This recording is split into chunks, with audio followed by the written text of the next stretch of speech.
Hello, everyone. Oh, I'm on this side. That's cute. Hello, everyone. Welcome to another stream. Oh, I'm just learning so many things about what this is. Okay, let me just turn that off.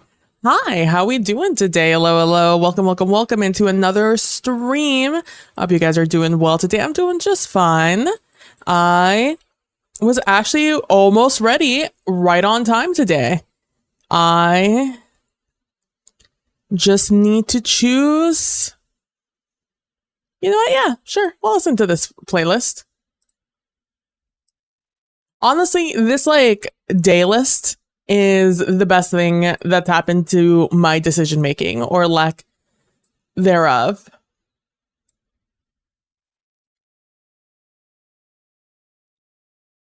Let me just turn that off. Sorry, I was watching a video. I'm late. Hi, welcome. Hi. I hope you guys are doing well today. I'm late today because I just was late and I wanted to eat before I started. So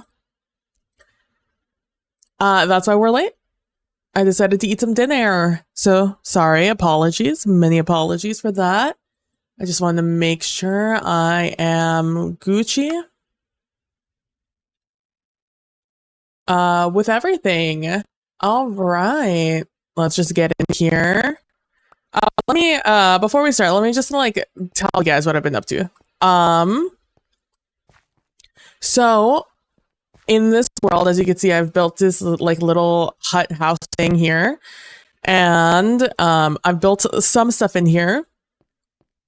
This is really just over dramatization of my stress, because I needed to do something that wasn't staring at StreamerBot / OBS, and I chose that medium to be Minecraft.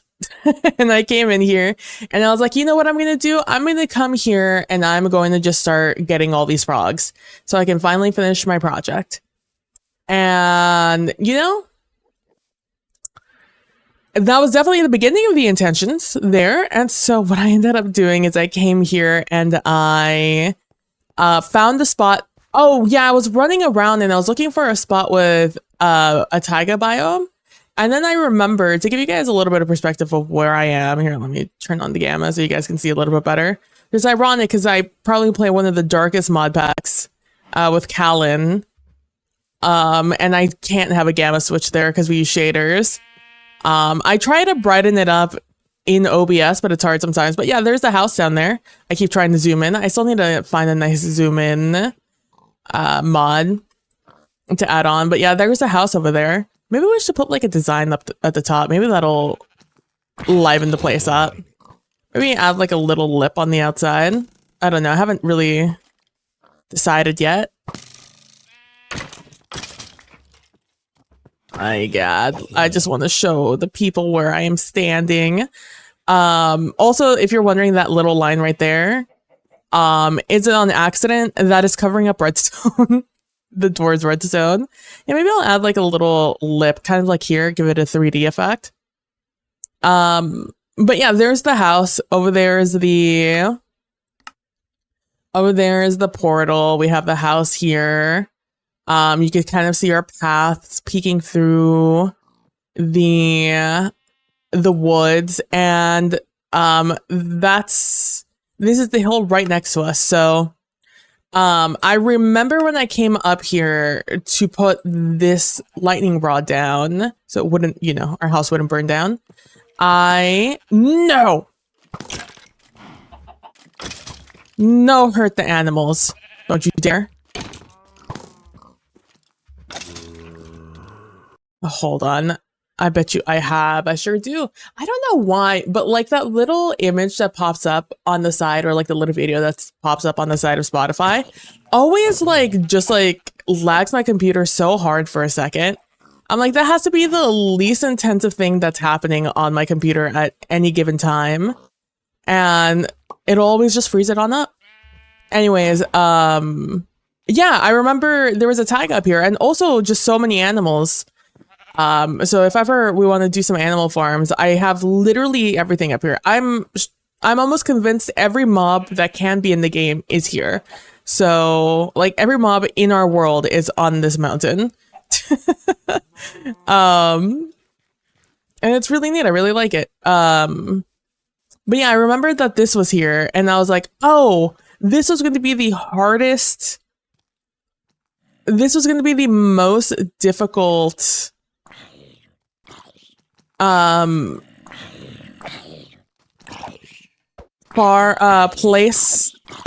This was gonna be the most difficult frog to achieve. the one that needs to be born in a cold location. But now that it's here, I'm super close to my portal. It's somewhere over there, I think. So instead of just placing a portal here, like I said, I don't really want to do a ton of nether travel right now. So instead, what I decided to do is start building a path down. I've been watching a lot of Wax Fraud and others. Wax Fraud is really the only one that I've like committed to like subscribing to and watching on a regular basis. But I've watched some other videos of other people building their stuff, and it's inspired me to put a little more effort into this path instead of just chopping down trees and putting down regular paths. And this is what we have so far, a nice little wooden path. These were all the blocks I had available to me. That's why this is kind of like a basic bitch build. I came up here with like a stack of spruce logs, which I've since then chopped down a lot more logs. And a couple of, I have a ton of smooth stone, so I just brought some smooth stone with me. And where I am right now is I need to go grab cobblestone so I can fill in these spots here with cobblestone stairs. And but first I need to get back. And the way I'm going to get back is I'm just going to be looking at, I also need more torches. As you guys saw, I had some coal up top that I was using for creepers to blow up because I have a silk touch pick, not anything else. In an effort not to run back, I ran back and forth from the house like 5 times in a row, and I just simply was unwilling to go back. But yeah, so that's where we're at. That's what I'm doing on this fine Friday evening. But while I do this kind of like menial task, this head empty, no thoughts kind of task, I want to talk about Wednesday. So Wednesday we played Almanac of Sanguine Paths by Rory Montefort. And I've been looking forward to playing that game for a while now because I love the art in the book. And I need to see if I can just hug this the entire way through. Okay, yeah. Okay, yeah, that's extremely reasonable to just do that. Yeah,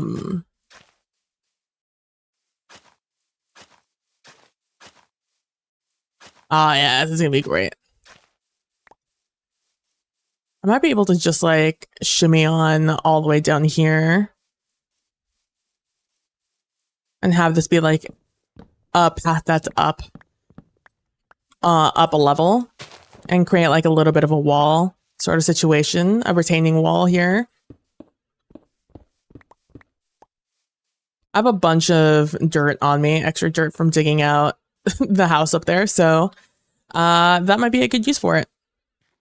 Nice little recycle. Let me up the sounds here. I play with sounds pretty low on a regular basis because I'm usually watching something in the background or talking to someone. So yeah, we played the Almanac of Sanguine Paths and it was fun. I really enjoyed it. Like I said, the game was actually a little more in depth than I thought it was going to be. That's on me for not reading all the way through. It really fooled me because most of the sections talking about the game are pretty short and it's separated by sections of examples, like a page and a half of examples. And those are usually green pages. So it's separated by a bunch of green pages. Or there's like a table, well, a list for all of the tarot cards, or yeah, all of the tarot cards. Yeah, I think all of the tarot cards is how I would define it. And those are purple pages. So it's either separated by pink page or purple pages or green pages. And then the end of the book covers every single prompt for the 56 minor arcana cards and the 22 arcana cards, major arcana cards. So, at the end of the day, I kind of like discounted the last 100 or so pages as something I really had to worry about rules wise until that moment. Hey, Kalino! How you doing? I'm doing well. I'm doing good today. I had a kind of a slow day today. For the most part. So that was nice. I didn't really have to worry about much. Which is good because I'm going to have to start worrying tomorrow again. Tomorrow is a packed day of things I need to get done.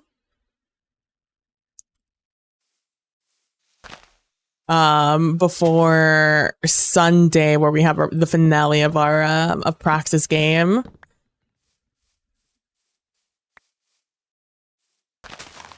Just gonna fill this in real quick.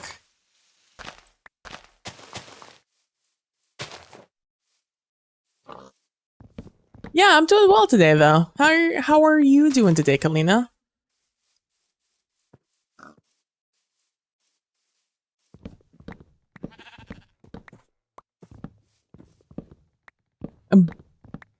And yeah, so I discounted pretty much like the latter half of the book. Just due simply to the fact that I thought it was mostly just fluff back there. And what wasn't fluff in the top half of the book,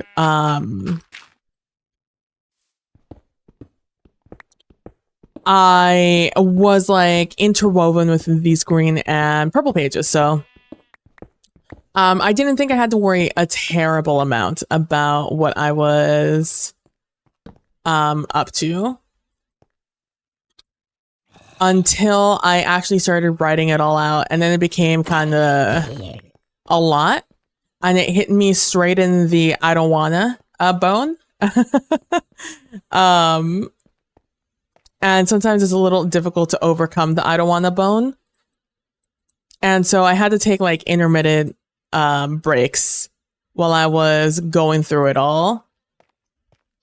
All right, just hanging out. That's good to hear. I'm happy to hear you're doing all right. So pacing wise of prep, it was a lot more prep than I was anticipating doing. Just simply because it was a lot more in rules wise than I was prepared to get prepared with. Which is fine. That's not the game's fault. That's my fault. And it meant that there were some prep things that I wasn't completely prepared for when it came to game day. For example, the 52 minor arcana cards, each one of them had 2 prompts associated with them. It had 3 words associated with them, 2 prompts, and or 2 choices between them and then a prompt. And then like whether you would develop something or regress something, an asset progression.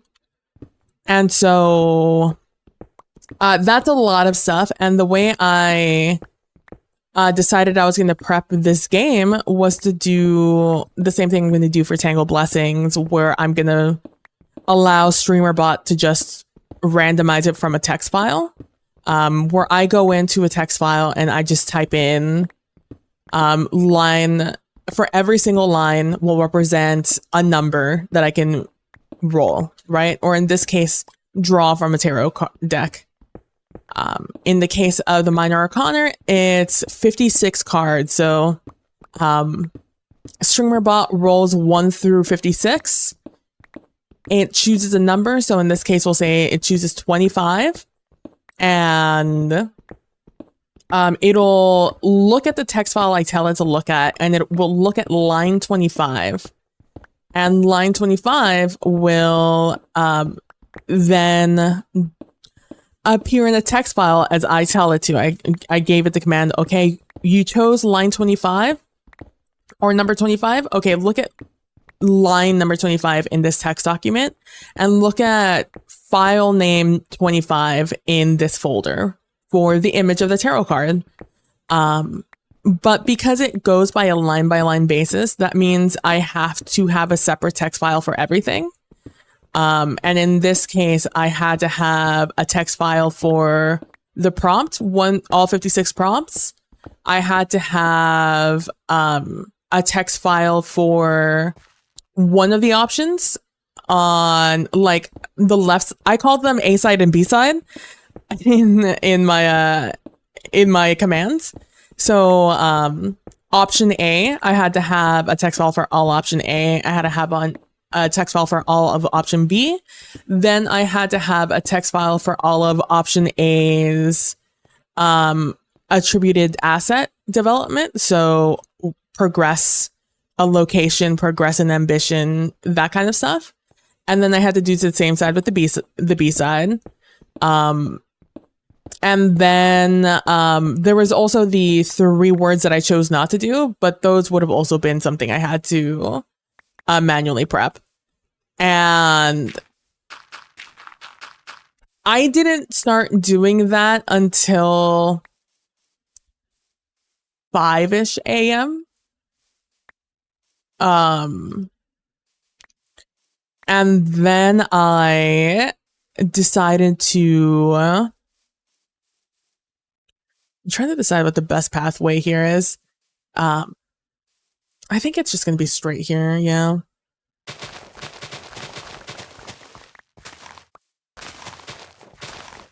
That's fine because I'd rather just lower this.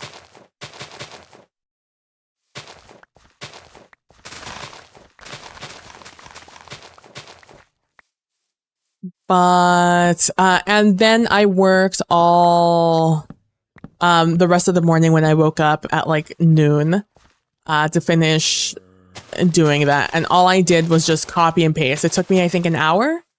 Whereas like the major arcana, had I realized the minor arcana was going to be so involved, had I even thought about it, I wouldn't have put as much thought as I did into the major arcana prompts.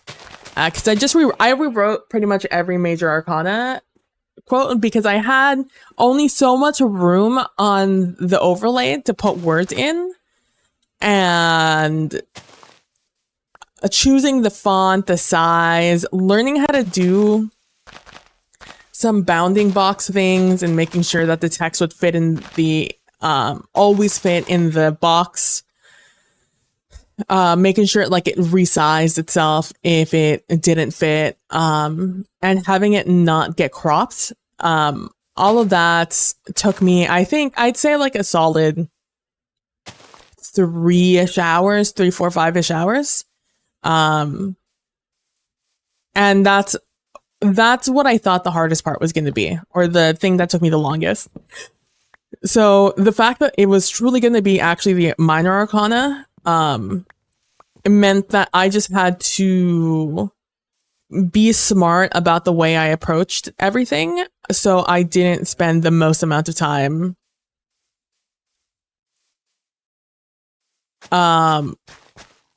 doing just prep work, because I simply did not have the time. If I had replaced Tangled Blessings with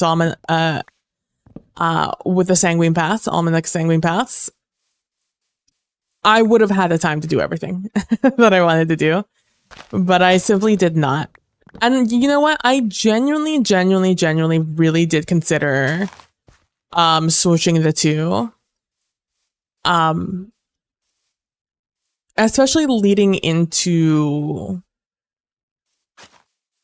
October, after like I asked for all the recs and stuff like that.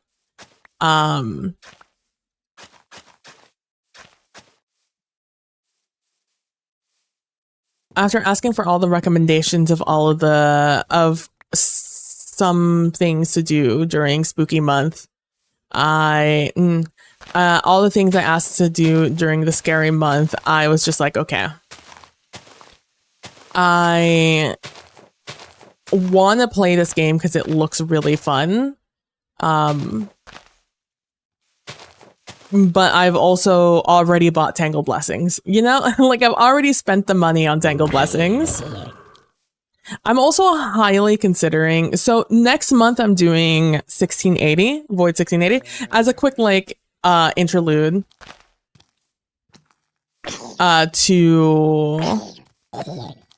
As a quick interlude, I'm doing Void 1680 for sure, 100% next month. No matter what, we're gonna be doing 1680, even if it isn't exactly how I imagined it on the overlay. Oh my god. I'm just gonna keep living my life and then I'll fight them as they get to me.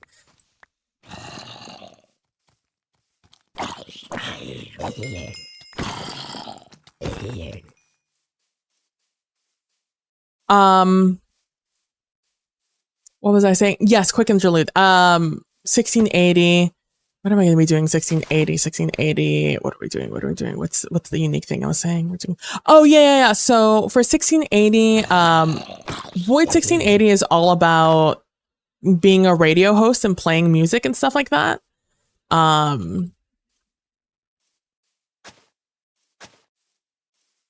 Oh, this is a much prettier lion to go up here. We'll do our turn. Oh, yeah. Perfect. Let's break all of this. This is not the path we're going to take.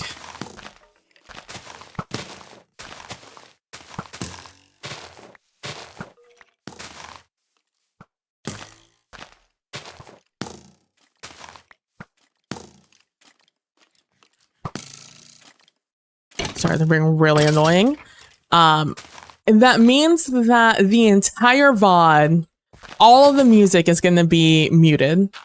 And therefore it's going, like, I already don't like uploading VODs without the music. But especially this month, I didn't have time to go around and 100% make sure that every song in a compilation or a playlist or whatever was Creative Commons. So all of the VODs are going to be uploaded without the music, except case. Was the case closed? I think it's case closed. I did not realize that my browser audio was not I did not realize it was on my VOD track and not on my do not add to the VOD track line. And that's where I play like things like Spotify and stuff, so nothing gets saved to the VOD, and it allows us to have a little bit better atmosphere. At least I like to think so. You know what? I'm just gonna take this out. I don't like seeing it here.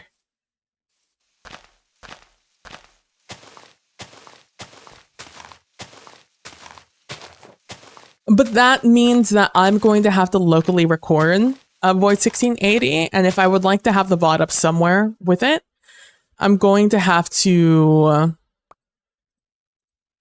upload it elsewhere. And one of the places I see a lot of people uploading their material with copyrighted material is Patreon. Even though it's meant to be kind of like a transformative... Oh, I also have 6 Wither Skeleton Skulls. Do you guys know that? Do you guys know I have 6 Wither Skeleton Skulls? I don't remember. Also, this is me just seeing how much charcoal I had. Because I have a bunch of sand that needs to be smelted, or that is smelting. That needs to be smelted. Oh, because I was going to do a thing here. Do I even have the iron to do hoppers here? I'm going to take that as a no. That's fine. We'll just do it manually. One of these is my sand. Here it is. All right, let's drop off all our wood. But yeah, because of that, I've seen people put it up on Patreon. I don't really know how it works because I myself have never done anything on Patreon. I do have a Patreon made. I just don't interact with it really because I've never had a reason to. But if I do have a reason to upload this, first of all, VOD free. It's not like a thing that I'm going to be like, all right, if you guys want to see this, you got to pay for it. No. It's simply there because that is a copyright free space. Or not, it's not a copyright free space, but it's a little bit more of a free space to do more liberal in doing the not paywall me baby. It's a space where you could be more lax with your Creative Commons or less afraid than you are on YouTube.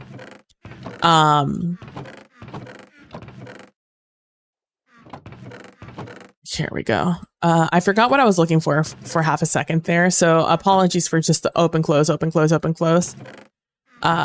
Let me take this. That's what I thought. And let me take that. Let me do 1, 2, 3, 4, 5, 6, 7, 8. Boop. Boop, boop. Boop, boop. Boop, boop. Boop, boop. Boop, boop. Boop, boop. Boop, boop. And this is only because I'm going to be working in the area. If I wasn't going to be working in the area, I would instead go mine some iron and set this all up. Cobblestone? Cobblestone, cobblestone, cobblestone, cobblestone, cobblestone. Ooh, I think it's supposed to be in here. I might not have any more cobblestone. Oh, here we go, here we go. Ho, ho, ho, ho, ho, ho. I almost don't have any cobblestone. But I do still have some, so no worries on our part. Actually, I do want to grab more of this.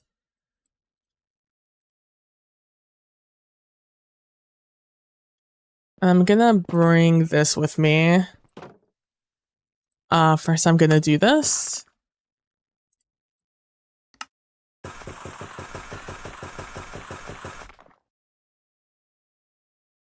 Then I'm gonna do this. But yeah, so it's gonna be on there for free, but it might also provide an opportunity to take advantage of my Patreon for things. So, for example, I'm considering just having, I mean, it's going to be open for the VOD. So, having like a reason to support on the Patreon might be. Hey, thank you so much for this resub, Kalino at tier. No, for 22 months. Let's go. That's almost a two whole years, Kalina. Thank you so very much. I'm so very appreciative, Kalina. Guardian down. Oh my god. Thank you so much for those bits. I have no idea what just happened in my ears. Did you guys hear that? Did you guys also hear that? I don't think I've ever heard that sound in my life before. But thank you so much for the 200 biddies, Colino. Thank you. I appreciate it.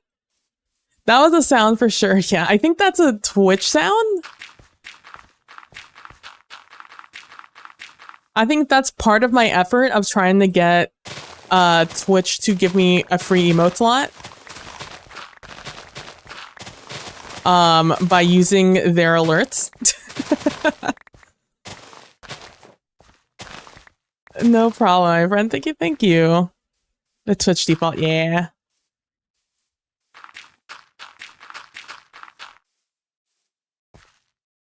But yeah, so that's what I am, speaking of support, that's what I am thinking of doing, is opening it up and mostly just having it there to have an opportunity to kind of get a little so I can afford more more games, more TTRPGs.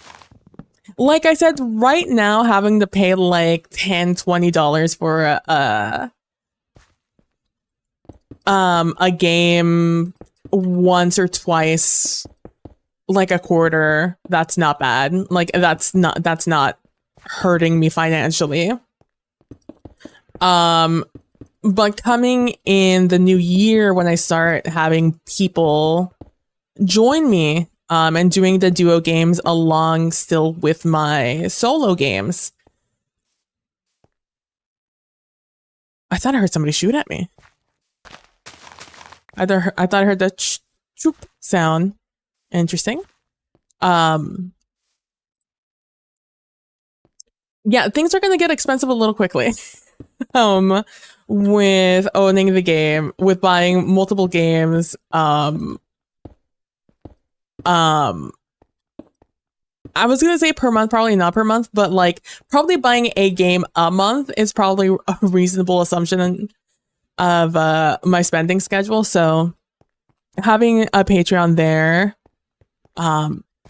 available for any kind of like extra change, probably wouldn't be a terrible thing.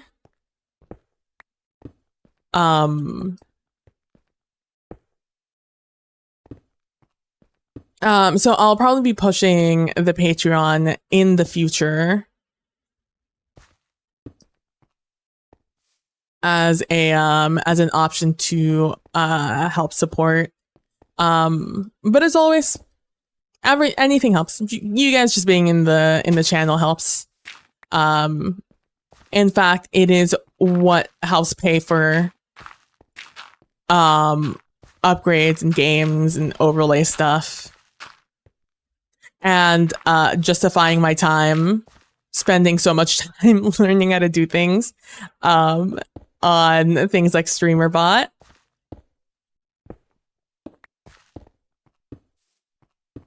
So those are all things that I'm considering, I'm thinking of. I was thinking about it yesterday, actually, because I was like, oh, right, I am going to suddenly...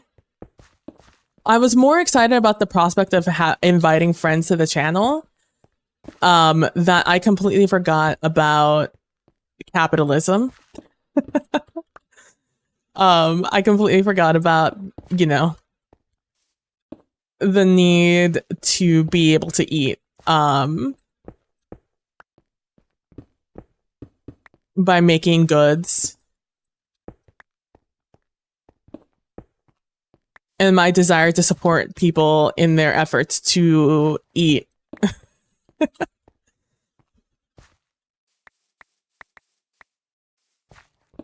Put that the wrong way.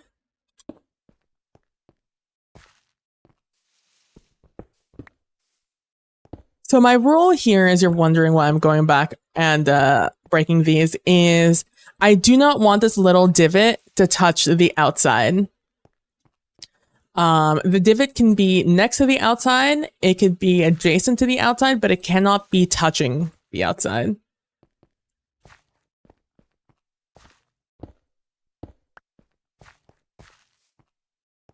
I forgot to get torches.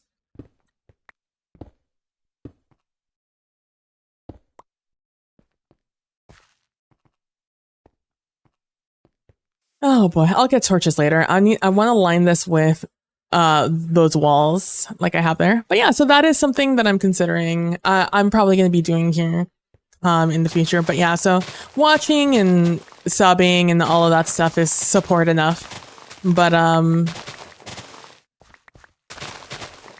if ever there's a desire to do so, the option will be there. To support on Patreon.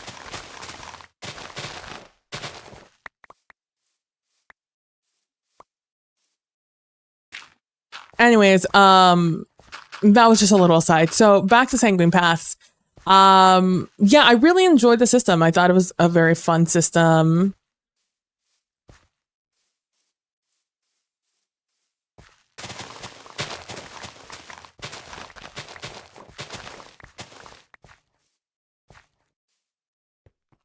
And the system itself, I very much enjoyed. I really, really liked Sanguine Paths. I thought it was a lot of fun. Like I said, it was more work than I thought it was going to be in the way that I had a misunderstanding of how involved the game was, which is in fact a good thing to be so robust. And it's just my bad for not realizing it beforehand and misunderstanding. And therefore, my timetable was a little screwy going into it. So that's 100% on me. And that's fine because it's a good game and I enjoyed it. I enjoy, so journaling wise, so this was my first like journaling TTRPG, and I wasn't 100% sure how I was gonna do it. My sword in 100 Days of Horror has knockback 1, which is my favorite. So my perfect sword is a sharpness 5, looting 3, unbreaking 3, knockback 1 sword. That is my favorite sword, and if ever I make like an everyday sword, that's what I use. And it's specifically so I can be jump scared by a creeper, hit it, and jump back once, and it won't explode. Which is, you guys will see me do it a lot, where I'll do that. I'll get scared by something, and I'll jump, and it's me jumping backwards. It's not like a comical woo scared. It's I'm moving backwards. So if it is a creeper, maybe it won't blow up. And the thing is that you can push creepers away by running at them and hitting them. It'll boop them backwards. But if you just hit them standing still, or like if you get scared like this, moving backwards and hitting them, you're not going to gain too much distance between you two. But if you have it with a knockback 1, it will knock them back just enough so you don't get riggedy wrecked. Just an FYI. But yeah, so game wise, I really enjoyed it. It was my first journaling game. I've played a couple of different types of TTRPG games. I've in fact been recommended journaling games before. But I simply was a little too afraid, especially early on in attempting to play solo TTRPGs, because it's kind of a scary thing streaming a solo TTRPG, because it's only me, myself, and I for entertainment, and admittedly, I don't think I'm that entertaining. So, expecting others to hang out for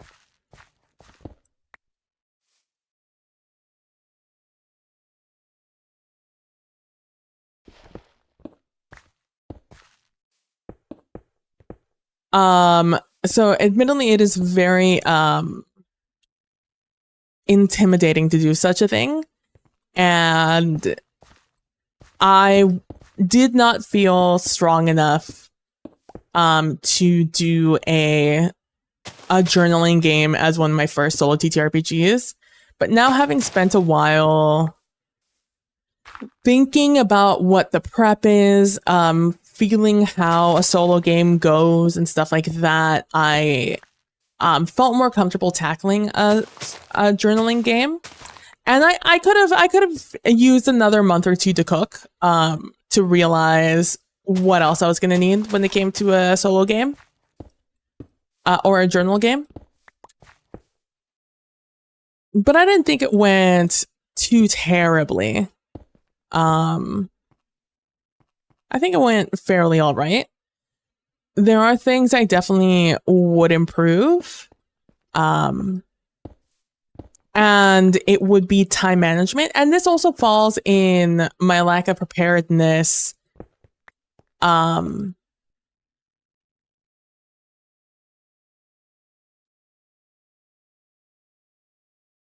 There it is. Oh my god. It falls into my lack of preparedness.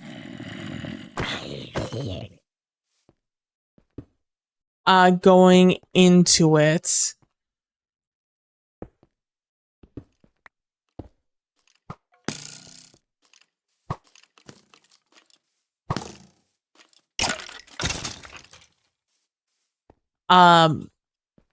Which again, not on purpose. I just didn't realize how much more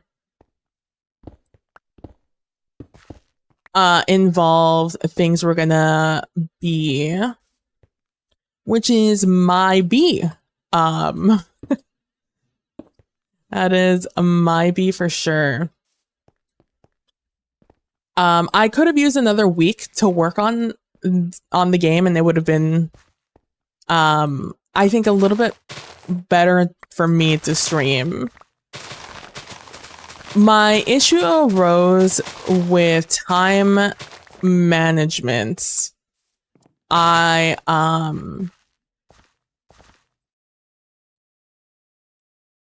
knew it was probably going to take longer than I thought it was to run, but it took me... I looked down at the clock and we were already at the 3-hour mark, and I pretty much made no progress at all. And I was like, ooh, like my ambition, which was like the main. So there's a lot of ways you can play this game. You're supposed to choose like your scar, your ambition. I skipped a lot of the early game prep. I didn't prepare the character with you guys at all, which I wish I had. I think if I do another journaling game in this style, I'm gonna do a session 0 with y'all, and run it in 2 games rather than just 1. I think that's the way to approach this kind of game in the future. And just have it like be like this Wednesday, like I'll run it like the 2 last Wednesdays of the month or something like that. And that will facilitate kind of the time a game like that needs to kind of cook. Because like I said, I definitely needed a little bit more.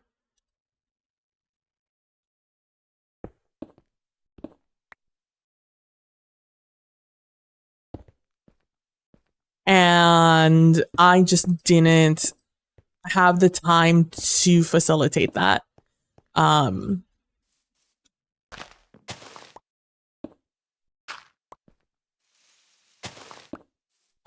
the day of.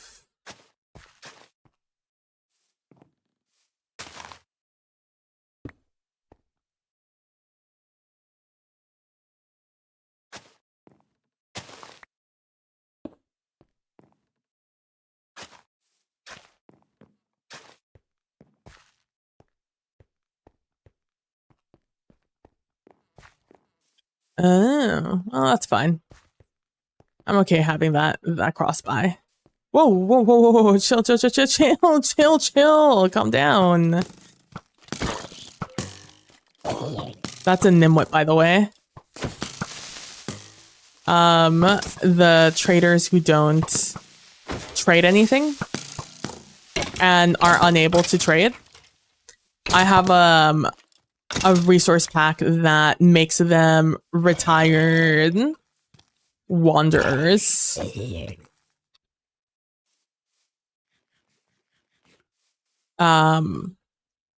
yeah, I think that's what I'll do next time, because my number one issue I had is I didn't have time.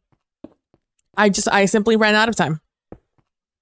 And that is not the fault of the game. The game is meant to be a long game. It is meant to be a representation of time passing as you continue to correspond with a stranger in a similar situation as you. That is the point of the game, and it is not its fault that I did not give it that much room to breathe.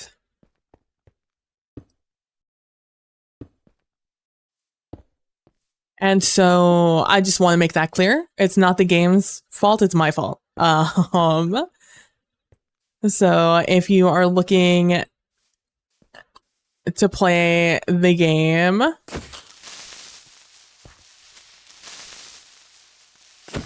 that is know that that is my fault and not the game's.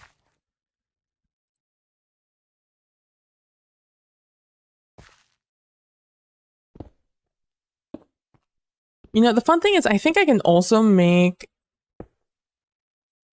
andesite stairs. Yeah, let me grab a couple of those.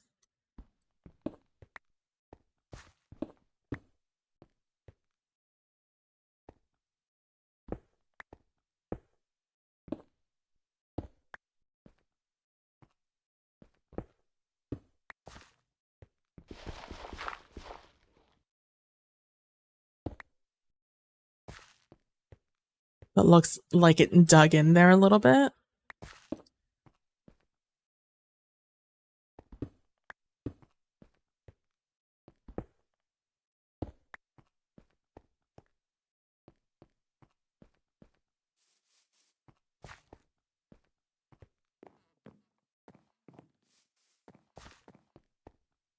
Let me do that instead. Let me break most of this away and make it mostly a grass path. And just have this over here become the full path.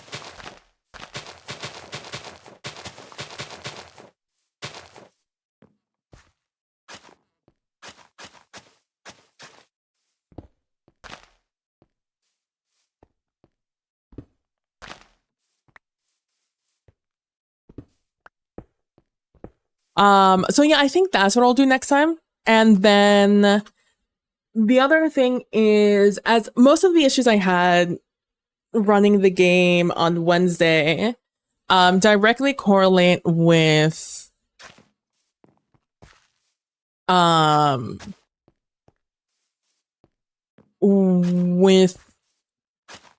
poor time management, because the other thing I did not really or I struggled with was the fact that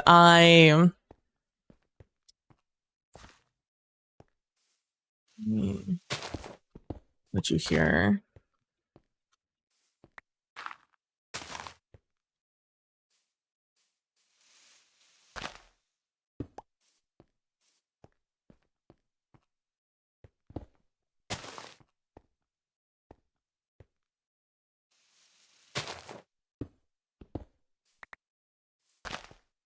So this is very striated here. It's very stripy. And I need this path to go this way, not that way.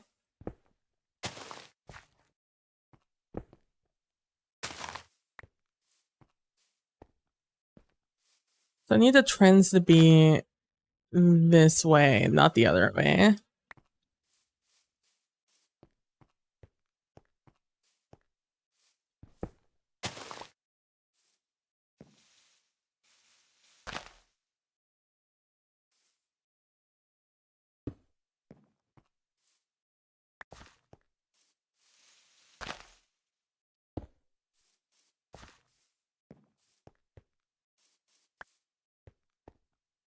A little bit better. I'll keep working on it. Yeah, so I struggled with just the with creating a cohesive story and the amount of time I had given myself. And that was my number one issue. Like I mentioned before, I did have a contingency plan. I don't think I called it a contingency plan on stream, but it was a contingency plan wherein if I did not finish,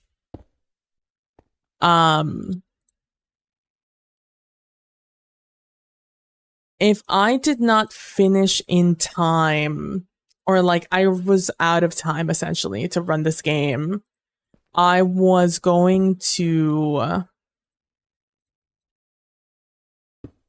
I had this idea in my back pocket of kind of like how it was going to end. Like what was going to be the end point, I guess I should say. And that was, the sire being actually the wife. The plot twist, right? And that's why I decided to go with, what is my oath? An oath of revenge. My oath of revenge, was to kill my sire. Maybe I should make this like wall out of wood. Maybe that'll make it a little bit more pronounced. I don't have any wood on me really, so I won't do it now. But maybe like a log wall there would look nice of like spruce. Maybe even stripped spruce. Although I don't have any of either on me, actually. And it was meant to just be that, a contingency. I did not mean for it to be the ending of the game. Best case scenario is that it wasn't going to be, and I'd have something else arise, another narrative beat that would have prevailed. But it was just a matter of I did not have time to allow the cards to tell me the story they wanted to tell. There was a story starting to emerge near the end, and it was truly a shame that it happened so late. Because I had already started the road to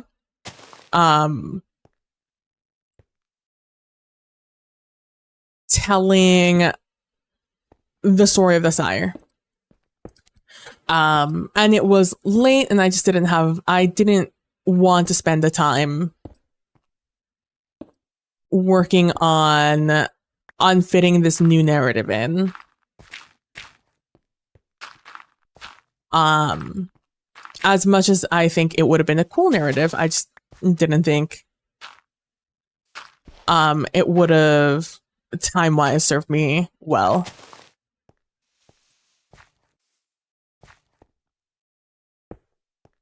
So that was an issue I had with the stream itself, is that I had this narrative to push rewritten, essentially.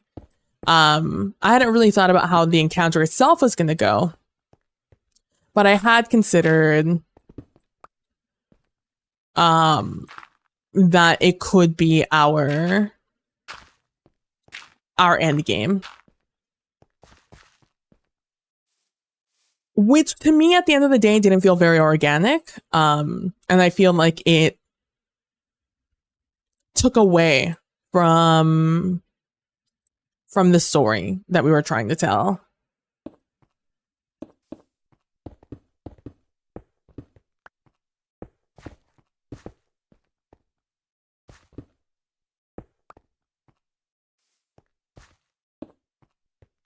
Which like sucks, you know? But that game easily could have gone another 3 hours. Easily could have gone another 3 hours. And that was me removing all prep from that game. I did not create a character from scratch. I had one in mind, and that is a character that ended up being, we ended up seeing on screen.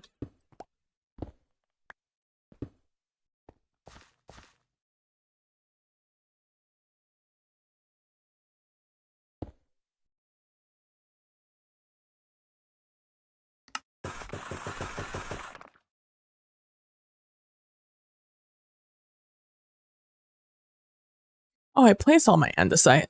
Okay.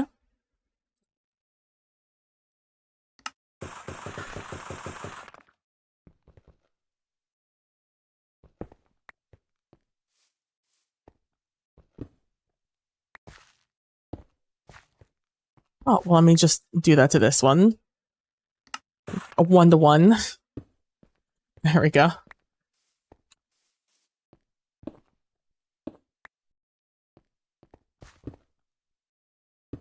Yeah, so all in all, I very much enjoyed the game. I thought it was the game was brilliant. There's so much for you to really like dig in with. And if you guys would desire to play it, or anyone, there's a lot to the game. And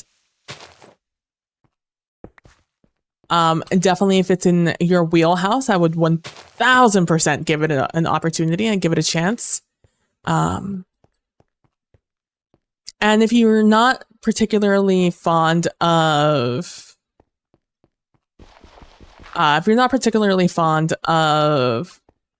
werewolves, they also have another game, technically the original, which is about vampires. It's called the Dead Letter Society. And I personally haven't looked through it because I bought Sanguine Paths instead. I actually think I got a community copy of it. I can't remember.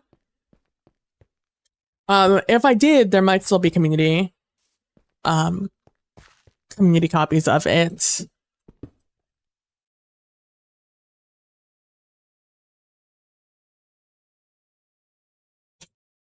Oh, big stretch.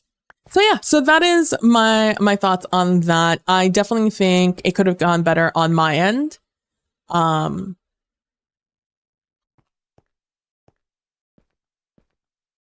There's a lot that I learned, and it's just that simply there's no way around it. I thought I could kind of like fudge my way through telling this story in 3 to 4 hours time. I couldn't. It's just not something I'm capable of doing, at least at the moment. Maybe someone more experienced with time management would, but that's just not me. So that was my great folly on this one.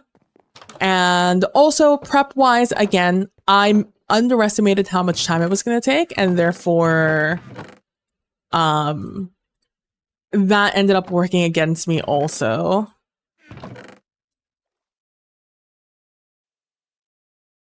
You go place this down.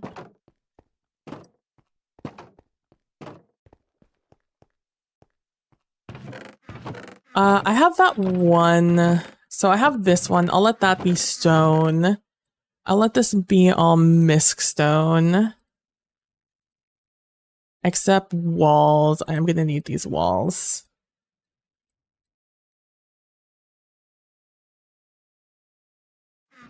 And then over here, yeah. I'll place this down. And then I think it's this one. This one. Okay. Wait. If it's... Oh, it's this one. I was thinking it's this one. Maybe I should switch these around. I gather hostile mob drops way more often than I do. You know, let's do it.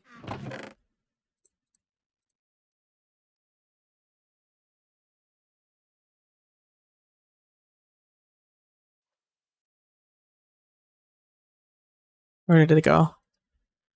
Oh, yes. I've worked hard for these. All right. Gonna put that there. I'm gonna throw my arrows in here.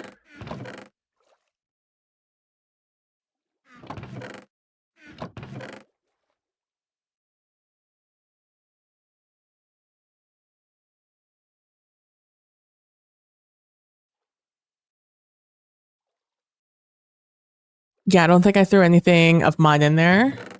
All right, let me grab this. Let's put those all back in. There we go. Let's grab my arrows. Let's make some torches.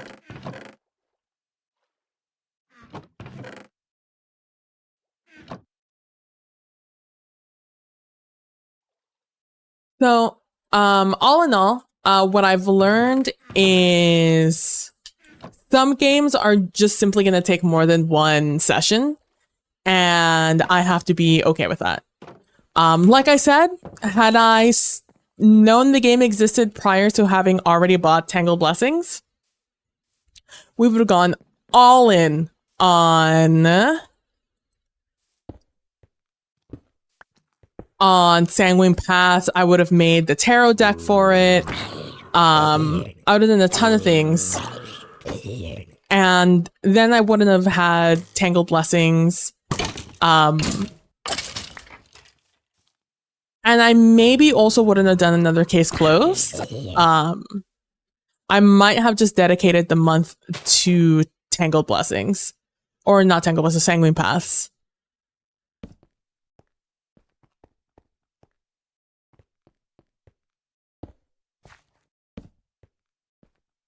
Can I see this down here? I want the illusion of it being 2. I can move it 1 closer.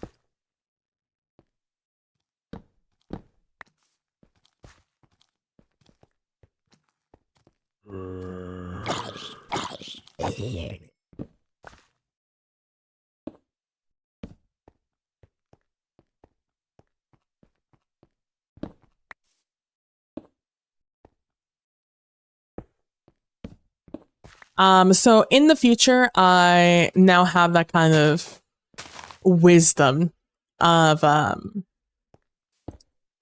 management. I know now what I can reasonably expect when it comes to time management. I could have sworn I saw a creeper over here.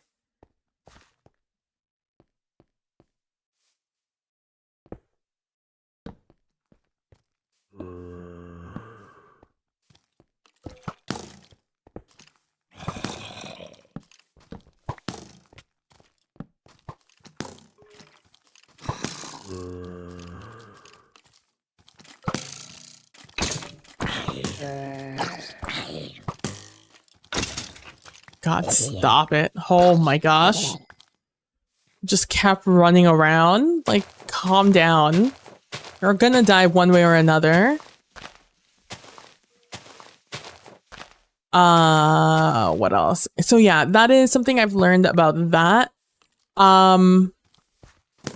Tangled Blessings is another journaling game, but it's a little less ambiguous with how long it can take.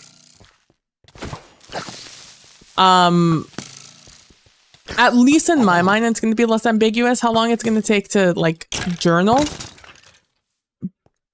because it's supposed to be played in a setting or two, unlike Sanguine Paths. Well, my God, don't leave me alone. Fuck.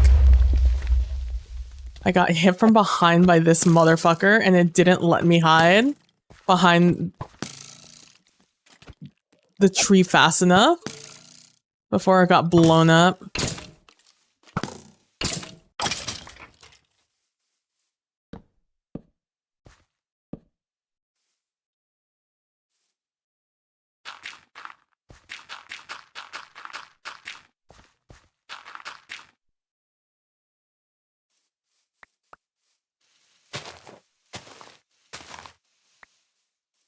Fuck it.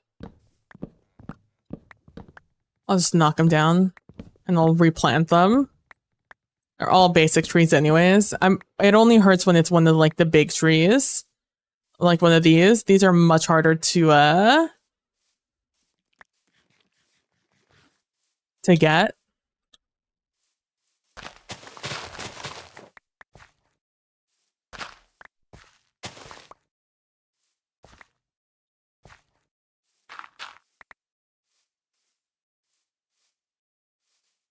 Yeah, so Tangled Blessings, while a journaling game, it is also less loosey-goosey in how long the game's going to take. Sanguine Paths is a game in which you write letters to each other, in which both of you on your own time get to take these turns and really ruminate and mull over your decisions and the implications of the world and on your character, etc. It's a little bit more cerebral by design. So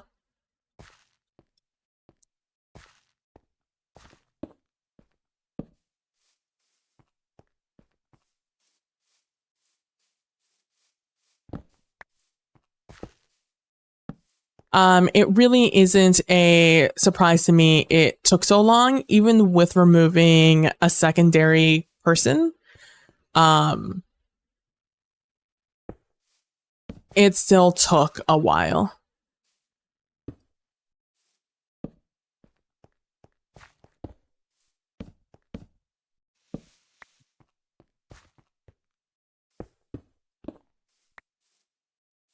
And even so, I skipped a lot in an effort to try and get this game done with in a reasonable amount of time. I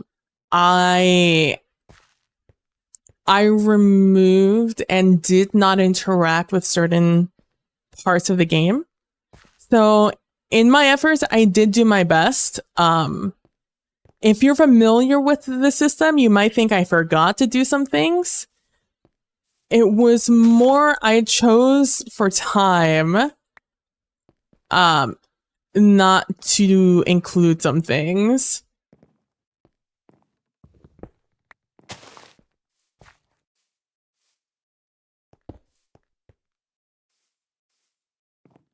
But that's okay. Okay, now let me grab some spruce wood and see if I'm gonna like this retaining wall. I keep wanting to call it a seawall, but it's not a seawall. Also grab some of this just in case. I want to go for a lighter look. That still looks like wood.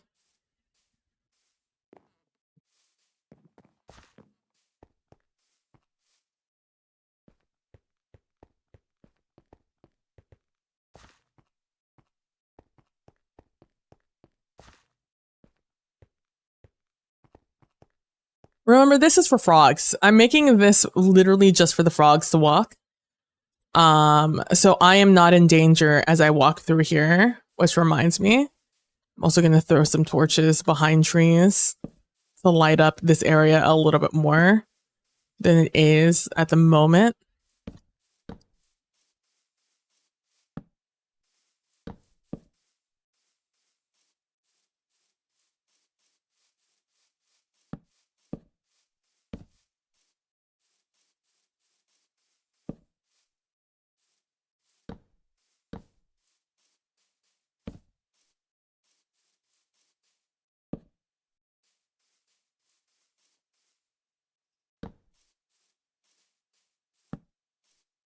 This is the real bonus of having a bunch of trees next to your path. Is you get to just throw torches on the side you're not going to see as you're walking by. In the future, if I do see this from a different angle, I'll probably just dig out the ground and I'll throw some like jack-o'-lantern lights or something there.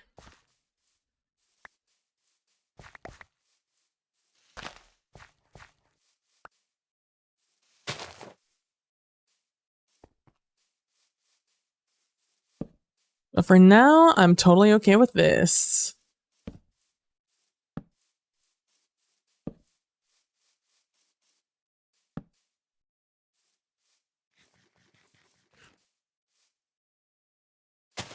Also gonna drop some trees here because I need to repopulate this area with trees. I'm gonna go grab saplings so they can grow while I'm over here hemming and hawing about the retaining wall.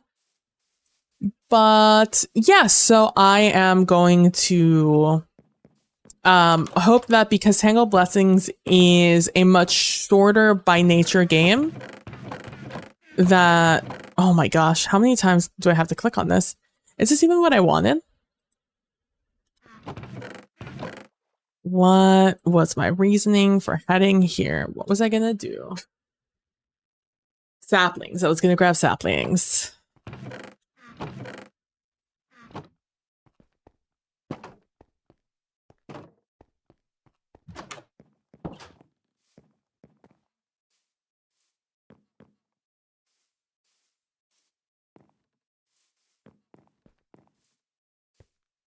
Yeah, and so I'm hoping, because it is designed mostly to be a game in which you play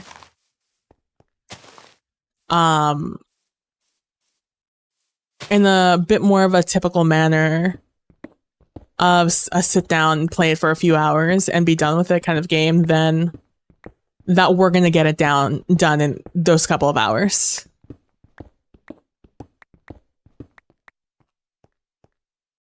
Luckily, almost everything is done when it comes to like the streamer bot tech, which admittedly is the part that takes me the longest.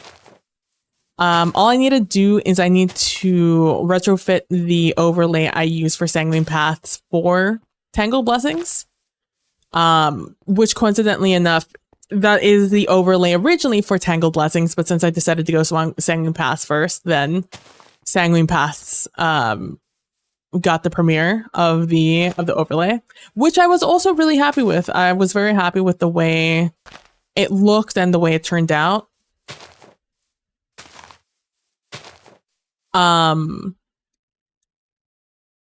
It gave me enough space to mess around, and that's really all I needed for everything to be good and readable. I'm still not entirely happy with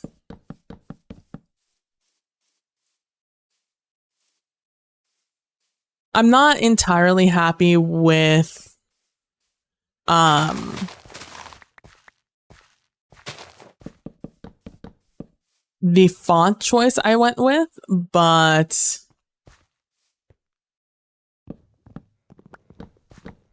at the end of the day, it was still better than nothing. No, let me do this. I don't think I want this touching the wall. I think I want it on the outside of the grass. I know my tools are looking abysmal, which is why I have this resource pack that makes them look worse as their durability goes down. So I have 2 visual indicators that they're about to break.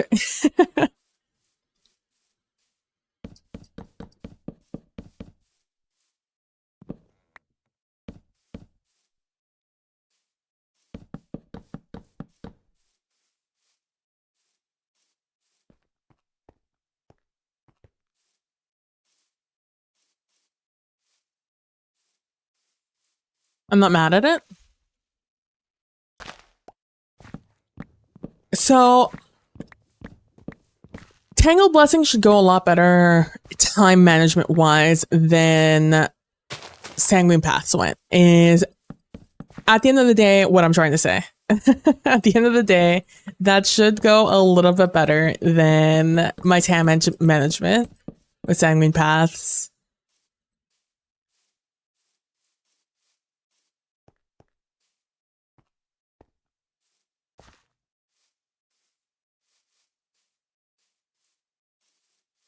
Also, I think my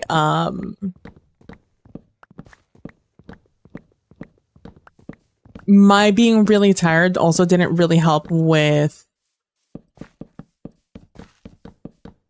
my improv for the story and stuff. There were some things, looking back, some story points that I wish I would have said instead of what I ended up choosing to do.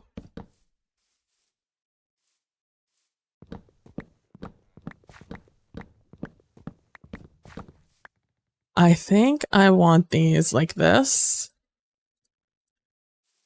But they're expensive to make.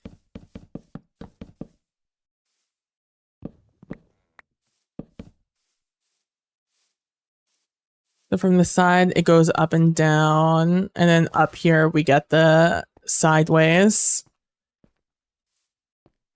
This is one I wish I could have a half slab of a log. Because I would love to raise this a little bit more to create a little bit more of a 3D effect. Hey, Geekonomicon! How you doing? How you doing, geek? Hello, hello, hello!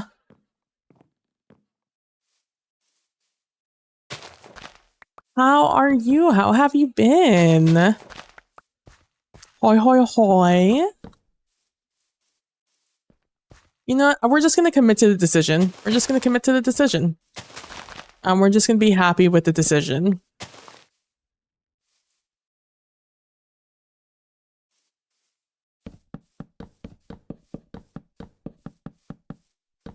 Welcome in, welcome in. I'm playing some Minecraft and also discussing a little bit about my my game yesterday. Nope, not yesterday. On Thursday. Nope, on Wednesday. Yesterday was Thursday.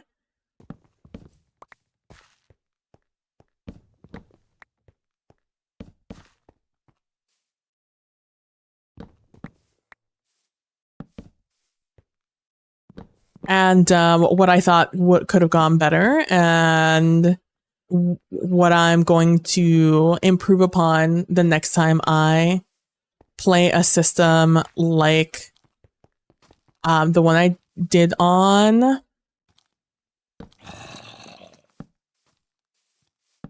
I need to turn this off so I can tell where all my dark spots are. I need these trees to grow. Oh, that guy shot straight at me and missed.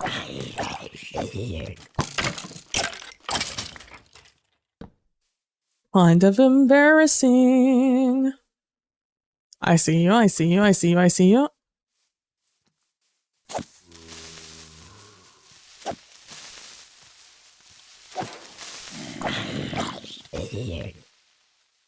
Prepping to watch your Halloween marathon, your yearly tradition. Nice. What's the first film on the docket?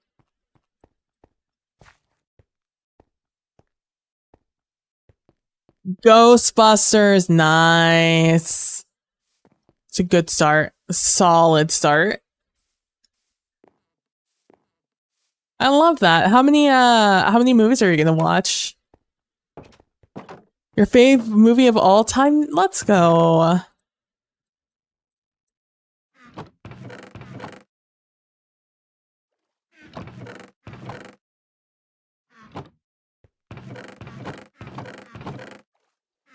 I always think it's not near the back here, but it always is. That's on me.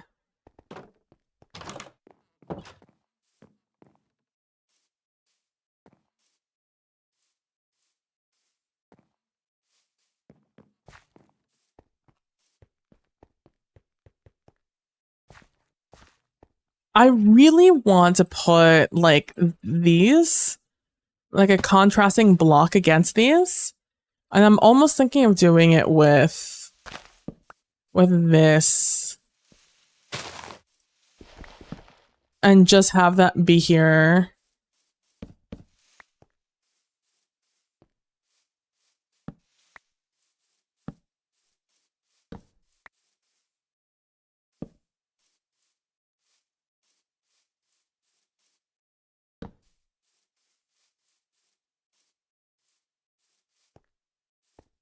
And that way it doesn't look like super out of place that I don't have that there.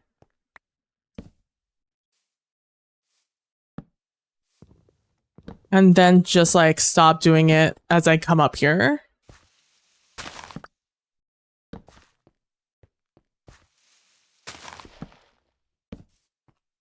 And just leave it at that.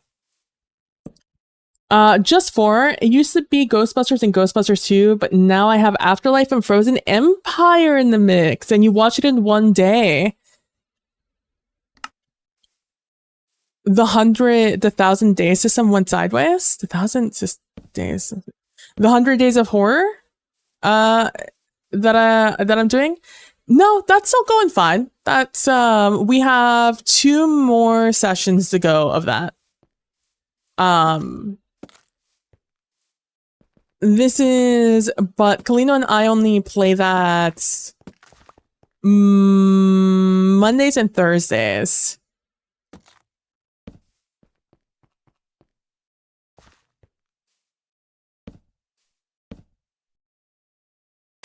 Trying to think how I'm going to do this transition. Yeah, we do that on Mondays and Thursdays.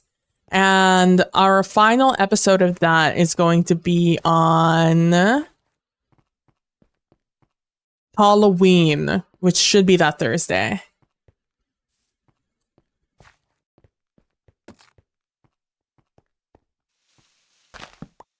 And that's still going strong. In fact, I believe we're the strongest we've ever been in that game. Coming back on Monday. I do need to do a little bit of research, as much as I can do, with the abysmal state of literature in reference to the mods in that mod pack.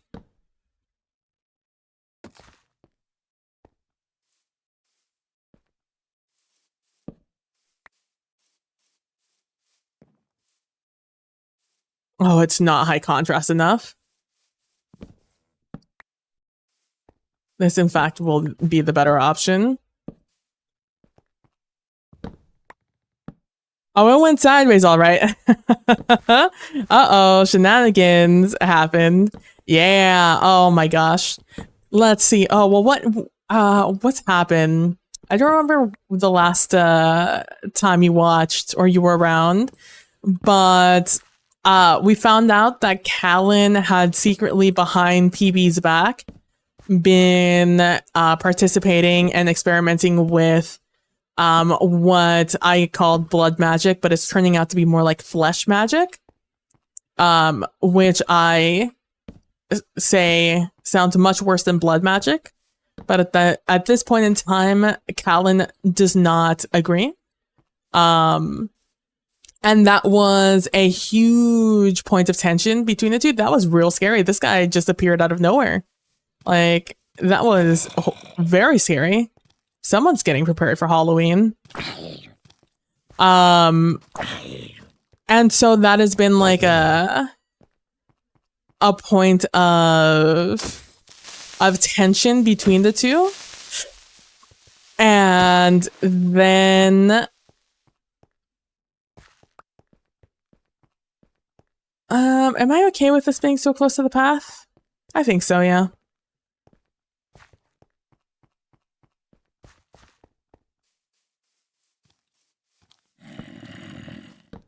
Then PB started to look into the dark metal magic, which is chaos magic, in an effort to have some sort of line of defense, not only to the monsters that are pursuing us in the mod pack, but also if a moment comes where she has to protect herself from Callan, she is preparing in that way. And in the last episode or last session, we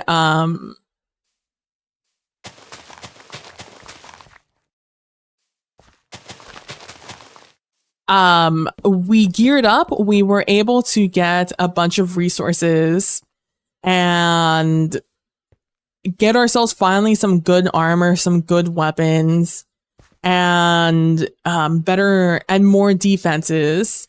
So now, coming into next session, PB just needs one more. I'm just gonna throw these here so it grows up instead of small.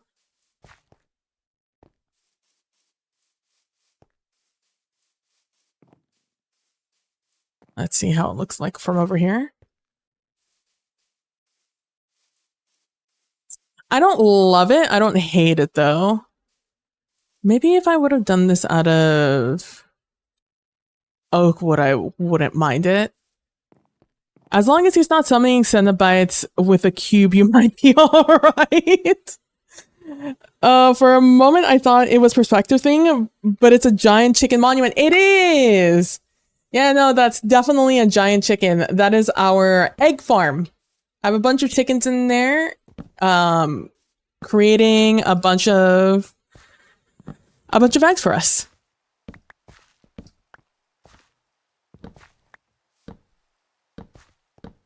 It poops out a bunch of eggs. Constantly and forever. I heard them. I see them. Just gonna hope they don't really bother us for a quick second here while I continue to see if I prefer this more subtle contrast. Barely visible. Really matches in with everything else.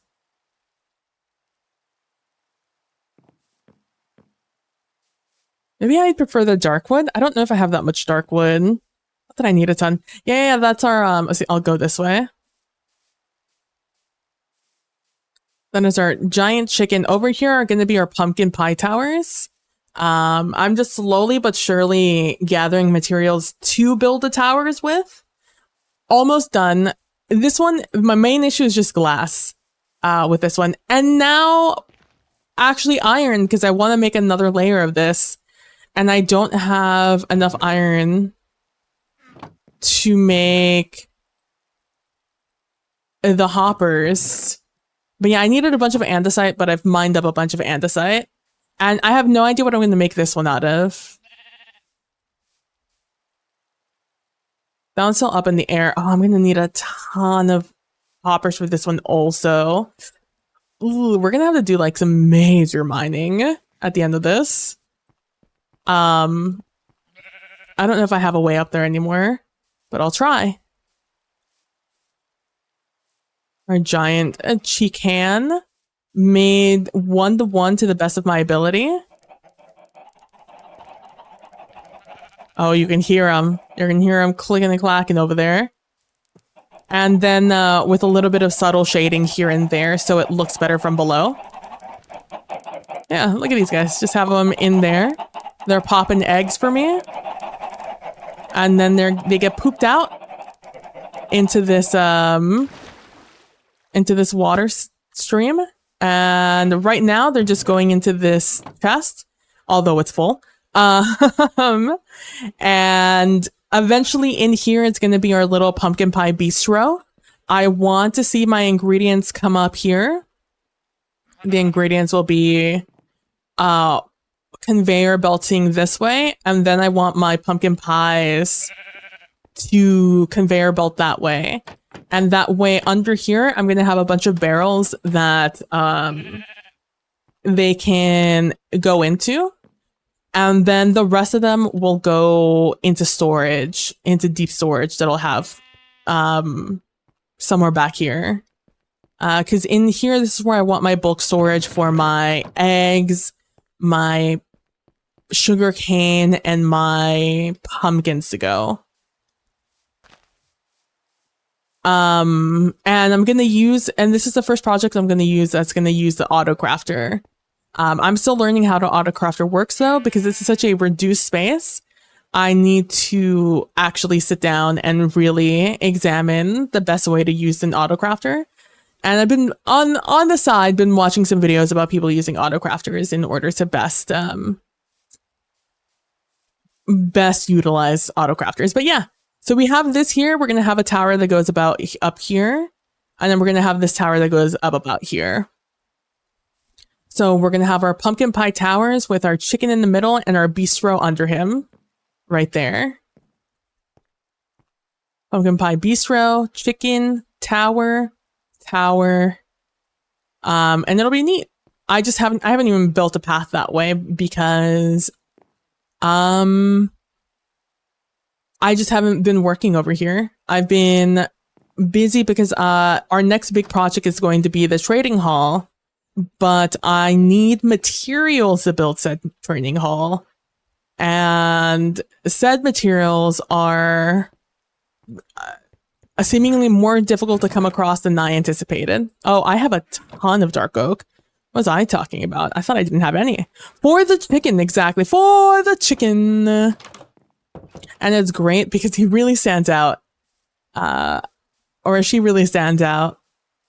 I'll have to knock out that birch tree back there because it blends in a little bit too much. Your eye should be catching the chicken the entire time, and right now it catches chicken and birch tree.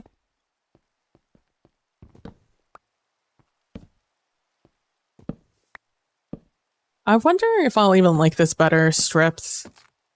Oh my god.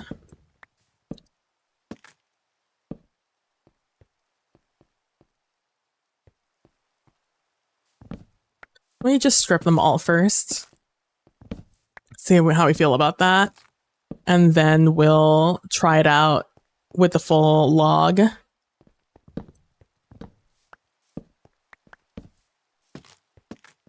This might be the happy medium I'm looking for.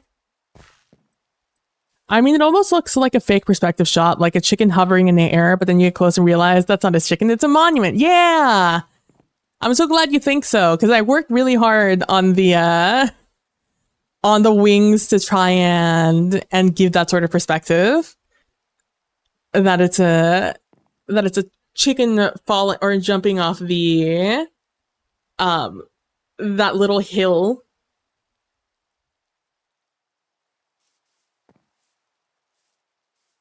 Okay, I like that better. Let's try it with the full log.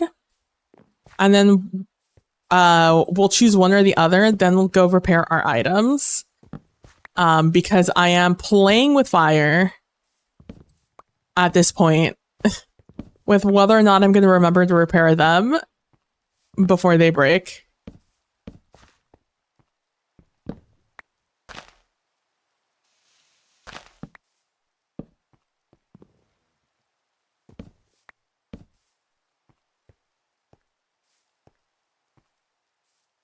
Definitely achieve 100%. Thank you. I'm happy to hear that.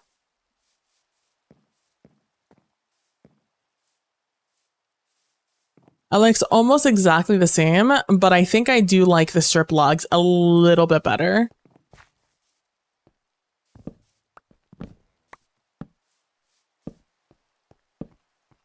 And therefore the strip logs it will be.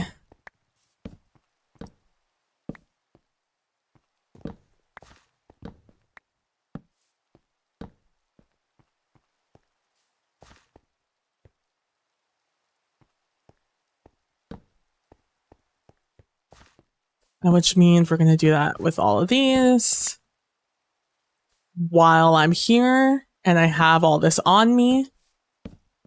And then we'll head off and repair our items, in which I will continue to repeat until I make sure I have fixed my items.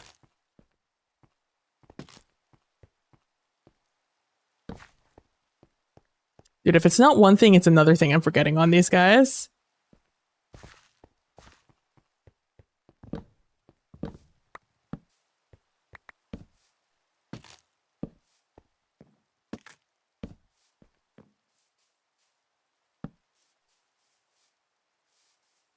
All right, have a good one, Geek. Thanks so much for stopping by, and I hope you enjoy your movie marathon, starting off with Ghostbusters. Have a good one.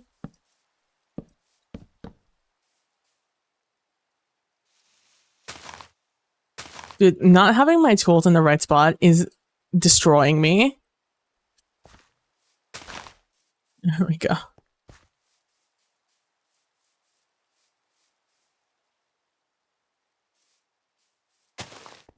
I need more trees here, but I don't want it to like fuck with this tree too much. All right, let's go repair our tools. And we'll actually row there.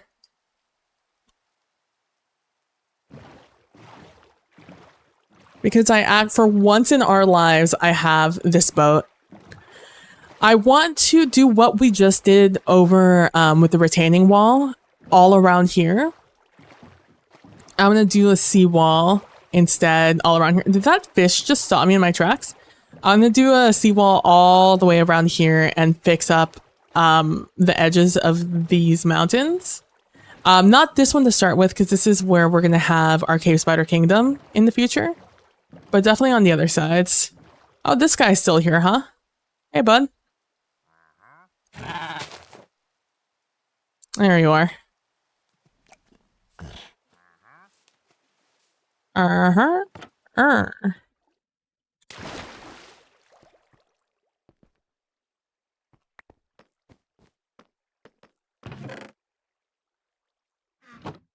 right. I'm at level 27. I should be able to repair all of this, I think.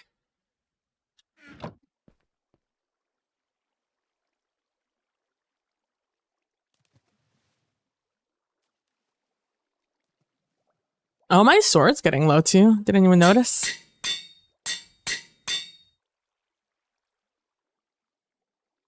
Maybe I should repair them while I'm here. That way I just don't have to make this trip again so soon. It's not like I'm hurting on diamonds at the moment. Like one day we'll get low enough that I'm definitely gonna have to worry about it. For right now, we're sitting pretty.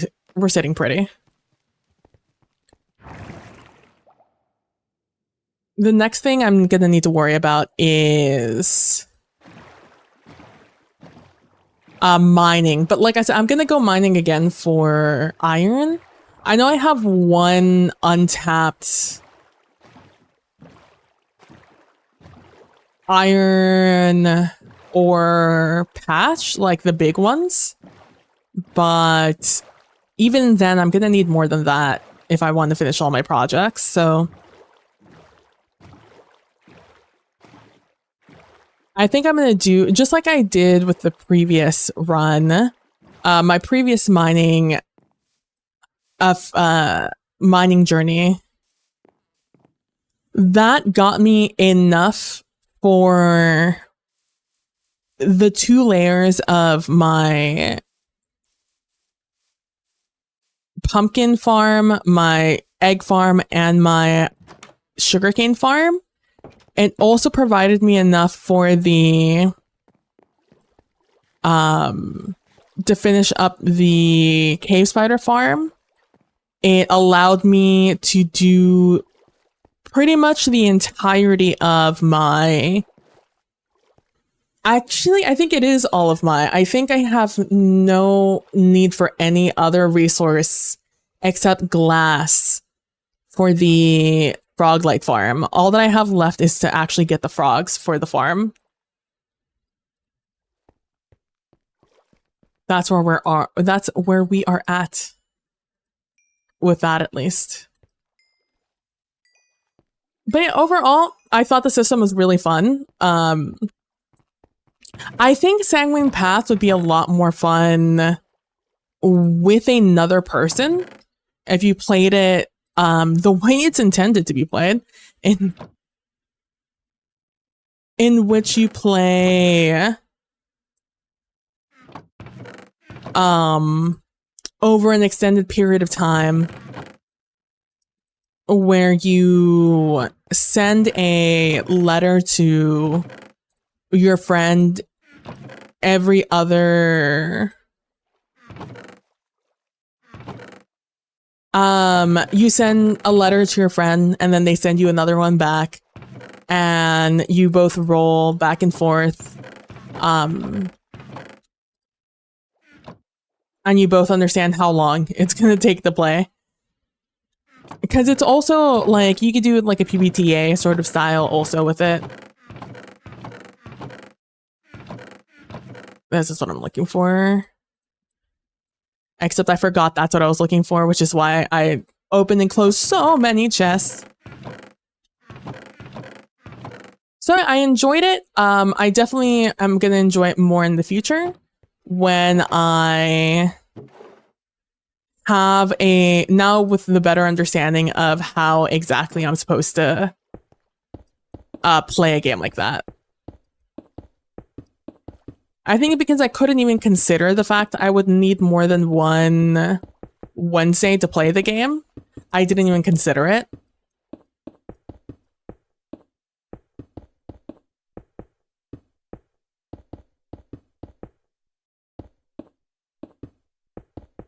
But I should have considered it.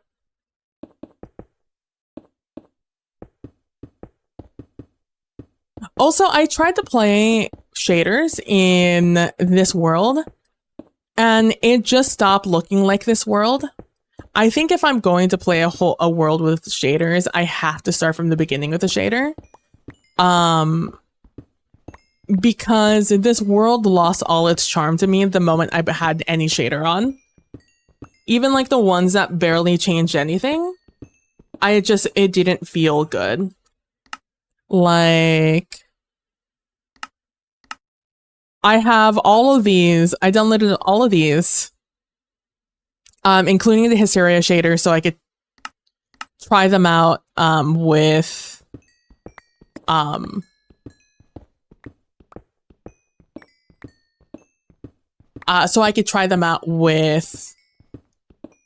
this world before I opened up Cave Horror, the Cave Horror Project, which I still need to do. Man, I did a little bit of research today, and I learned a little bit, but not a ton.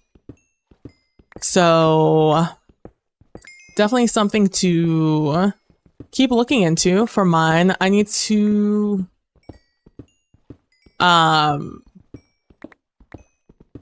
study the world we're in a little bit better to see if we'll have access to some of the things that I think we're going to need. And I need to test out if those things are going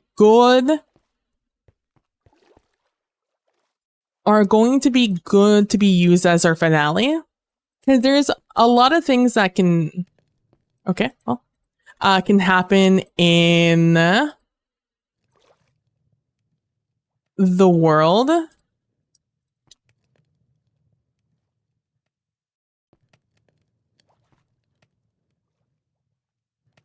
It is simply a matter of... My hair keeps tickling me, by the way.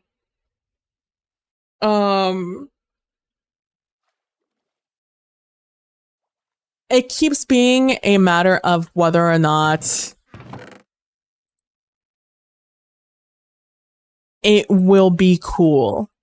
Like, one of the finales I was considering was fighting the guy we fought.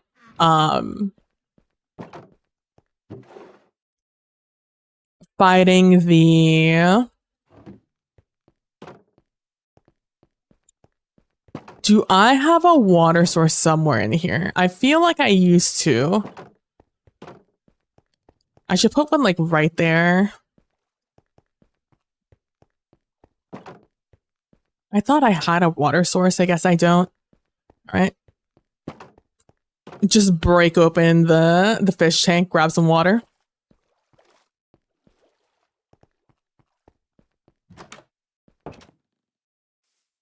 Let me grab some water and then I'll create a water source inside the house.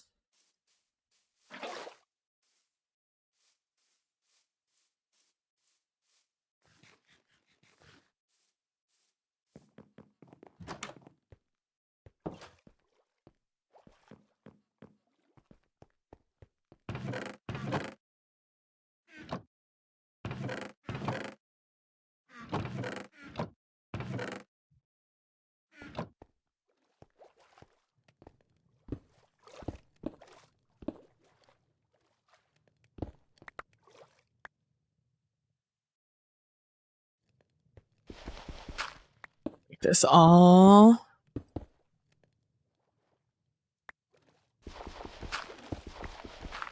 Okay, good.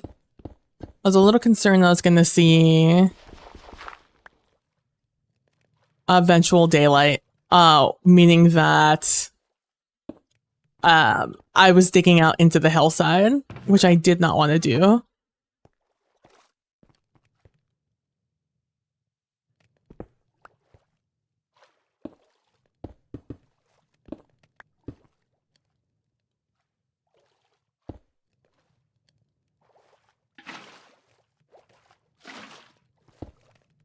There we go.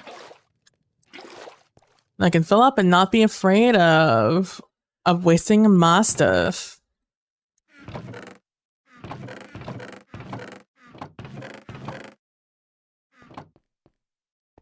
All right. Let me get a top off here.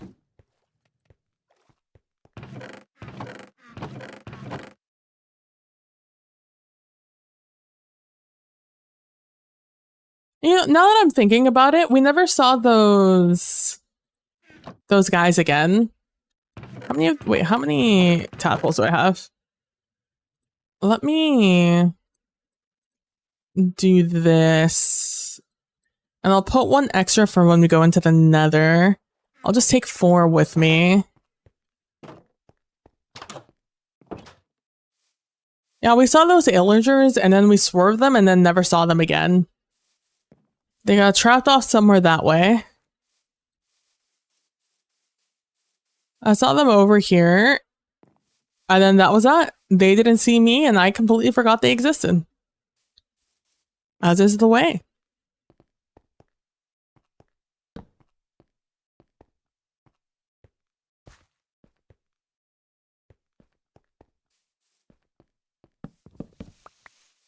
Just noticed this grew. Let me do that on this one also so it grows up. That's an old school technique, by the way. To get a sapling to grow into a taller tree, you're supposed to place a block here and then a torch here. And then as high as you go with your blocks and you place torches there, it will be unable to grow in this space because it won't break any blocks. And you can do that up to, I think, 5 blocks high, and that will force a tall tree to grow. But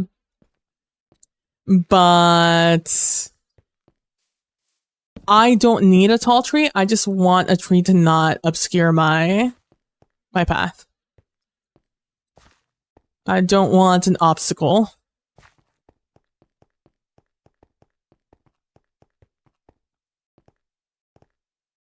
Maybe I should, like, drop it. Maybe I should make a door here. So I don't have to worry about anything creeping on in. Nothing has creeped on in since while I was building this, like, even when I had no roof. But just in case.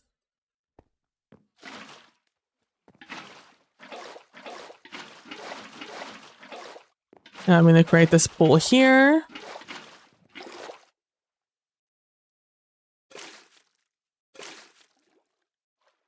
And now we grow these guys until they become adults. Then we shall breed them and breed them and breed them until we have a ton of them. I think I need 40 of these guys. There are 4. I think there are 3 types. There's 3 types of... Hold on. Everyone, hold on. I need to Google how many... I need to Google how many frog types there are in Minecraft. I typed in frog and the first thing that came up was Minecraft, if that gives you any idea how many times I've looked this up. Yes, there are 3 types. So there's the temperate, the warm, and the cold, aka the orange, the white, and the green frogs. The orange frog... Oh... has to be a snowy taiga. Fuck. This is a normal taiga. I did all of this for the most basic bitch frog that I can grow in my own home. Ugh. It needs to be a frozen river, a snowy beach, frozen peaks, snowy taiga, frozen ocean, the end, the deep dark, cold ocean, deep cold ocean. Oh, that's so obnoxious. Hold on, boys. I'm gonna pick you guys up again. I don't need you guys growing up while I'm not here.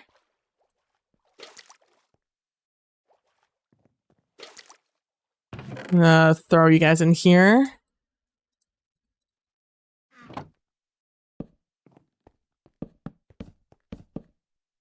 Well, I go and look for... Oh, that's so obnoxious. I thought I had beat the system. None of this is snowy. This is all just a normal taiga biome. Oh, hey, a wolf. I thought... Oh, and you're not killing the sheep! Let's go! The resource packet works. Or the data packet works. Oh, that's such good news. Oh my god, we got a quadruple. Did you see that? That's wild. I thought they only came in threes.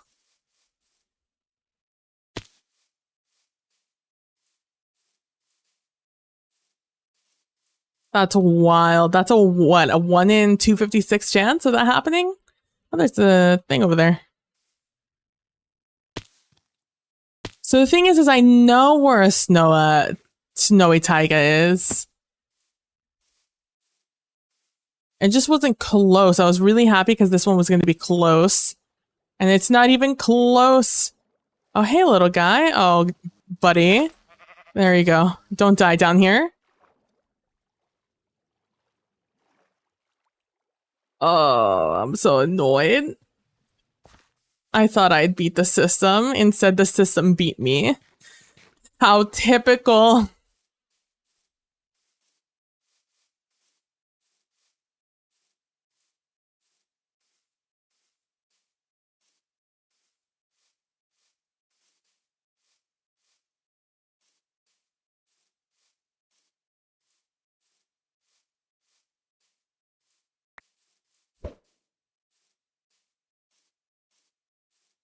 This is my quarry. I guess it wouldn't hurt to create a path to this quarry.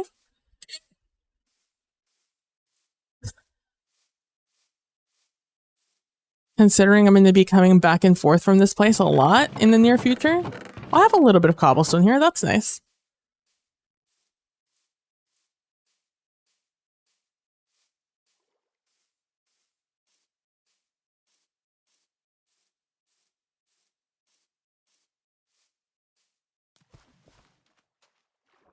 I'm so annoyed.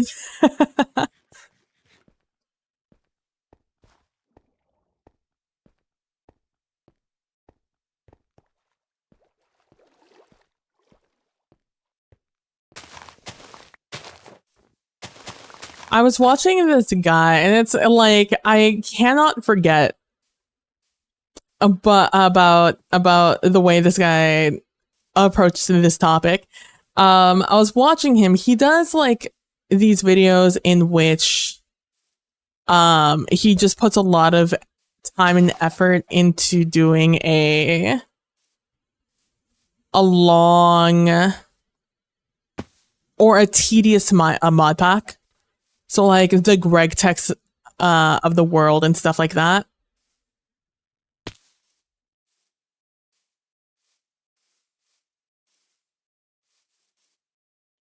And when he was talking about it,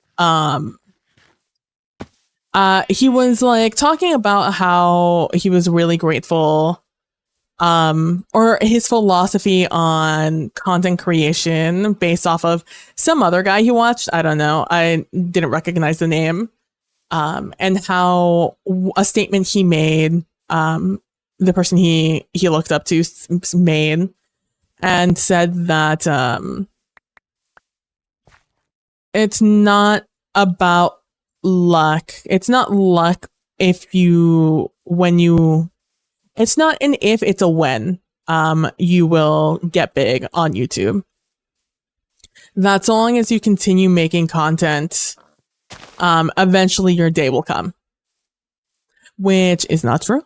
That is what we call a pipe dream. It's 100,000%. You have to put effort into it, into doing so, in order to get recognized. And even then, we only see, it's a fallacy because we only see the people who get successful. We don't see the people who aren't successful. Anyways, neither here nor there. I think this is a coast of my continent, my little island. I think this taiga is the taiga on my mountain, on the other side of my mountain. And this should be the quarry here.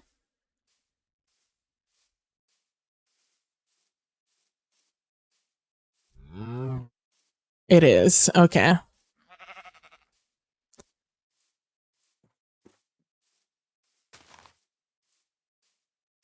So there is the river here. And there's a river here. And theoretically, there's a river that leads to this, but actually does not.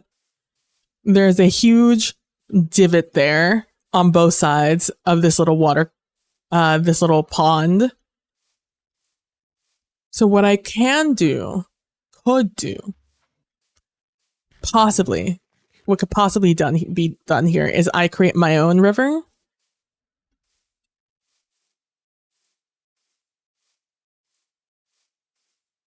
Or probably the more smart idea is to create a path up here that goes past these little ponds and goes up to this. That wasn't the point that I wanted to make, though. That's not the thing that's stuck in my head. That's just, what people say constantly. It's like, if you just keep working hard enough, eventually you too will succeed. I can create a little dock here and make a path that way. And maybe a bridge from over here to over here.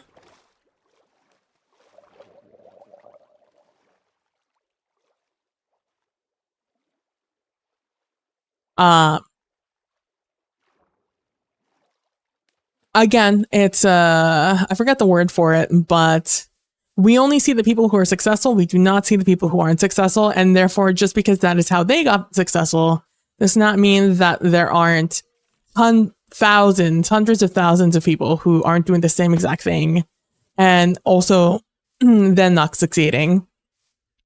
But no, what really got me is again, this was a portion of the video where he was like being thankful about all the successes that had come upon him recently, that he made a video that went large and then that garnered him a large audience all of a sudden.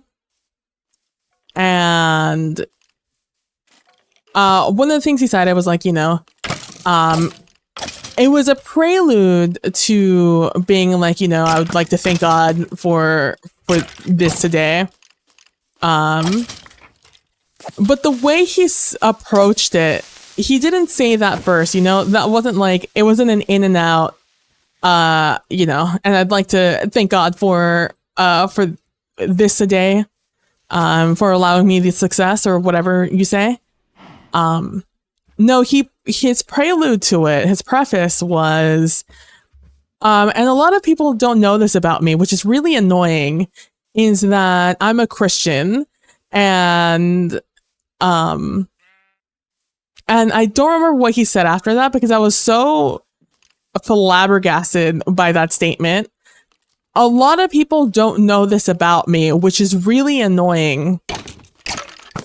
I'm like, my brother, why would anybody know what your religious affiliation is when 100% of your content, 100% of the words that come out of your mouth are related to, you doing a high-tech Minecraft build world,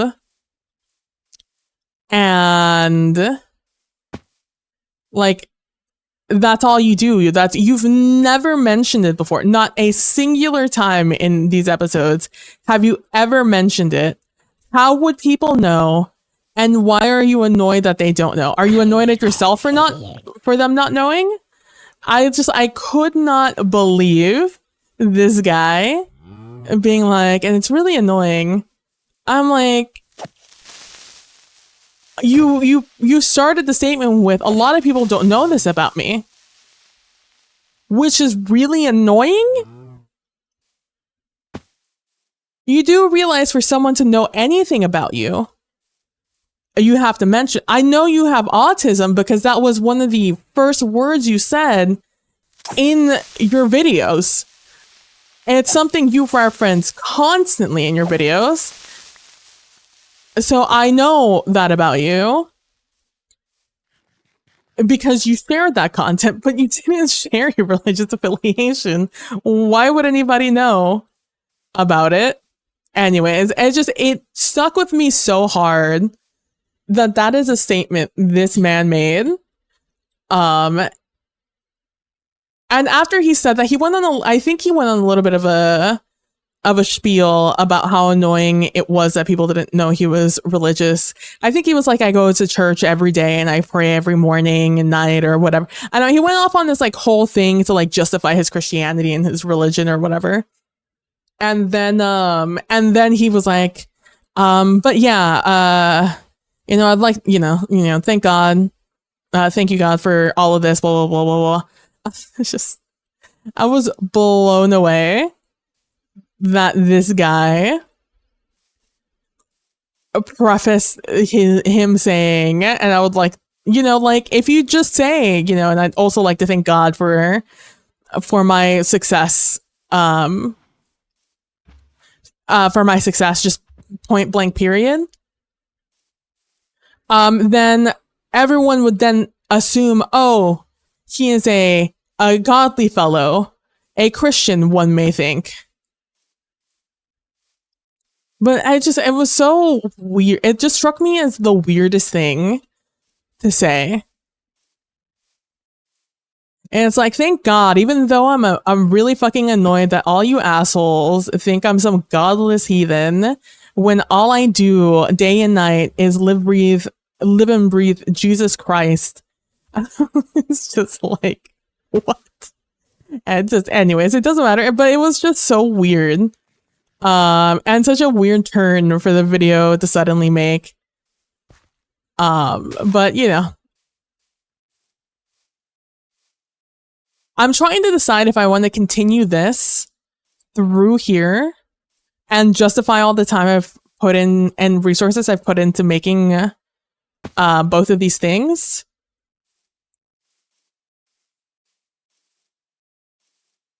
Or if I want to go with my original plan and use this as an excuse to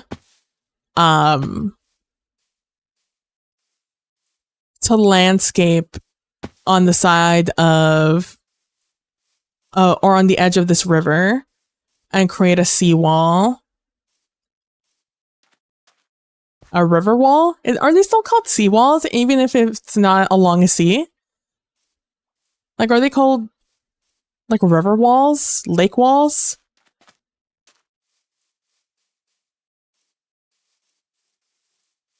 Because I want this to be a walkable path. Because again, this is going to be our Cave Spider Kingdom is going to be along, I believe it's this one. Yeah. It's going to be up here. I don't know exactly how I'm going to lay it out yet. I'm trying not to think too hard about it. I think it's a dam for lakes. Well, a dam would be stopping the water, right?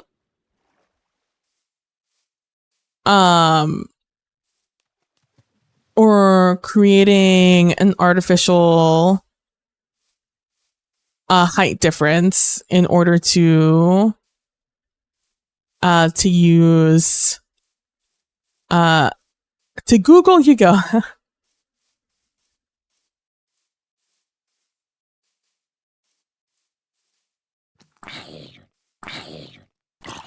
Hello, sir. Would you like to mind your business and not burn me to death? Thank you. I appreciate it. I was gonna, well, to death, but not my death, your death. Ooh, Taylor Swift's, oh, hold on. I need everyone to ignore me. Oh, it's been like over 2 hours already.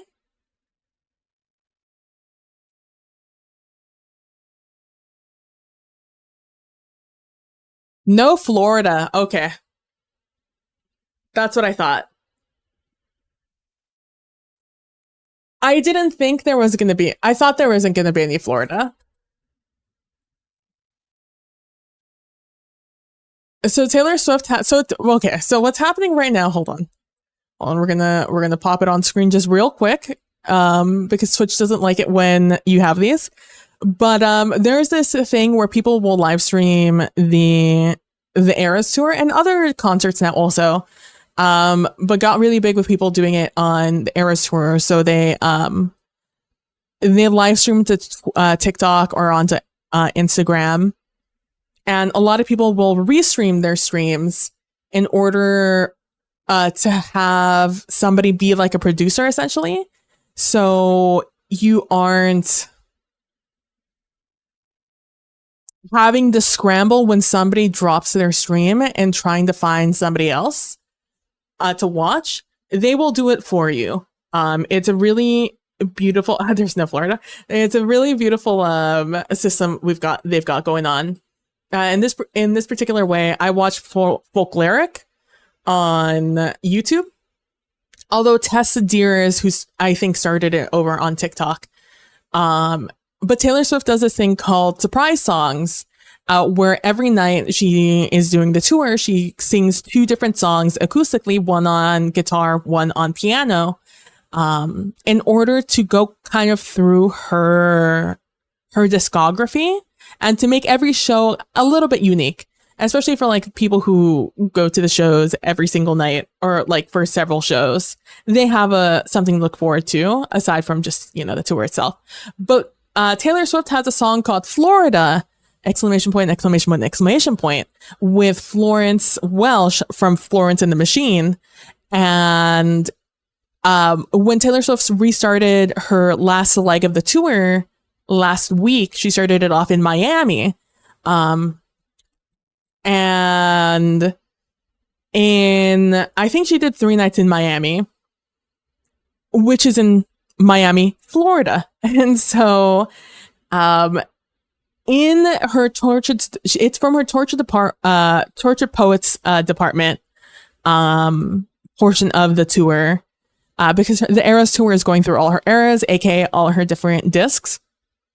And, she has a song called, in that album, the Tortured Poets department, which is this era right now that you're watching with this white dress, she has a song called Florida with Florence Welch. And as a surprise, the very last show, I think, before the 2-month break she took between the Europe tour and her return back to the US, she had Florence Welch as a surprise guest. And she, right before this song, in the middle of the set, she changed up the set and added a new part of it where she duetted her song Florida with Florence.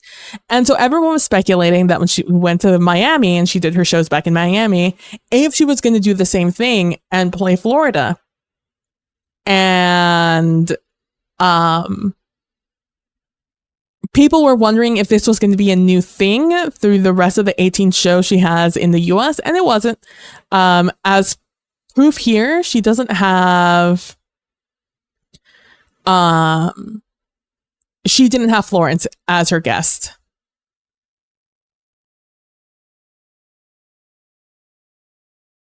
And so people were like, oh no, there's no Florida. They aren't doing Florida.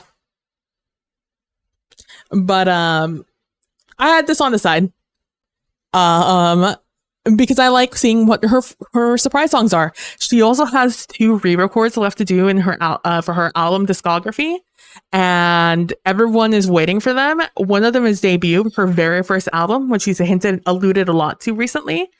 And then the last one is Reputation, which is her most anticipated re-record, which is really funny because people didn't really like Reputation when it first came out, because Reputation is about all the drama she got into with Kim K and Kanye West back in the day, namely when Kim Kardashian called Taylor Swift a snake because of some made-up bullshit Kim Kardashian made in order to make her ex-husband Kanye West look better back when they were married. And therefore, a lot of people didn't really like Reputation, but it's been a slow burn into which now it's a lot of people's favorites. But yeah, this is what I'm watching on the side. But everyone on the side, as you can see, is just like, no, Florida, no. A lot of people are speculating that Post Malone is going to show up at some point on this tour, because Post Malone is also featured in one of her songs in her single actually, called Fortnite. So some people think that he's going to show up during that portion of the show.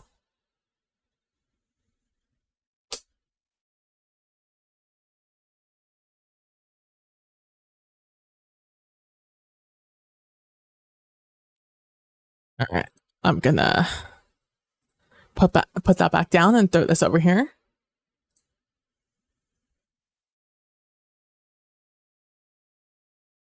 That's still not Post Malone.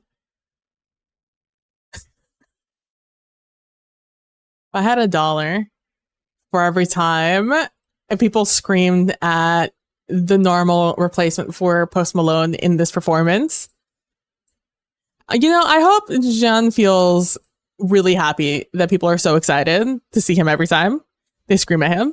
But yeah, Florida's fine. Florida the state is fine. Florida the song is now no longer part of the set, which has some people real sad and in their feels. But I don't think anyone thought it was going to be in. I don't think anyone truly thought it was going to be part of the stuff. Where am I? Oh, I wanted to get to the top of this mountain because I wanted to see how big the top of this place was. I remember. I'm like, I do not recognize where I am right now. Whoa, how do I get up? That's so funny. But right now she's in New Orleans. She's in New Orleans, so that's why I did not believe she was going to be doing Fortnite again. I was like, no, this is a Florida special. Only the Florida tour is going to get Florida. As far as I can tell, I don't think New Orleans has gotten anything so far. I think they well, this is a nice flat top. Is there more taiga on top of this? I have so much taiga. Are you snowy at all? Are you also just a normal ass taiga? I've never gotten to the top of these mountains. I've flown over them in Creative or in Spectator back in the day when I was looking for the seed. Because obviously the quad spawner is right under us. Did your Googling oh, that's a fox? Even though it kind of looks like a raccoon, that is in fact a fox. Oh my god, little cutie. Look at him. Little snippy sniff sniff. What a little cutie.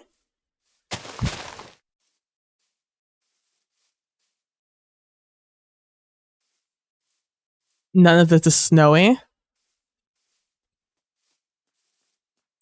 Oh, that chicken's cooked, brother. Everyone, hit me with a solid RIP to that chicken, because he's not going to be here on the return trip. Oh, there's more than one chicken up here. R.I.P. Nah, nothing. You fell down a rabbit hole?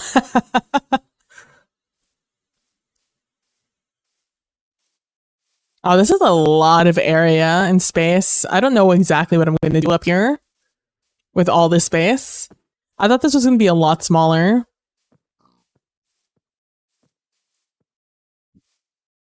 I'm going to have to find a solid way to get some deep stone.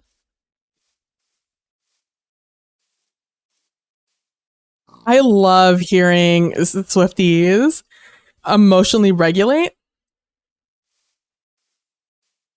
as here we can it's a concert, we can both listen to it. I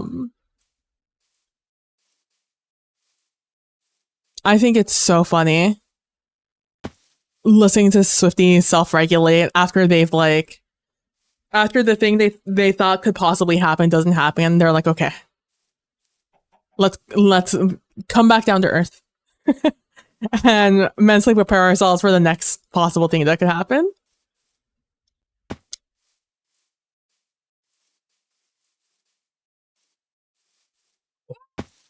That is a drop and a half. Oh my god. That was terrifying. Oh, you sing it. You sing it. This is her angry woman song. What did she call it?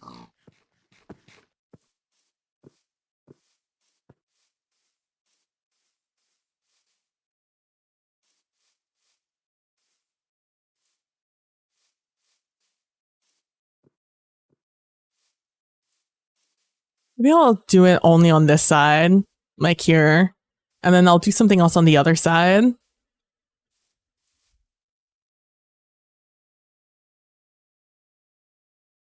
Because I'm mostly... So the reason I want this to be something I do is because down here, this is all open. So I want most of this kingdom to actually be underground.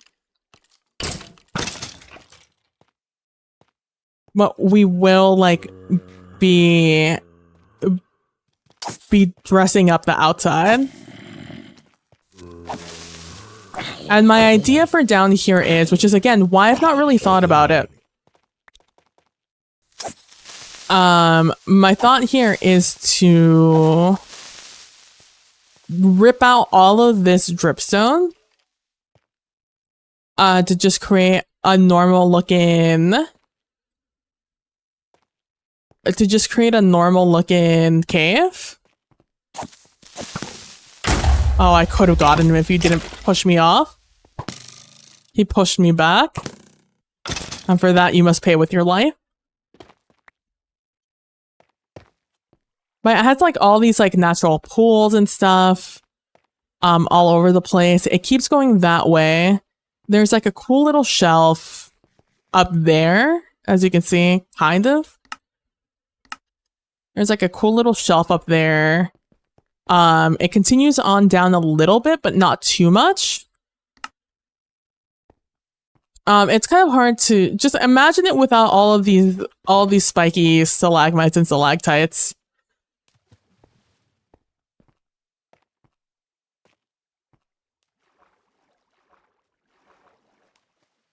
But see, you have like this here, also another little water station. There's another one over there. I forget what these are called. It's not really an aqueduct. I'm sure there's a scientific word for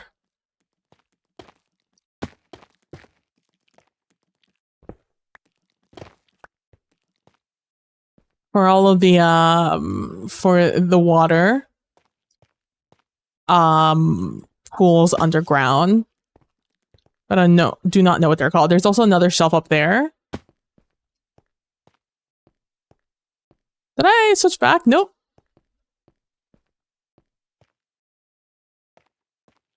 There's also this whole thing over here.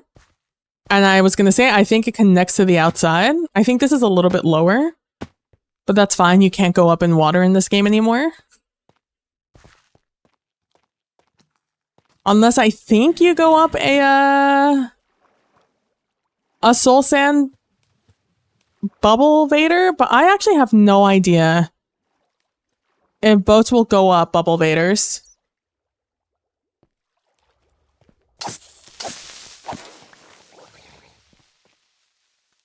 Yeah, right there is an outside. Look at that. Yeah, right here.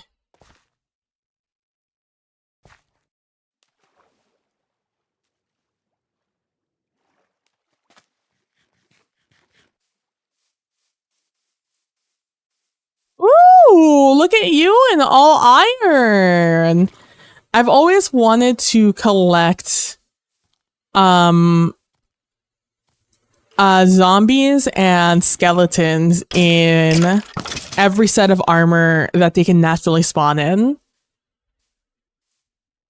Like all leather, all iron, all diamond, and all chainmail.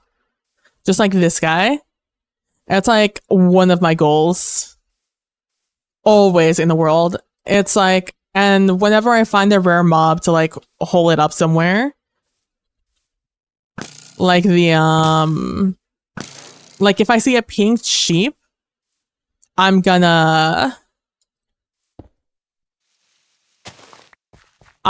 collecting that guy. I still remember the first time I saw a pink sheep. They're a lot more common now, but I remember finding one in my first one in the beta, and I was elated. I think it was the beta. I think it's always been the beta I've played in.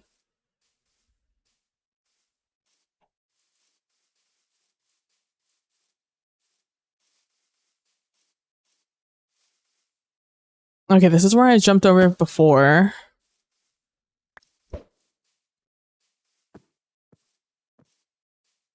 But yeah, I want to build most of the cave spider farm underground. I feel that would be more thematically appropriate. But it is a little far. Like over there is our farm, and over there on the other side of this little hump is where the entrance is. It's like quite literally on the other side of this mountain.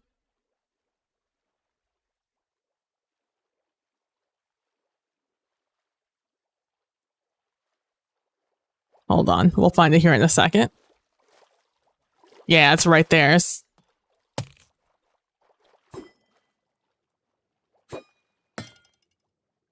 Where are you? That's not you. It's you. I like that these guys look different. They become a lot easier to find. Dude, RIP that fish he caught. RIP this guy. Caught a fucking stray, man.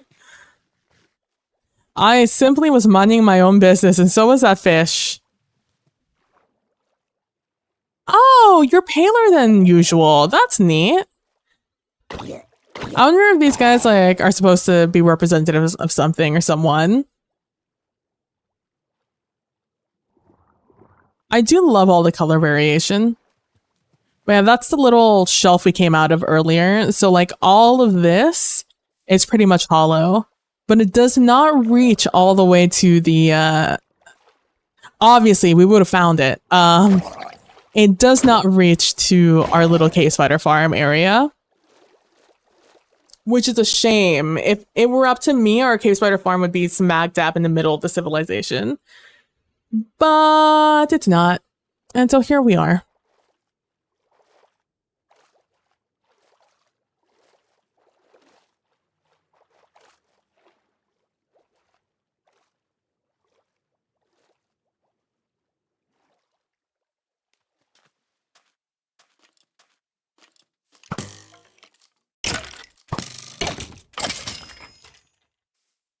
Oh, okay. The beta dress. Here, we can watch this in all its terrible quality together.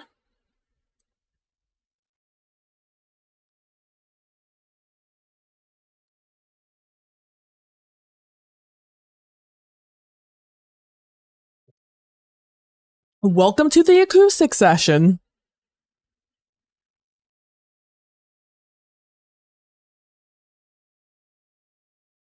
She's a bomb pop. Oh my god.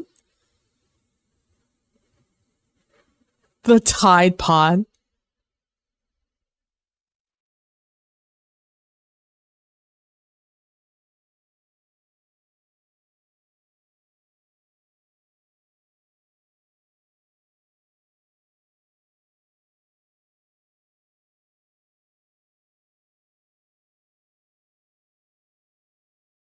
Oh, people are freaking out because they think she's going to drop debut TV today. And this is the portion of the show she usually does debut.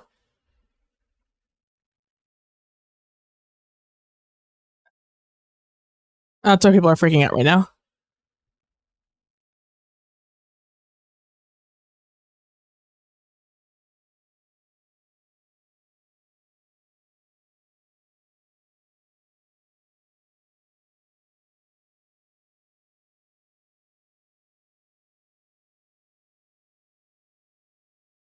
This is from her first album, Our Song. Our Song, I believe, might have also been the last song she performed. Oh, you guys can't see this. I believe it was also the last song she had left to sing off of debut.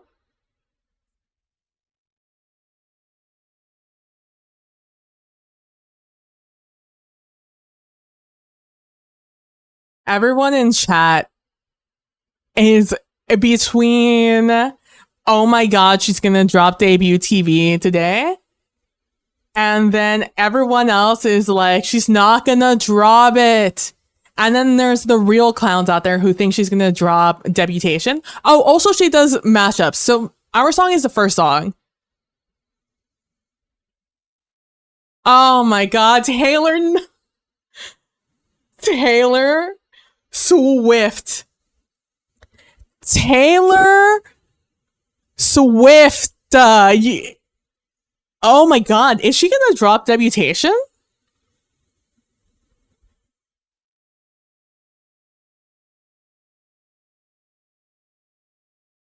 Call it what you want. Is from Reputation. So the real clowns, as I was saying, they think that Taylor Swift is gonna drop Debut, her very first album. It's called Debut, but it's called Debut because it's called Taylor Swift. That's what the album's called. But obviously Debut is easier to find. And so she has Debut and she has Reputation left to drop. And a lot of people think she's going to drop both of them at the same time. She's going to announce Debut and Reputation. Because symbolically, it's like, you know, I'm ending with the album that started it all. And also, now when she drops Reputation, it's going to mean something else. Because her reputation has changed since everyone hated her when she dropped Reputation. You know, obviously she's like, you know, the crown jewel in pop music right now. So this is the second time she does this. She did this in Miami also. Miami, I think night 3. She sang in Tim McGraw and I think something off of Reputation. And if not on the same mashup, she's, oh my god, I hate you, Taylor Swift. I cannot. Because she's not gonna say a damn word tonight. I already know she's not gonna say anything tonight. She's either trolling or she's actually gonna do Debutation. And I need you to know how polar opposite those two are.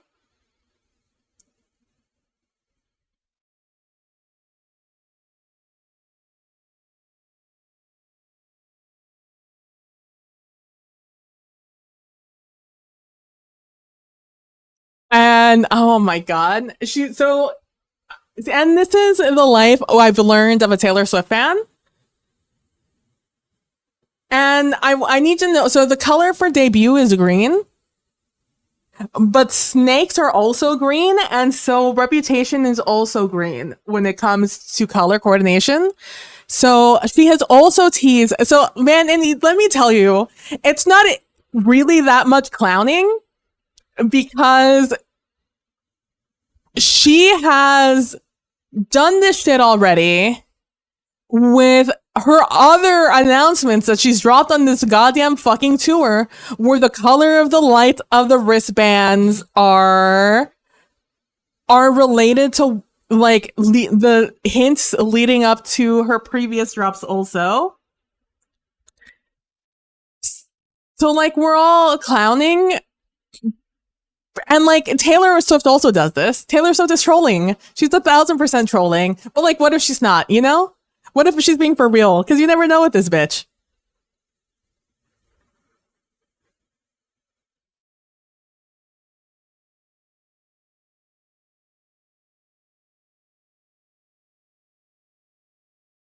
Is this her third time doing Black Dog? Hold on. I'm snoozing these ads so hard right now. I just need you to know. Unless I missed it. No, okay. You're going through it over here. The thing is that okay, so here's my theory. Here's my theory with what's happening with Taylor Swift and all of this that is happening. My theory is that yes, she's gonna. So she's done. She's finished her Tortured Poets Department era. She's done. She's ending it with Black Friday, where she's dropping her anthology vinyl and CD, and a Eras Tour book exclusive at Target. Oh, what is she mashing this up with? You crazy bitch.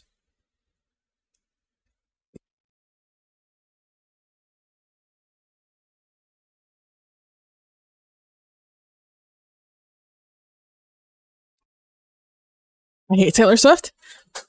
I hate Taylor Swift. This is hurting my feelings. I need you to know this mashup is hurting my feelings right now. Anyways, so I say she's finished. She's done. She's finished Torture Post Apartment, which means she's ready for her next album drop. Like, no, not only is Hey Capitalist done, we have milked as much as we are going to milk out of the Torture Poets Department. She's hurting my feelings right now.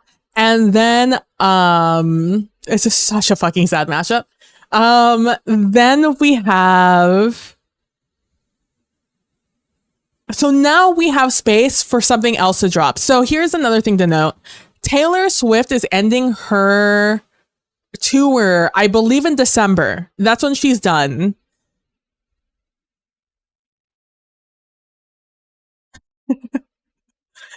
We're in the piano and the guitar right now. I love Taylor Swift fans. Yeah, so I believe she is going to announce her next drops on tour. I think there's not one singular way in hell she is not going to announce debut and Reputation before this is over. So I do think she's going to do a debutation announcement where she is going to announce that debut. So fucking sad. That debut is going to come out first, and then she's going to announce Reputation when that's going to come out. I think it was Fearless and 1989 that came out like a couple of months apart. I think she's going to do the same thing with Debut. She's going to announce Debut next, and then at the end of the tour, she's going to announce Reputation's date. Like, she's not dropping them. She's just going to announce when they're going to come out. But I do not think she's going to do so until... I do not think she's going to do it until November. So I think she is actually for realsies now teasing them. I think anything before this, she actually wasn't teasing it. I think she is now teasing it. This is a really fucking sad mashup. I need you guys to know it's hurting my feelings. Anyways, that's my theory as to what's happening. Just business wise, that makes the most sense to me. It would be the largest L Taylor Swift would have done in this entire new era. It's going to be the biggest L if she doesn't announce Reputation at some point.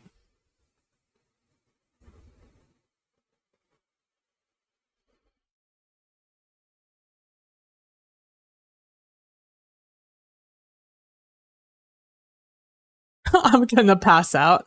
Oh my god, these comments are killing me. Look at her. Look at that little smile. She knows what she did.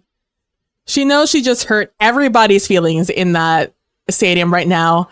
And all 18,000 people watching this live stream, not mentioning what's over on Tessa's stream or over on TikTok. Bye, Taylor. You fucking troll ass bitch. Watch her jump into the stage. This is how she always ends her things. Jump, boop, goodbye. She jumps off stage, or into the stage, and she swims away. In case you guys have never seen that before, but that's so funny. Oh my god, she's such a fucking troll. And the thing is that the things that she does, you just never know when she's actually going to start doing them. Like, you never know when she's actually going to start teasing the new album. I think I'm going to use this as an excuse to build up this river wall. This river sea wall. The sea river wall. No, because there's no shot. Okay, so here's the thing. I love Debut. Debut ranks high in my favorite Taylor Swift albums. Considering I haven't listened to some of them almost ever. But Debut, like, that's her first album. Also the first time I ever heard Taylor Swift. Taylor Swift has some bangers on there, like our song that you just sang. I like Debut. Debut is one of my faves. Debut does not get the respect it deserves from the Swiftie community. Therefore, there's a lot of disrespect on Debut's name. Let me tell you that right now. The amount of disrespect people have for Debut is insulting. Debut is the reason we have Taylor Swift in this day and age. So the audacity to sit here and not be excited for when Debut comes out. However, when Debut comes out, it's not going to sell well. It's not going to be like her top seller. It's not going to be in 1989. It's not going to be it's not going to be a Folklore. Oh, although Folklore and Evermore did not sell that well either, but that's because of COVID. It's not going to be a Red, like it's going to be a Fearless, where the people who like it, the people who don't. People know Taylor Swift more for her 1989 and Reputation era. That's pop Taylor. And that's the Taylor that everybody wants to be listening to right now. So it would be silly and a misstep on her part if she gave Debut the same amount of time to breathe as she would 1989, which is why she didn't do that when it came to she didn't do that when it came to Fearless. I think it was that. Hold on, let me see the dates. I gotta see some dates here. Also need to check my Discord. My Taylor Swift Discord is popping off. Or the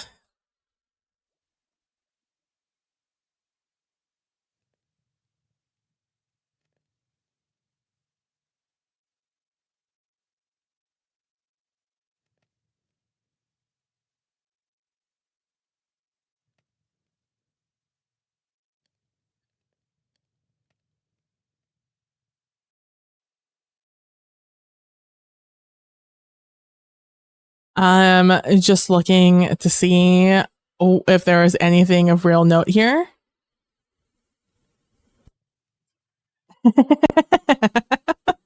The amount of people who keep thinking Post Malone is showing up is the funniest fucking thing in the whole goddamn world. It is quite genuinely so funny. Thank God no fresh out of the slammer. I would have crashed out.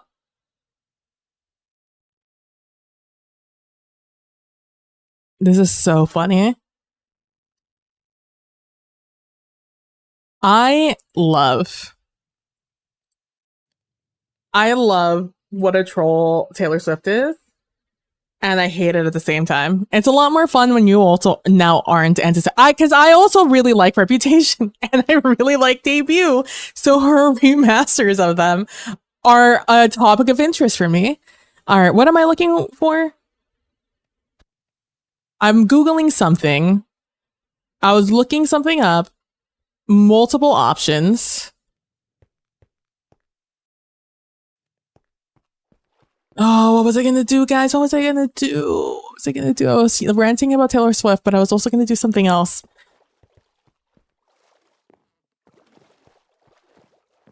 Seawall. My brain is just stuck on Seawall, so I was gonna go over there. I'm gonna go around. I'm gonna redo that. A lot of disrespect for Debut. I really like Debut. It's coming around here. I'm gonna go around. I was putting away my water.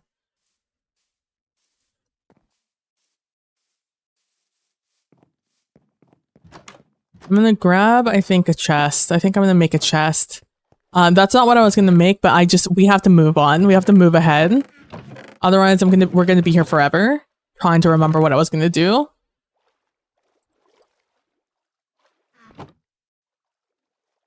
Oh, I remembered I was gonna look up. Fearless TV. When did that come out? That was April 9th, 2021. Really? Okay, when did 1989? Was it Red TV? What came out after? Oh my god. Taylor Swift. When did this come out? November? Okay, so Fearless came out in April. Red came out in November. 1989 TV. When did 1989 come out? That came out end of 2023. Really? It came out at the end of 2023? That's wild to think about. Wait, that's wild to think about. When did she announce TTBD? She did this February 4th. October, November, December, January, February. She gave 1989 4 months, and it came out in April. So March, April. Okay, 6 months. TTPD came out in April, May and June, July, August, September, October. I'm telling you, she's going... Okay, hold on. Taylor Swift Eras Tour dates.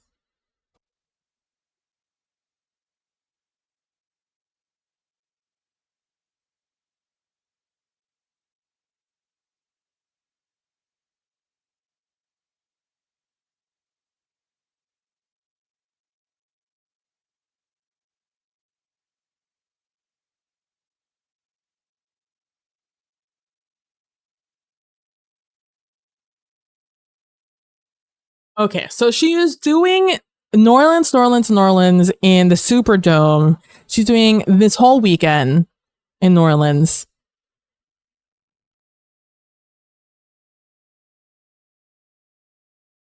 Hold on. Oh my god. I hate everything. Okay, go back to this homepage. Pop up the thing again for me. Thank you. 11/29 is when that's coming out. Oh, there's no way she's waiting until... Okay. I think this is what we're doing. Okay, hold on. Wait, no, I think we've got it. I think I've got it. Got it. I think I've got it. I think I figured it out, guys. Okay? This is what's gonna happen, and you can hold me to this. God damn it, it keeps giving me the international dates. I don't want to see the international dates. She's going to Canada. That's where she's ending the tour. Okay, so She's doing Friday, Saturday, Sunday. This Friday, Saturday, Sunday in New Orleans. Then she's doing November 1st, 2nd, and 3rd in Indianapolis. And that's next weekend. I think she's announcing. Hold on. Give me the international dates now. This is going to determine if she's doing it night 1 or night 3. I think night 3 in Indianapolis, November 3rd, she's going to announce Debut TV coming out in November. Will she do it in November? December would be foolish, I think. I think if you're going to drop an album, it has to be in November.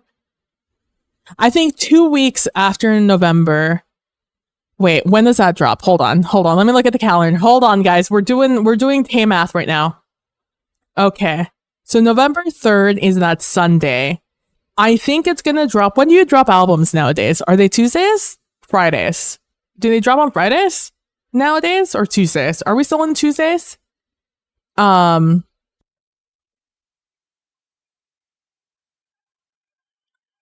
on. When did she drop? She dropped TTPD like a day after my birthday. She dropped it on a Friday. Okay, so Friday. We're looking for a Friday in November. So she announces it on the 3rd. I think. Oh man, no shot. But she has to do it before Black Friday. But she would not affect her own sales like that. There's no shot she affects her sales like that. If you want people to buy the anthology and the Eras Tour book, you can't expect them to buy a new album also at the same time. I think she announces it on the 3rd, November 3rd. Oh man, it would have to. If she announces it on the 27th, if she announces it this Sunday, you'd be eating into your sales so much for both a book that's $40, which is really cheap for that kind of book, by the way. It's chunky. It's like this big and it's all photos. And it's like a coffee table book, so it's big. It's not like a tiny little book. It's like a big book. And she's dropping that 11/29, which is in November. Guys, oof.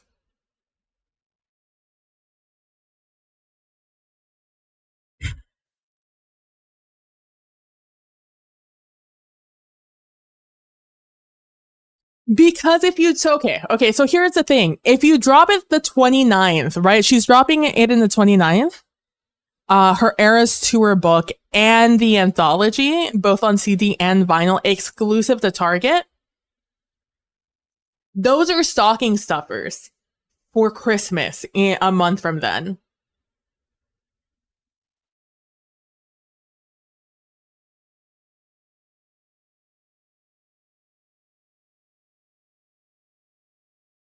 Right? Like, you're affecting your bottom line. Even if you think Debut is going to sell low, you can't undercut it like that. But when's her last date?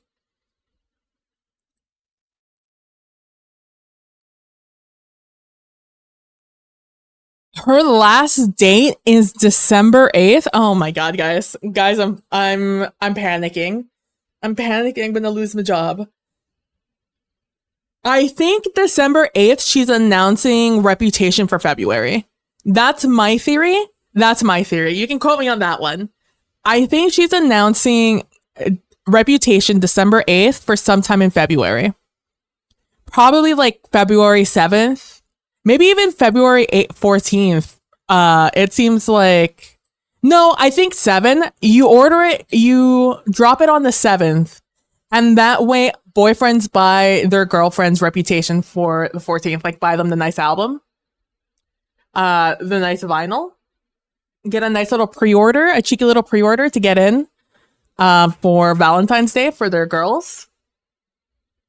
And girls for their boys, you know, whomsoever, and their days for their thems. So I think she's announcing Reputation. It's either dropping late February or early February. It's either going to be the 28th or the 7th of February. Maybe the 21st of February, but I think for sure first or last month or last week in February. But what does that mean for debut? She's hard. I need you guys to know. She is hard hinting at debut coming out while she's trolling kind of for Reputation. Unless she announces both of their dates December 8th, but that would be silly. I think she has to announce one on the 3rd of November. She announces it the 3rd of November for it to drop in January, maybe? Unless she says debut is dropping in February. December, January, February. That's 3 months of birth. Usually she gets about a month, maybe 2. But if she gave 2 months... Okay. Final verdict. November 3rd, she is saying she is dropping debut to drop February 7th. December 6th, a little over a month later, she is dropping Reputation April 11th. I don't know if there's any time there, but I think that those are going to be our dates.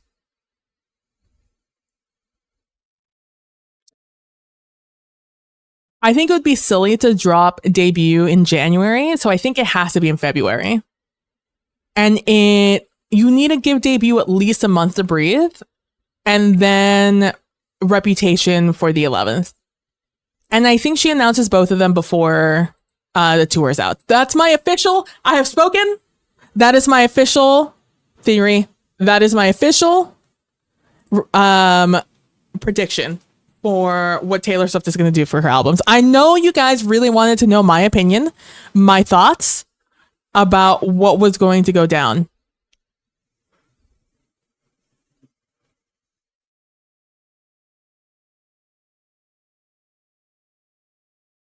I think that's going to be what's going to happen. Just so we're all clear.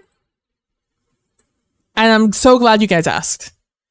Because it's very important for you to know. Oh, I've just left you guys on the screen. I should have been showing you me scouring the menus or the websites and my calendar.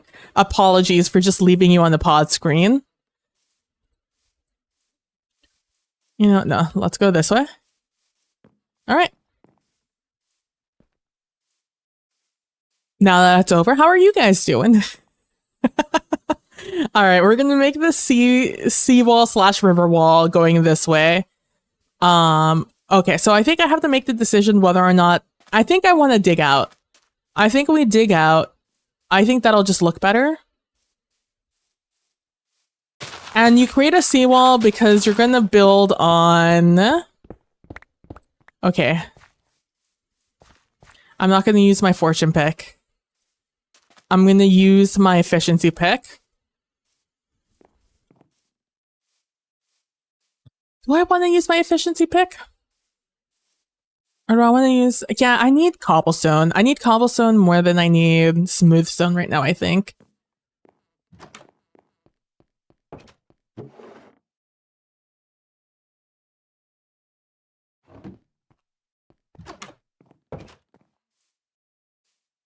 But yeah, so...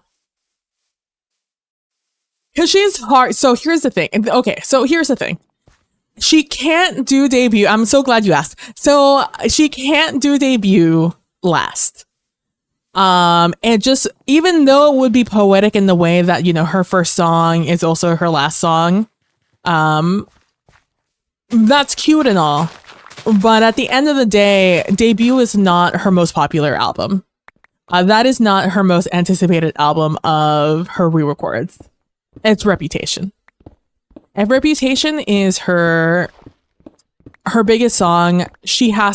Everyone is clowning for it so hard. She has to announce it. Like, for economically, it is the decision to make. If you want to make the most money out of it and create the most hype, you have to do it during tour. And if you announce it the last night, well, it's going to be huge, right? A lot of people think she's going to be doing a really sad last set of surprise songs, like kind of like what we heard today, except instead of sad in hurting my feelings emotionally, they're going to be sad in the way of just like, you know, kind of like you're on your own kid kind of sad. I think she's going to celebrate. I think she's sad it's over, but she's also happy it happened. I think she's one of those people. Like, that is her perspective on it all. Because as much as she loves it, and I'm sure how electrifying it must be to be a performer, being the largest performer right now in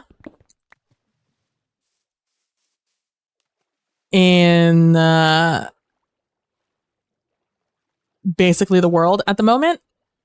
Oh, there's so much here. Oh my god, my nose is so itchy. And I keep trying not to scratch it, but I need you guys to know it's so itchy. And I don't know what to do about it. What I am going to do is I'm going to grab... I don't have my motion pick because I put it away. I'm such an idiot. Hold on. I'll be right back. I'm just going to carry both of them on me. Fuck it. They're both going to be on my person. The decision has been made. Where's my gavel? Someone get me my gavel. Bonk, bonk. The decision has been made. I will carry both the fortune pick and the regular pick with me on my journeys. I have spoken. The decision has been made.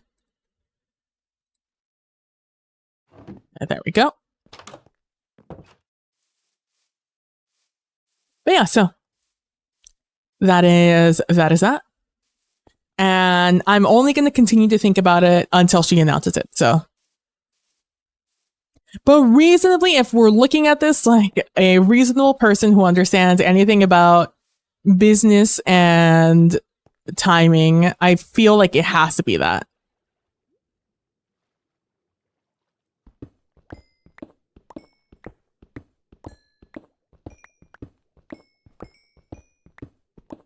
I don't even think it has to be business. I think it's just pure common sense that it has to be something along those lines. I think it's wishful thinking otherwise. Do I still have this? I do.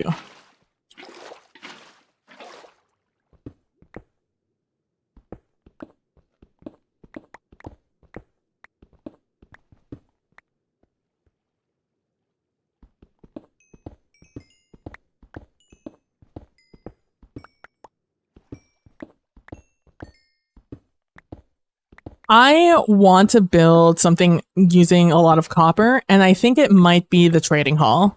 So I'm trying to start my collection of copper now. My only issue is I think I'm going to have to smelt it with lava, which I guess isn't the biggest issue in the world. The biggest issue in the world is it means I have to set up a smelter for it. A mini super smelter for it.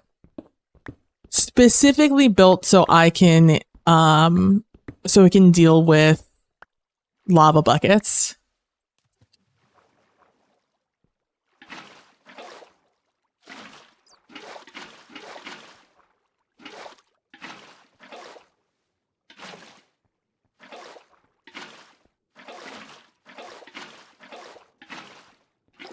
I don't think it really differentiates much from the norm.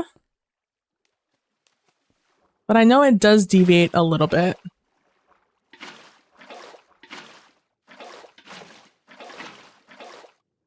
I know you can't tell, but digging underwater does create really fucky water currents if you are not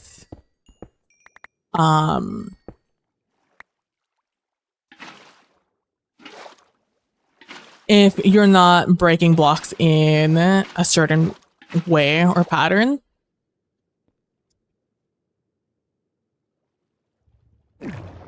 Which is why I am going through the effort of filling that up.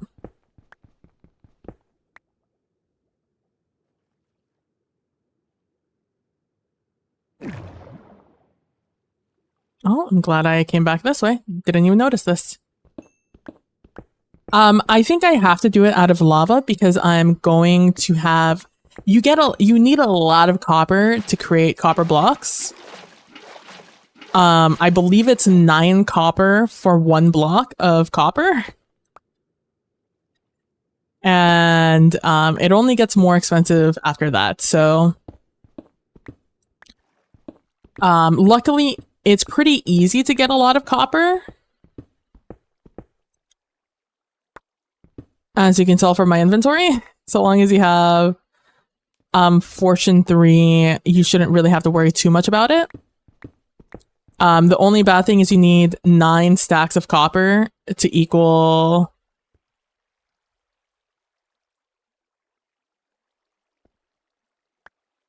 9 stacks of copper to equal 1 stack of blocks, I think. I'm not 100% on it, so don't quote me on it. I just know it's a lot of copper you need per block.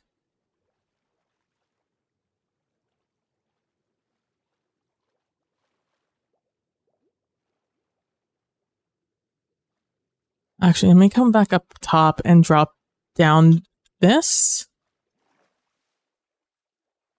Also, again, I'm using gamma a gamma resource pack for you guys to be able to see. Which again, I know is very ironic considering how dark my the Kalino and I's 100 Days of Horror streams are. But it's only because it is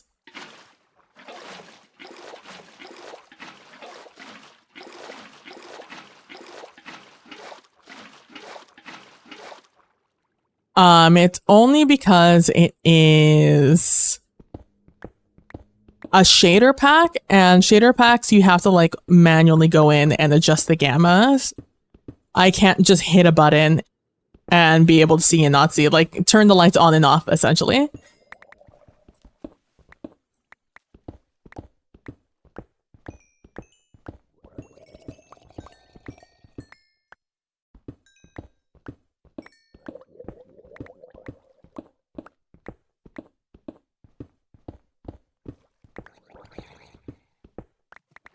Was that from 7th Heaven?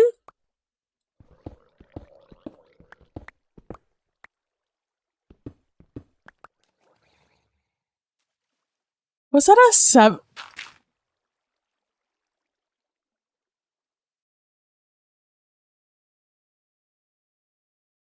What song is this? Oops by Patsu.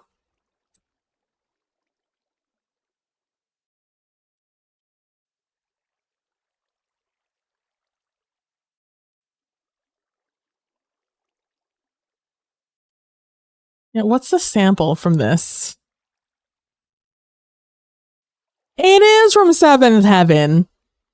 Oh my god. I cannot believe.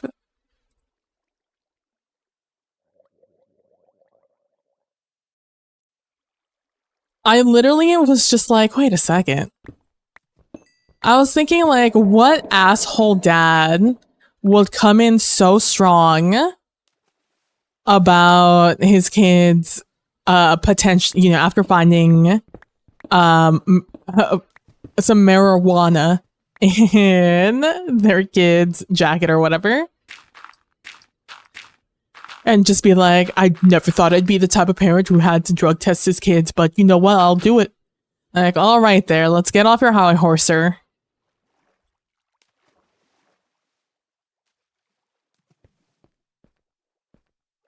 And they're like, actually, Dad, it's Mom's. I found this in Mom's jacket.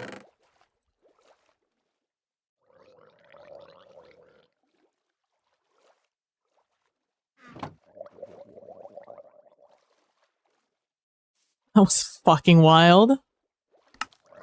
In a way that it was wildly unexpected. Will you stop gurgling right next to me? It took you long. Aren't you guys supposed to move fast in water? Like, hurry up.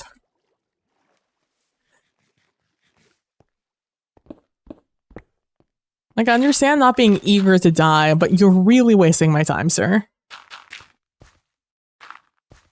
Anyways. Hope all is good with y'all. My October has been mad busy. Between TTRPG stuff and real life stuff.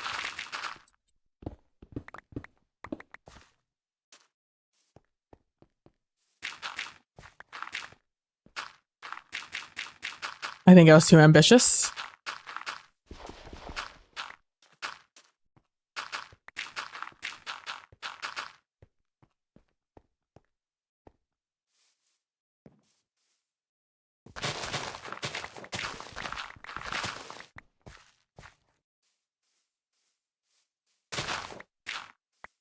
I think I'd be open here. It doesn't necessarily need a path up here this wide. Like a stairway, I should say. Not a pathway. Pathway. Also, I found out I saw today in the creator dashboard that if between now and next and to Halloween, if you stream together, if you use the stream together option in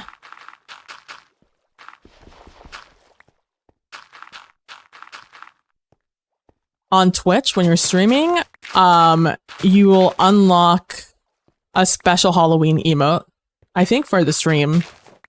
I assume for the stream. I don't know why only I would want. Why would want a streamer exclusive emote? That's quite the exact opposite reason we have emotes.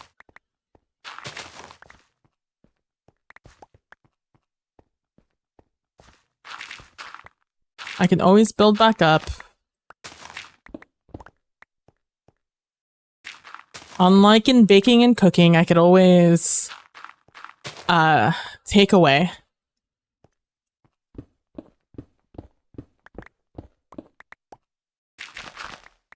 That was so wild. I have to listen to that again. I can't believe they used the Seventh Heaven sample.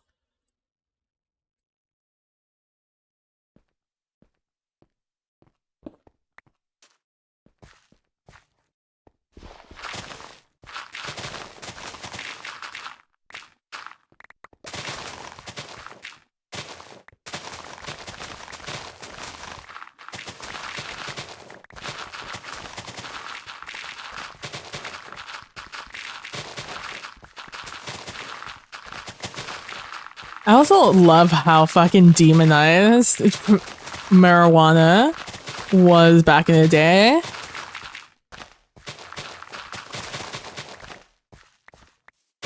It's like literally the worst thing you can do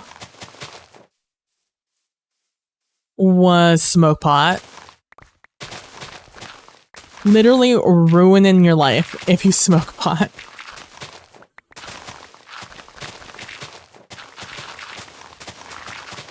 And now it's just like, yeah, whatever.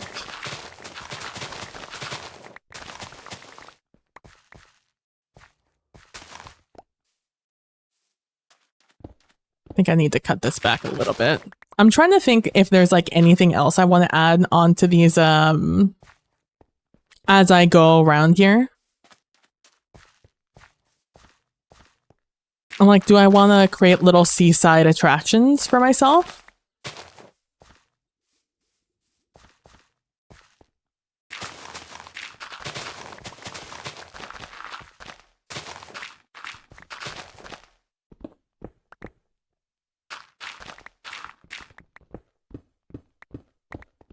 I was thinking that over here, how there's this like large, it's not large, but this outcropping of land, I'm just like, should I put something here?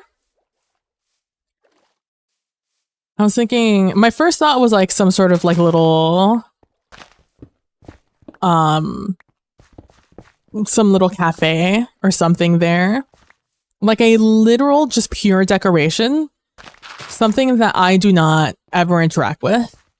But now standing here and seeing like where it is, I'm just like, maybe like a lighthouse of sort, like a large light post. To show that like, hey, you're home. Keep going this way. Because over there is home, and right across from us is our cave spider farm. Which arguably the two most important things that I'm going to be interacting with for the foreseeable future. Especially what I'm going to be using this this infrastructure for. I can't help but think of games like Civilization when I'm building things like this.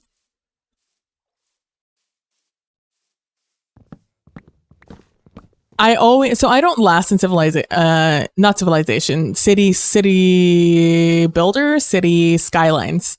I was thinking City Skylines. I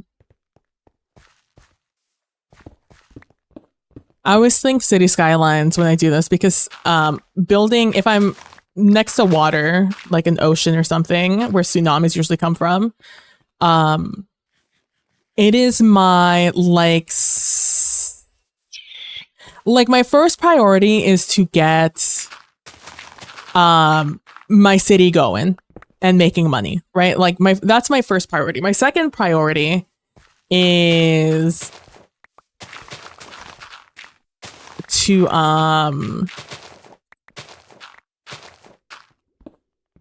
get some sort of infrastructure up by the seawall in order to protect myself from tsunamis. But also there's a bunch of like cool stuff I do. You can build along the water that I just never get a chance to because I don't reach that point. Or the game hits me with a tsunami before I get a chance to do it. Like I was so close. I had just started. I was like waiting for my money to come in one of my latest worlds. I was testing out this new formation. Because I'm not an efficient when it comes to City Skylines and organizational games like that. Those are the games that I like to have fun in and be a silly, goofy gal.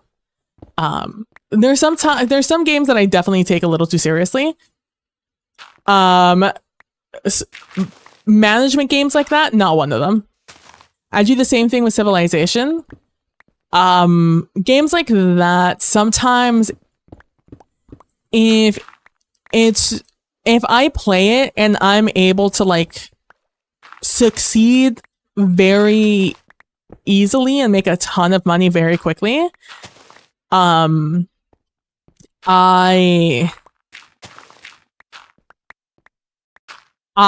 proceed to then not take the game that seriously because I've already beat the game, basically, you know? Once you find the money-making scheme, it's for me, it turns into a game of, okay, how ridiculous can I go and I still be successful? Like, what do I need to do to fail in this game? And that's what my games end up being. But that also means that there's some things I don't get to try out very often because the city usually fails in one way or another. And a lot of the times it's me. Like, the city's fine. It's my fault we failed. The city. I'm the reason the Green Arrow has shown up, you know? Like, I used all the money. Like, tsunamis always hit me right as I've spent all of my money on something frivolous like a continued expansion. Like, I just upgraded all the roads, or like I bought that really expensive school or university or whatever. That is always what it ends up being. And I'm always like, my bee. And I just have to watch. And I just have to, what I end up doing is I hike. So I try to save it. Because at that point I usually, so what I end up doing is I buy, if I have enough money, I buy out any of my loans that I still am paying off. I pay them off completely and I take them out again at the full price, what I have left.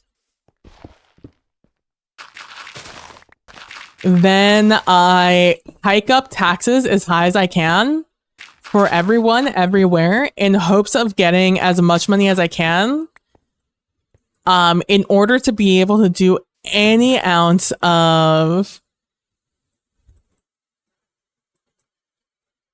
remediating the situation. You know, you know what I think what I want to do? You know what am I gonna do?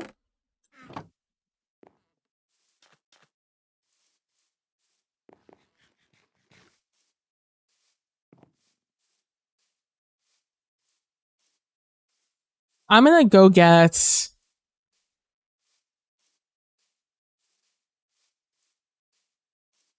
I'm debating between either I get a donkey or a bunch of llamas. That's where I'm right now. I need a way to get a lot of stuff from point A to point B.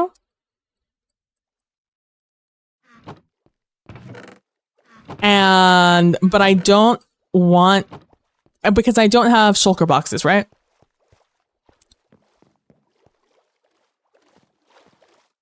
So, okay, hold on. Let me see. How much stuff can a llama hold? I know minimum is, I think, 3, but what's my maximum?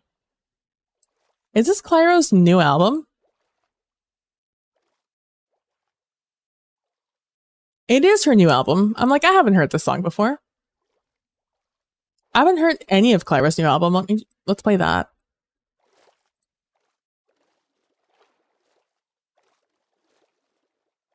All right, llamas.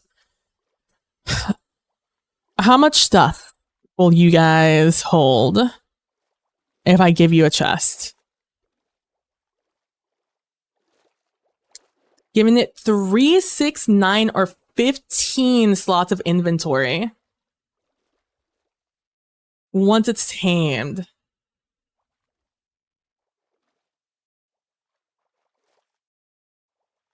It's pendant on strength, but strength is an NVT data. And you're more likely to get a llama with 1, 2, or 3 strength, which means you're more likely to get 3, 6, or 9 slots. 5 is a small amount of a small amount. So best case scenario is I get 9 slots, which is 1 line of my inventory. At best chance, I get a llama with 15 spaces, which is about half of my inventory.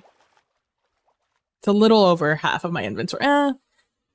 If I don't count my hotbar, it's about a little over half. Can you... Okay, breeding. Adult llamas can be bred by feeding them hay bales. The baby llama takes the coat of one parent at random. The strength is chosen as a random integer between 1 and 5. 1 and the strength of the strong parent inclusive. 3% of the time, the resulting strength is increased by 1, but it is capped at 5. When 2 trader llamas are bred, the offspring wears a rug. That's very funny. So if both of my parents are strength 5, there's a 20% chance they will also be a strength 5.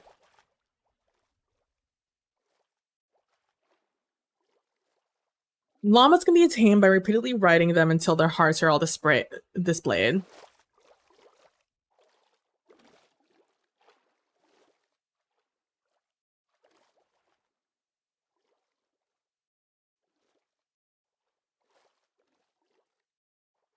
What if I just get a bunch of super llamas?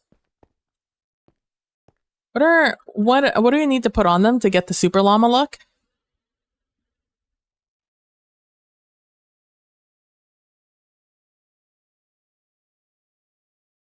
Dark gray. Dark gray is how you get the super llama look. Or the Zoro look. I don't know if I have any wool. I also don't know where I would put wool if I did have wool.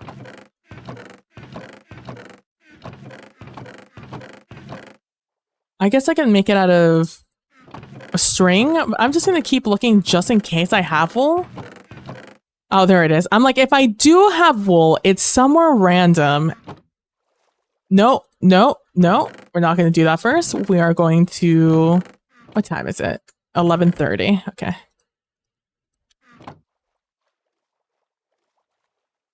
Gray wool becomes this, which means we can create those. Okay. I'm gonna need a bunch of this anyway, so let me just grab a couple of these. Because I don't think I have any hay or wheat lying about. Oh, actually, you know what? I know I have ink sacs because I've killed a bunch of these guys. Because I always know I'm gonna need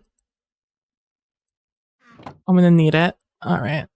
15? We're not gonna bring back 15.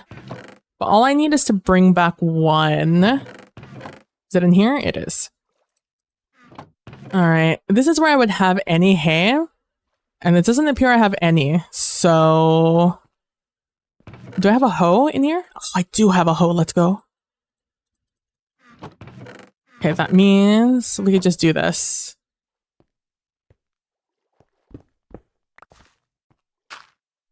I'm just gonna do this. For my sanity's sake.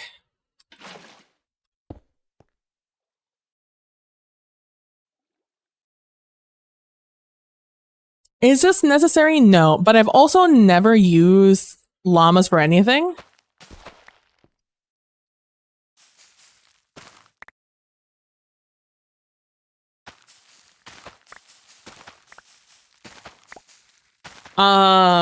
And I've always wanted to. And considering I'm taking this playthrough slow as fucking molasses, I'm gonna take the opportunity.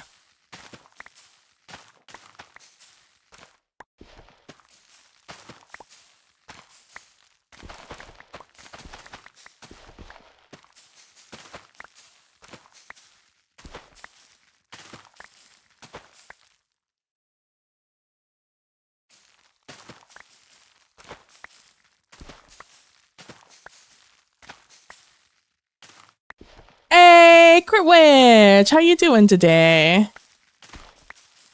Or this evening, I should say.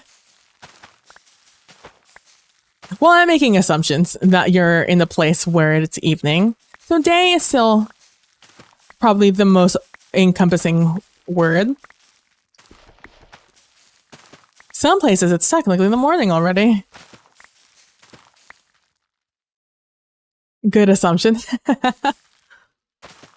You're well now? I'm happy to hear you're doing better now. I'm doing good. I'm doing all right. I finished off a project I was working on. I worked on, God, when did I work on it? I think Saturday. It was a day I was super stressed out and I was just like, I just need to chill out. And so I was like, I'm going to play Minecraft and watch some videos and just chill out for the rest of the night. and I started a project, and I finished it today.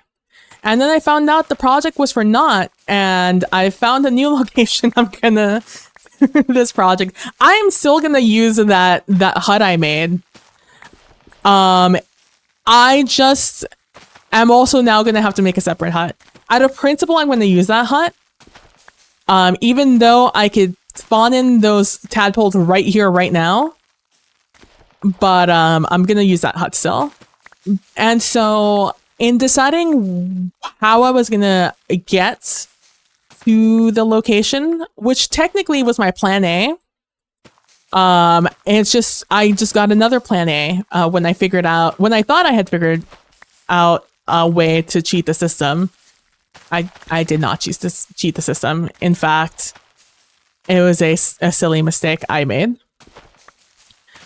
So in deciding what I was going to do when I was trying to map out how to get to the location, I had two choices. I could continue the road I had worked on earlier today when I was talking about what I thought about Wednesday's game, and what I thought I could improve, and how I think the format could improve with that particular kind of genre of game. Although Tangle Blessings is going to confirm whether or not it is just a case-by-case scenario, or if it'll be like a broad solution.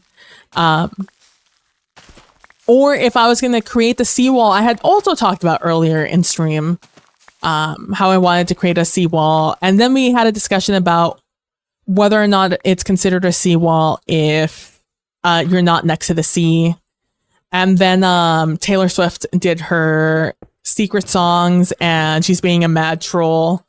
And I went off on a whole conversation about on what I think she's going to do.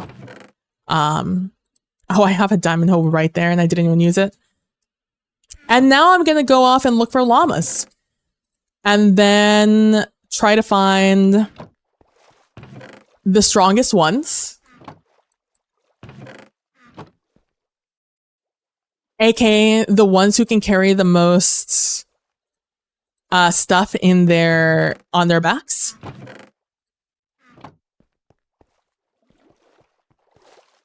And that's what we're going to go do now.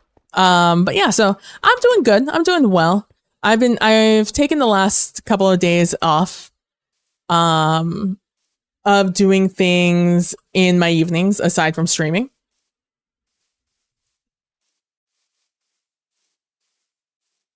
I have no idea where to find llamas. Hey, maybe I should look up where to find llamas. Let's see.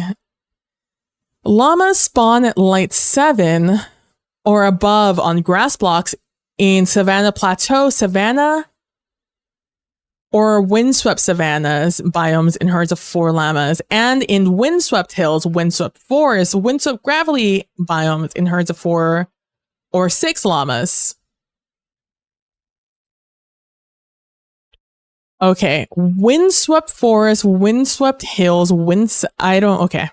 I'm just gonna open up Chunk Base.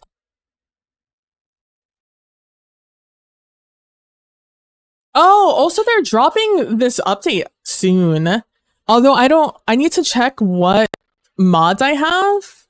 I know my fabric is gonna have to be updated.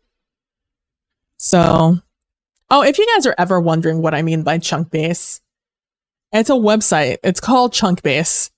Basically what it does is shows you where everything is, although I am uninterested in everything except biomes. And so it shows me a map of the biomes of my area. I also need to know where my spawn point is so I know where I am. Okay.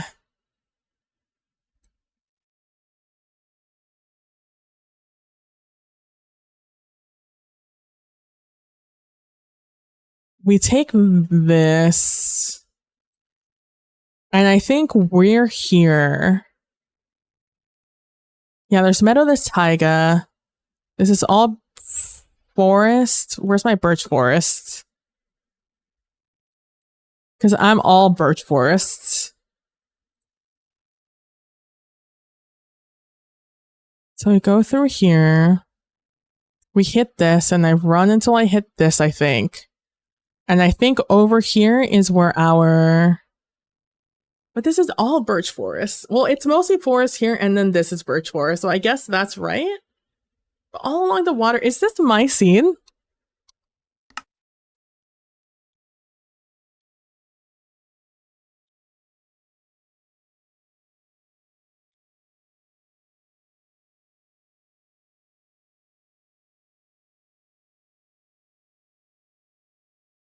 It doesn't change much. And this was my spawn point. There is the water. You have to pass through these plains. Maybe it's because it's small. There's dark forest back there. Maybe I go this way? Where am I? What are my coordinates? My coordinates are negative 530. Negative 530. So yeah, we're here. Okay. So this is where I am now. Right there. Center of the screen. I'm looking for windswept forest. Windswept gravelly hills. What else did it say?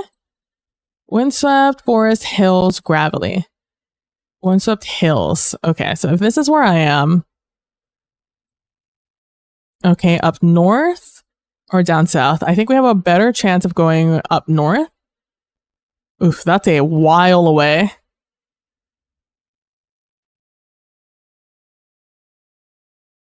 If I'm here,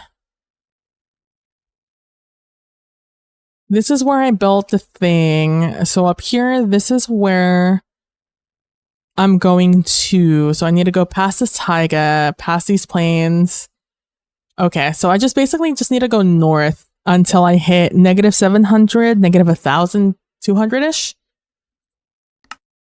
Okay. Negative 700 this way. And then number gets smaller this way. Okay. And we're off. Actually, you know what? Let me make sure I top off all my food before we're off.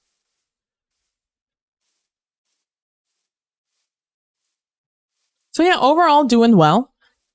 Doing all right. Yesterday I ordered my new power button for my PC. So I can, you know, turn my PC on once I move it. Because right now, if I were to put it where I want to put it, I wouldn't be able to reach it.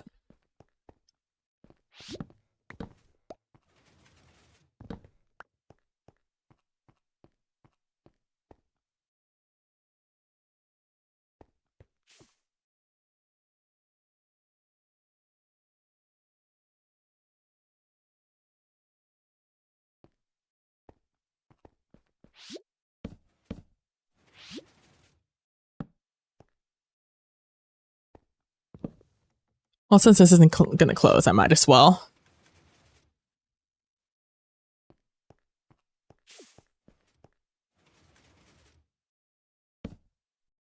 Just gonna do that real quick. There we go. All right, now we can head off.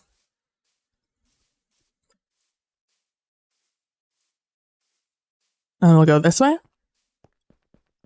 I know I was saying something, completely forgot what it was.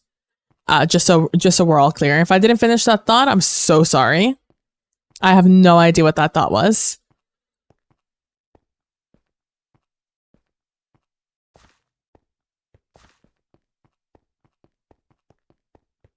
This is what I worked on today, this entire path.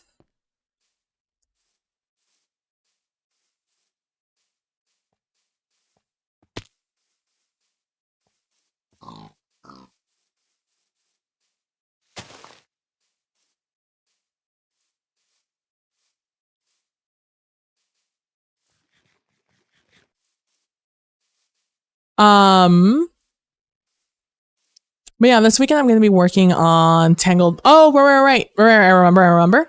So if I were to put my PC where I want it right now on the table I want it, which I built up last weekend. I built it on Friday, I think. And then on Saturday, I was going to do all the things, all the chores I need to do to place it in there. I was going to sweep, because right now, anything that falls on the ground in my room, mostly like clean napkins that get blown away from my fan, get blown away under my desk and into the corner I'm going to put my PC / the new table in, because that's the direction the fan is blowing, like my standing fan. And so I need to sweep, I need to dust my PC, especially since I'm going to be moving it in the location I'm no longer going to be looking at it. So I'm going to naturally forget to, because right now I take out the screen in front of my front fans and like wipe that off, clean it off, and then reinstall it. Because it's like right there, I see it all the time. But now that I'm not going to see it all the time, I need to like schedule it in my calendar when I need to look at it now. And I'm simply going to forget if I don't, because I'm no longer looking at it and out of sight, out of mind. But more importantly, I can't reach where my PC is going to have its power button anymore, because it's going to be deep in the corner away from me. And I'd have to like crouch down and reach my entire arm underneath the table to turn it on. And while not impossible, wildly uncomfortable. So instead, I've bought a button that I can press separate to. Oh, it's a piece of, I guess this doesn't have the extension that goes down. I was like, what the fuck is that block? So yeah, I bought an extension that will be just its own button that I can press to turn the PC on and off wherever I want to turn it on and off. And then I bought a little cover, like the ones you buy when you have like a cat or a child. I bought one so I can tape it on there and open it and close it when I want to turn it on and off. So I never accidentally, or someone else never accidentally purposefully tries to start or stop my PC. I think this is one subtitle. Yes. So in theory, there could be llama somewhere around here. Unfortunately, all I'm seeing is sheep at the moment, which is unfortunate.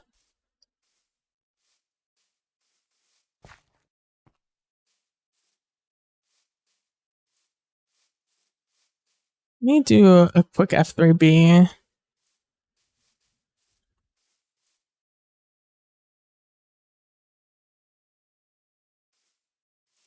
Because there was a chance that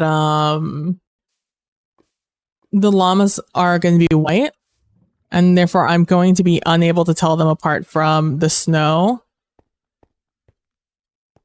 I feel this higher revelation should... You would think so, huh? But I guess because it's windswept, I guess the assumption is that the snow gets swept off of here before it can collect.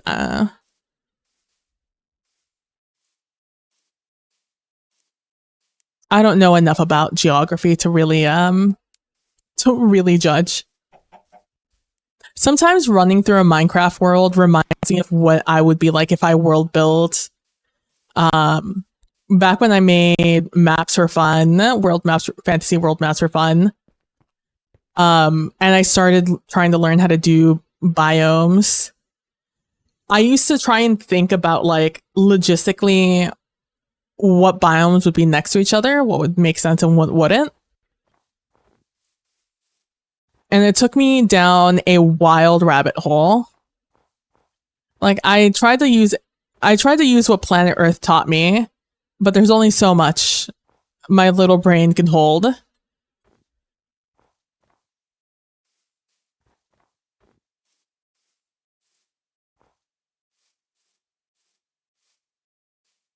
So when I was map building, this is what it made me think of Minecraft. Oh, hey, Callan could use those in his magic world.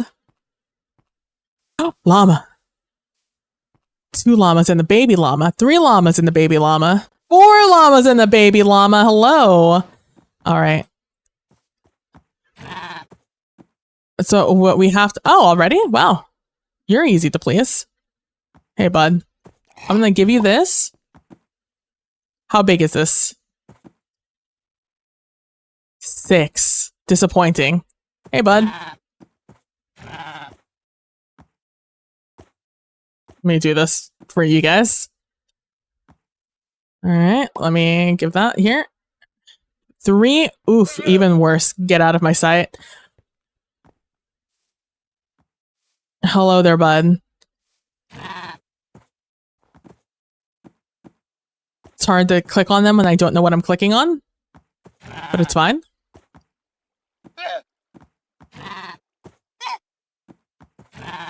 This little baby is like, get off! Get off my parents! It's alright. Oh! You're a 9er! Let's go! Alright. Alright, you're good? Okay, hold on. Let's make you Soro. That's how we'll know that you're a good one. There was one more llama around here, and I don't know where he went. Oh, hi, guys. Oh, he's up there. There we go. Okay. Get back down here. I need to ride you. Excuse me, sir. I need to do it with an empty hand. My bad. My B, bud. Please don't throw me off the mountain when you throw me off of your back.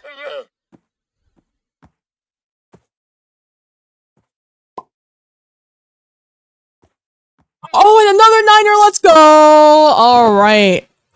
Alright, buds. Okay. We're looking for 5ers. Or 4s. Oh, this is a 3. This guy's a 3. Both the 9s are 3s. But that's much better than the 2s and 1s I was expecting. So, llamas have a strength score, right? So they are either 1 strength, 2 strength, 3 strength, 4 strength, 5 strength, 5 strength. Oh, you're all gonna come with me, huh?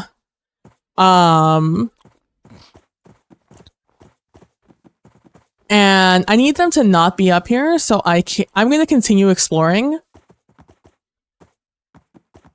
But they will very inconveniently explore if I don't bring them somewhere where they have the potentiality of being seen again.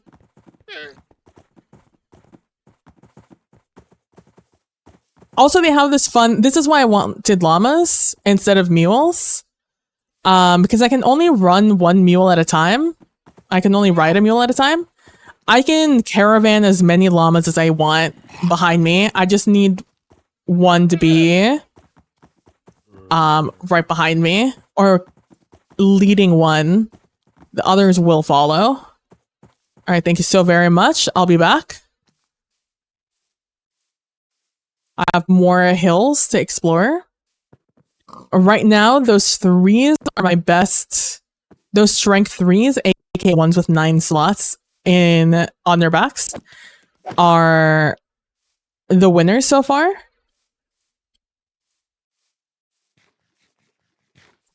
But if we can find some 5s, oh baby.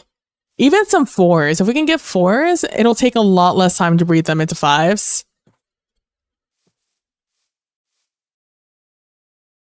I know that all sounds like absolute mumbo jumbo, but just know that that's how it makes sense.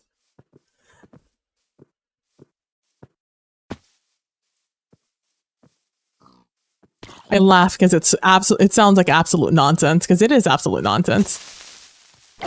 Like, don't get it twisted. I understand. I know. I know the words coming out of my mouth just sound like funny words. I really wish I had a zoom button. And it's like, I didn't miss it that much when I didn't have one, but now that I've been playing a lot of modded with a zoom button, all I want is a button that will let me zoom in. I'm gonna climb this mountain, I think. Look around, see what there is to see. Fair, yeah. It's like, I was perfect, because I find it really goofy to go in here and just do this with my FOV, and I'm like, oh, look at me, I've zoomed in. Because that's what the zoom in buttons are in other games. And I guess technically I could be running around with a spyglass, and maybe I should be running around with a spyglass instead. Because spyglasses are effectively a zoom button. Spyglasses are the vanilla zoom button. It's just the fact that they take one whole slot in your inventory is so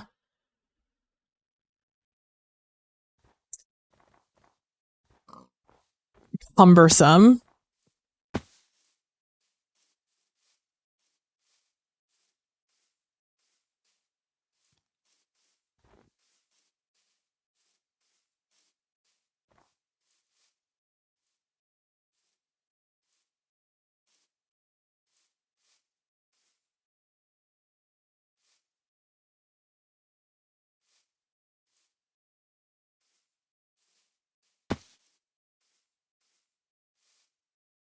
So I'm taking a very critical look at the landscape to see if I can see any llamas. And then when I do see an animal, trying to determine what kind of animal it is, because I don't know all of the variations on theme when it comes to the regular guys. I don't think llamas are changed.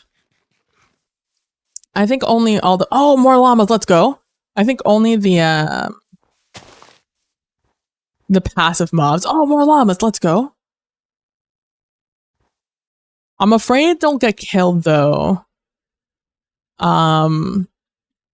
Where's my moon? I think we can wait it out. I know where they are now. Oh man, so okay, so we're looking for 5s. We're looking for strength 5s because we can breed more strength 5s at a 1 in 5 rate. There's a 1 in 5 that we are going to breed a same strength llama. I guess I could show you the Punnett square. Hold on. Let's show you guys the Punnett square. So as you can see here, this is the you guys can't see. I'll zoom in. So llamas will have a I've lost it. Here we go. A strength distribution of 1, 2, 3, 4, or 5. With a 30% chance of having hold on. Of course you had a sword. The one guy who could have killed me pops in. I haven't seen the zombie. Oh my god, he came up to me. I haven't seen a zombie with a sword in so long. Do I have anything? No, I don't. Could do that. Try to get me now, sucker. Okay. So we have a chance at 1, 2, 3, 4, or 5 strength distribution. Up to a maximum of 5. And then how many slots we're gonna have in our llama is going to be determined by their strength times 3. So 3 times 1 is 3. So they will only have 3 slots. 3 times 2 is 6. They only have 6 slots. 3 times 3, 9. 3 times 4, 12. 3 times 5, 15. Now, as you can see here, this takes a steep drop right after 3. There is a 30% chance, 32.8% chance there'll be 1. 32.8% chance there'll be a 2 strength. Or 32.8% chance that there'll be a 3 strength. Otherwise, they have a 0.8% chance of being a 4 or a 0.8% chance of being a 5. So we are hoping to get a 0.4 or a 0.5, but getting 0.3s is huge because we'll be able to then breed them. So they're Punnett square here. So this is stronger parent strength. It's determined by the strong parent. So if our strongest parent is a 5, there's a chance, there is about a 20% chance across the board they're going to be a 5%. A strength 5. And between 1 and 3, there is a minimal chance they will upgrade. But if you manage to get 2 5s, you manage to get the 1 in 5 chance that they'll be a 5 when you breed them. Otherwise, you have to go through these abysmal rates of 1 and less than 1% chance to get a 5. So if we can find one out in nature, well then, that's huge. That would be huge for us. I don't anticipate it happening, but I'm not going to be mad if it happens, you know? I, in fact, will be delighted if that's what happens.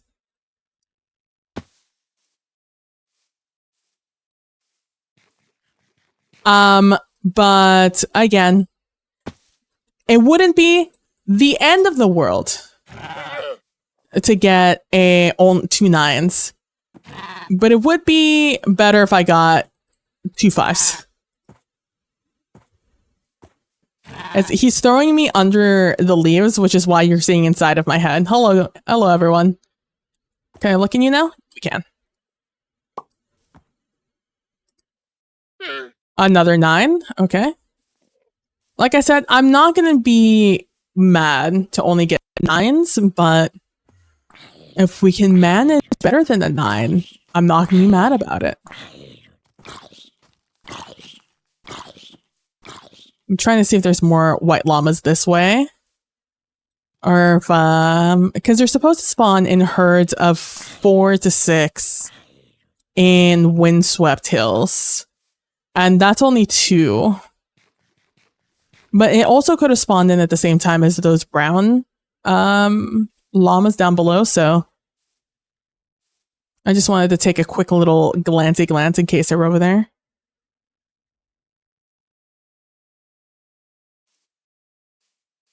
Okay, that one already has the bag. Oh, let me give you a Zoro mask, because you're good. That sound scared the bejesus out of me. I just want you guys to know. Ah, here's the other one. Hello. It's me, a PB. The health is mostly negligible. I don't plan on taking them into terribly dangerous situations. Oh, I'm swimming. Only 6 feels bad, man. Okay. So there are our cows. Oh, I thought it was a little baby. I'm not mad, I'm just disappointed.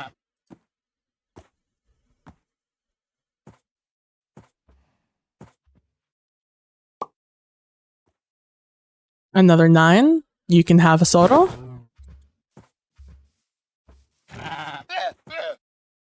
Honestly, even a 4 would be huge.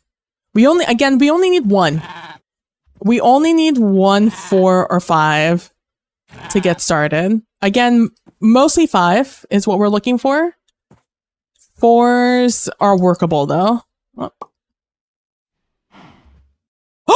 Oh my god, it's a 5. Oh my god, it's a 5. Oh my god, it's a 5. It's a 5, it's a 5, it's a 5, it's a 5, it's a 5, it's a 5, it's a 5, it's a 5. I can't remember how to do anything. Okay. How much health do you have, bud? Okay. Everyone, don't panic. It's okay. Everyone, it's okay. No one panic. Stop panicking. We're gonna be fine. Okay. How do I? Hey, don't. Hey, friend, won't you step back from the ledge, my friend? Cause it's me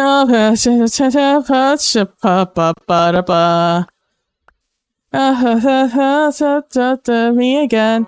I don't understand. Okay.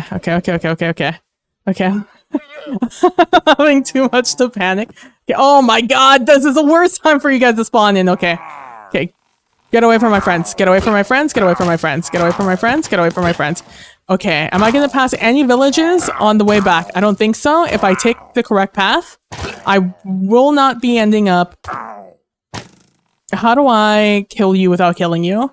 What's the best way to murder you without it being me? It would have been that other guy shooting you in the back, but you proceeded to then... Okay, you know what? No, it's fine, it's fine. I'd rather have Bad Omen. Oh, I don't get Bad Omen anymore. That's right. I get a bottle. Okay. It's fine. It's okay. Okay. How am I gonna do this? How am I gonna do this? Hold on. We have a game plan. Game plan needs to be written out. My X's and the O's, they have to be on the map. On the field, we gotta know where we're going. Okay, we can go straight this way. And it's pretty much safe. Okay, we're going this way. It's still safe. We're still good. Okay, a chicken. That should be fine. Okay, we're still safe to go this way. Carrying them this way. Here's the thing we need to remember, is that Minecraft mobs are the stupidest things known to man. On purpose, because they're supposed to die. Okay, and then it's a straight shot. Okay, perfect. So we need to compensate for their sheer stupidity by planning ahead. Okay. Oh my god, it's such a long trek back. It's fine. It'll be fine. I only stayed here all night, therefore all the creepers and all the enemies should still be completely spawned in, ready to ruin my day. Okay. Here we go. Okay. No, you're my like 3 or whatever. Yeah, you're my 3. You're fine, but I need my 5. Okay, my 5 is over there. Okay. We're gonna bring it up. Up and around, I think, is the best way to take him. Okay. Hey, bud. Get over here. Come on. I wonder if it was safer to go that way. No. We have a plan. We're sticking to it. Go on, bud.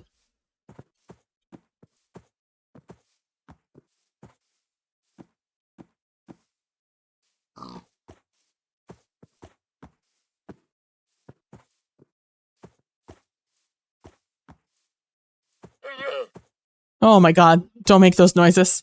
You scare me.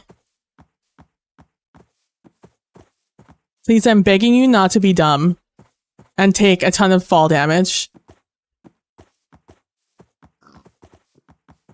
Okay, it should be a straight shot from here on. Come on. Okay, we already had that one group of guys spawn in. Oh my god, it's so cute, but I'm too scared to look at anything else. Okay. Okay. It's fine. Let me tell you, last night, so one of my other chill games that I've decided to take up recently again is Sims 4. And last night I decided to make a character, and then when I randomized one of her outfits, it was a very revealing outfit. So I decided that I was making this character solely to make the is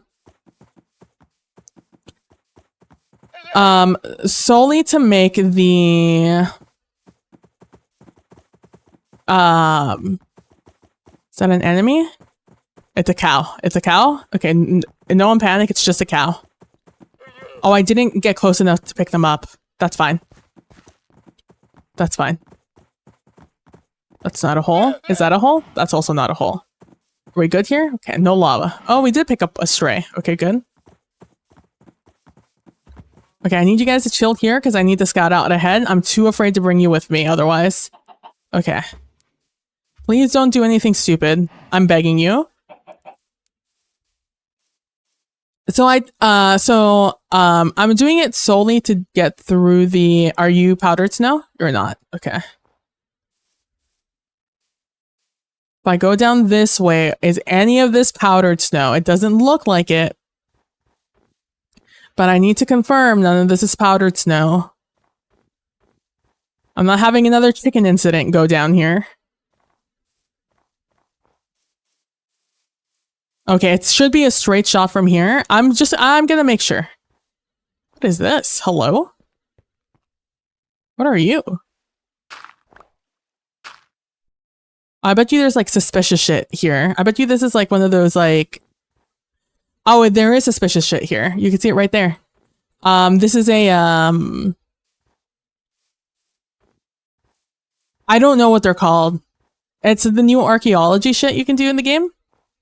It's great. It's fun. It's amazing. I'm too stressed out to think about it though. That's a very cool find. Okay. Oh, and this is an igloo. But it doesn't have a way down, so it's just a normal igloo. I've literally never seen an igloo without a way down. Typically these are tutorials for how to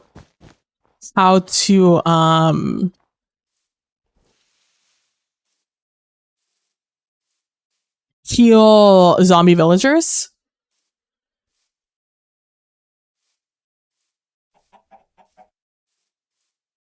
Okay, I'm back.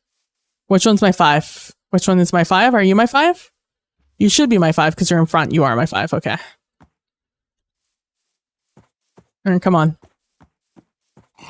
I didn't even catch the 5. Hey, come on. I didn't catch the other 3s. I caught the 1, 2. Or the 1, I think, even. That's fine. We have a 5. That's all that matters. We only need one of their strengths to be high. According to the wiki, only one of them has to be high. This means we have a... If we get this guy back home, safe and sound, that means we have a 1 in 5 chance, a 20% chance to get multiple 5s, which is huge. Because 15 slots of inventory is this much inventory. And we have multiple of these guys with half a chest on them. Hey, come on. Then, and like I said, they caravan like this. Like, this is just what they do. This is who they are. So we can have multiple of these guys. So we can easily have over 100 of extra slots of inventory space to play around with.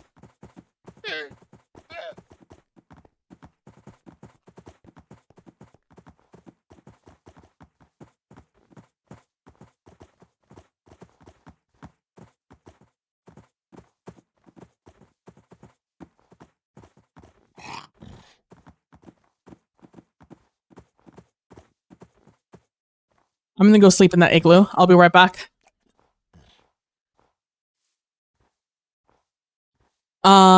But yeah, so I was playing The Sims, and I'm making the character solely so I could do because I'm playing through another household.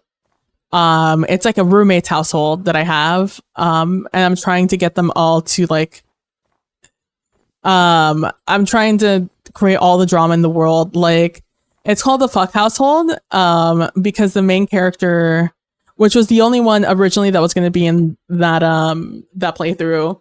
It's sounding like this is a common theme that I do. It's not a common theme that I do. It just happens that this is the theme that has occurred in 2 different households now. I have played other households with other purposes, but this particular household I did. I'm just massaging my hand real quick.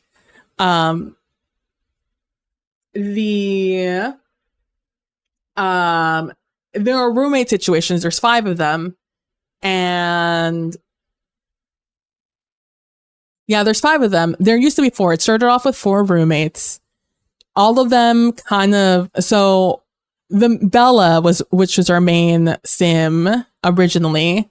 She, I wanted to do a romance character, or a character that I wanted to do a sim who was a romance writer, but back in the day, to write a romance novel, you had to be in a flirty mood. And so usually the ways you get flirty are just to like flirt with other sims, and eventually you just get flirty. You could also take a shower to make yourself flirty. And I think, and there's now multiple methods, but those were like the methods I knew. And I was like, oh, wouldn't it be funny to have a sim who was like a popular romance author who was a total fuckboy. And all her romance novels are based off of dramatizations of her own trysts, right? Like she had a Rolodex of people coming over to inspire her, so to say. And that has been, and so she serial romantic, like that's her deal. That's what she does. And like no one gets jealous anymore. Like we've run that course with her, and now we're on the course of becoming like a fucking renowned author. Then we had the roommate who was the rich girl who left home to prove to her parents that she could do it without them. It's like the very affluent, talented but affluent woman left home at like 20-ish, and she has spent her time she had all the tutors in the world to do she got art lessons, she got violin lessons. Like that is her life. She has lived a life of affluence and tutors, right? So a ton of tutors that she's had in her lifetime to help her out with anything she struggled in. But something caused a rift between her and her family, and she wanted to leave that life behind. Oh my God, this is also dangerous. And so she moved in with minimal money, but still very affluent, and still has everything that, she gained from her parents' wealth. And, but has zero life experience. So she moved in with them, with her. And then we had somebody just the unluckiest gal you've ever met in your life. Tries her absolute hardest, like the Suhek, if you've ever watched The Middle, like tries her damnedest to do good, and just things rarely work out for her. And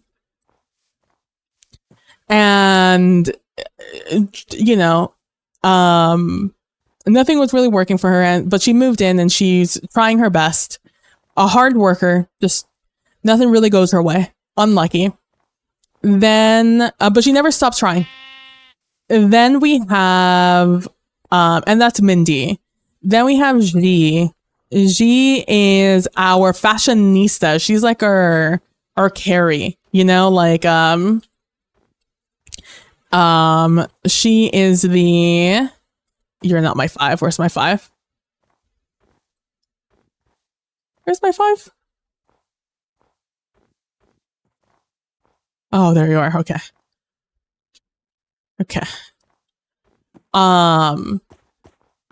She is the one who, with the eclectic style, and if I had university at that point, I don't have university. I don't have that pack. But if I had that pack, she would have gone to school for fashion. She's your classic NYC fashion student. And but also she's also really good at programming. And the life of, now that it's become a corporate job, essentially, it's not, and she's been super successful at it for a while. No longer is she like garnering joy from her job. So she's been trying to do some side hustles in programming because she's trying to get a solid savings account going so she can do her new real passion, which is video games. And I don't have the pack where like you can be a streamer or whatever for free as like a freelance. You have to like be in the programming business, which is why she's good at programming. But that's Ji. And then very early on, when I was trying to just get friends for our Maria, who is the affluent, our affluent one. She made friends with somebody at work, I think, or no, I think she was a stay-at-home mom at the time. And she asked her over, and they kind of hit it off immediately. Like, they started flirting without my influence. And I was, and if that's very much like in D&D, if that's where the dice roll, that's where the dice roll. You guys are now a couple. But things became very real very quickly. Turns out she was married.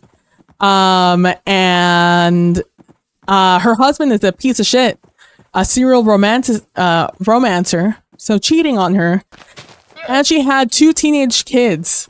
And so very quickly that turned from like a fun little tryst to she is now leaving her husband, moving into this small little house we have at that point, with a struggling artist as she was. And then they both became struggling artists. At that time, all the bills in that household were being paid by the romance books by Belle. She was the only one pulling any significant amount of money. And it's been an adventure and a half. That's my roommate's household. But that's like that's those are the dramatic stories we told. It's like playing with your Barbies back in the day. You just come up with like the most wild storylines and you kind of roll with it. So with this one, with this new save, my plan was to have, because I've never done it before, there's this mechanic in the game where you can ask people for quote unquote loans. And I was like, oh, what if I made a Lady of the Night? And she, come on. Okay, this is the most dangerous part. Please don't die. Okay. This is now where we pray. We pray no tridents. No tridents. Oh, these guys are 100% going to get left behind. That's okay. All we have to do is cross the river. Come on, guys. Let's ford this river together. So this new guy, so I was like, okay, so then we'll set up this whole thing where she will do that kind of thing, right? Because I'm doing it because there's this event going on where you can get like free items if you do these certain quest events, which is pretty cool. And it's almost over because it's for Halloween and for the new pack that's coming out, new expansion pack that's coming out. It's mostly why it's coming out.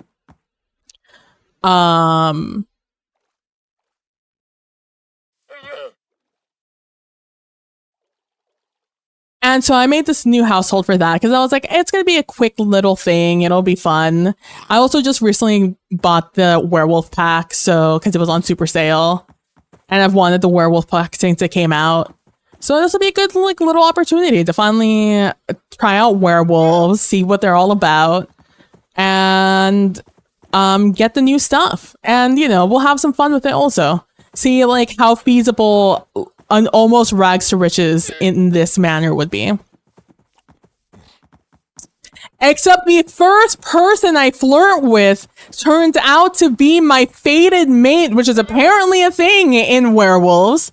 And my character and my sim gets real sad and tense and annoyed at me if I make her flirt with someone who's not her fated mate. I'm just like, how? First of all, didn't even know that was a thing. Mechanic with the werewolves. Second of all, I cannot believe the only time I've ever even thought about this sort of mechanic with a character for a sim playthrough. Turns out that she finds her soulmate in one. Hole in one. Found the soulmate straight in high school, basically. First relationship she was ever in, boom, done. She did it. She got him. Got him and won. I'm so annoyed. 5 years from now. I'm so annoyed about it.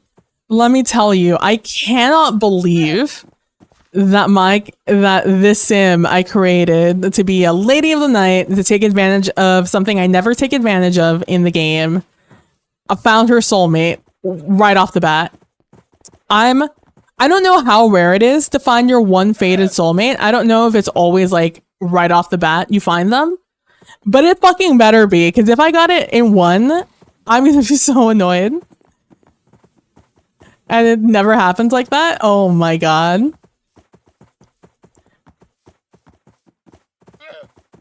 Come on, guys. Typical, right? I like how they do like a little gallopy thing. Oh, we went the wrong way. And it's turning nighttime. It should be fine. This should be mostly safe. We'll just wait until the werewolves get in the mix. They're both werewolves. I'm living in the werewolf world. And he was in werewolf form when he showed up.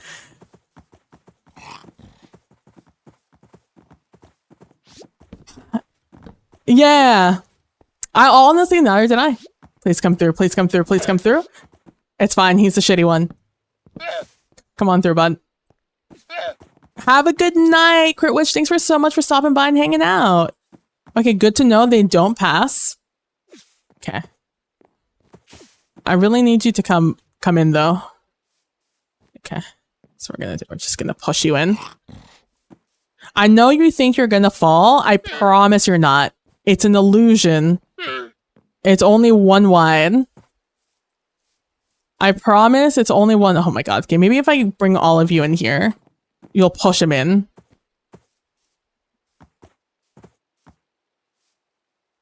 Oh, success. Thank you. Hilarious. I know. Okay, what if I do this? Will you guys come through here? You will. Okay. I promise it's an illusion. You can, in fact, walk over that. They won't walk over it because I have a fall here with a bunch of string. No. God damn it. Okay.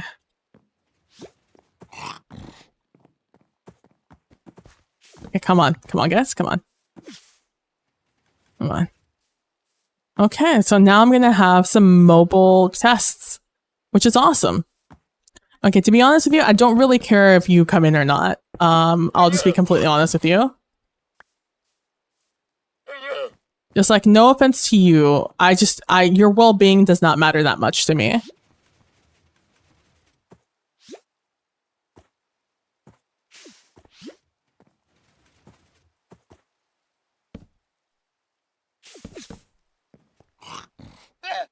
Is it there? No, it has to go through all three. Where did my third block go? Oh. Is it that one? Have a good night.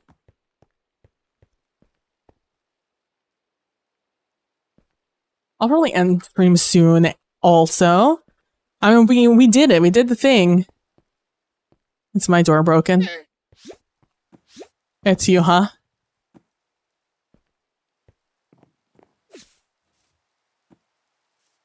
Ugh. There is something that breaks over here. Is that sand?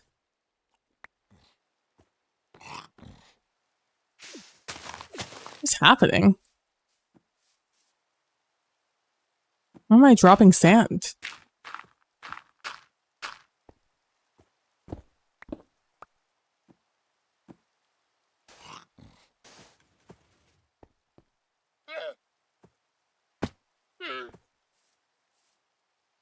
I guess I need to keep that open?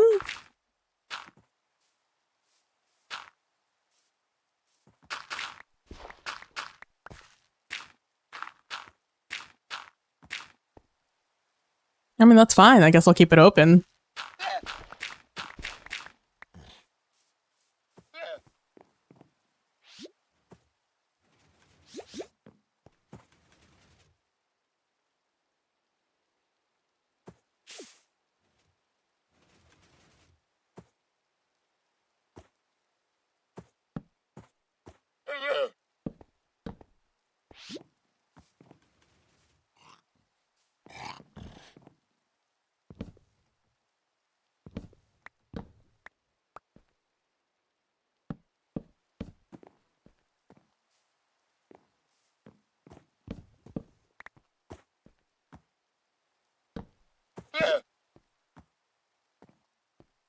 I've lost a block.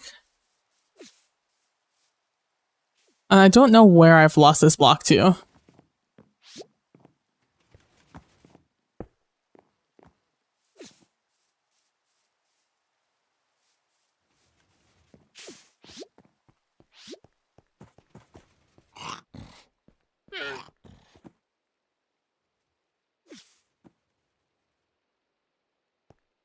It's fine. Don't worry about it. Okay. I mean, all of these... Well, I'm still going to need them, so it's not a waste to have all of these things. Okay, we're going to put this ominous away. Oh, no. Of all the things in here that are from bad guys, that was not one of them.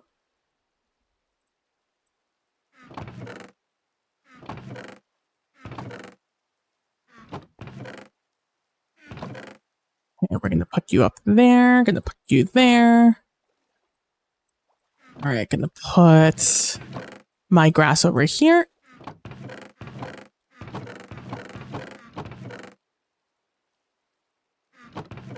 I don't know where I got that to. Oh, from above. I need to make these into hay bales. Probably all of them. Okay.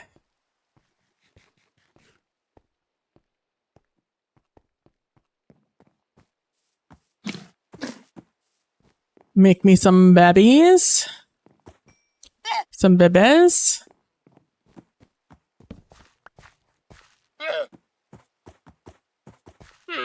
And that's how we do that. Easy as 1, 2, 3. Okay, bud.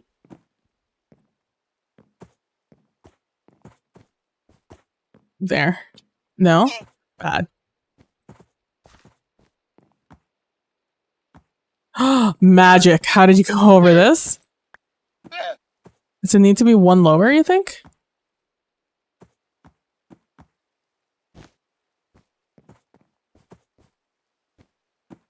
What about this one? Will you fight to get out of that one? This one might actually not be deep enough. No, this is also 4. Is this 4? This is also 4. Well, we'll see if he sticks around.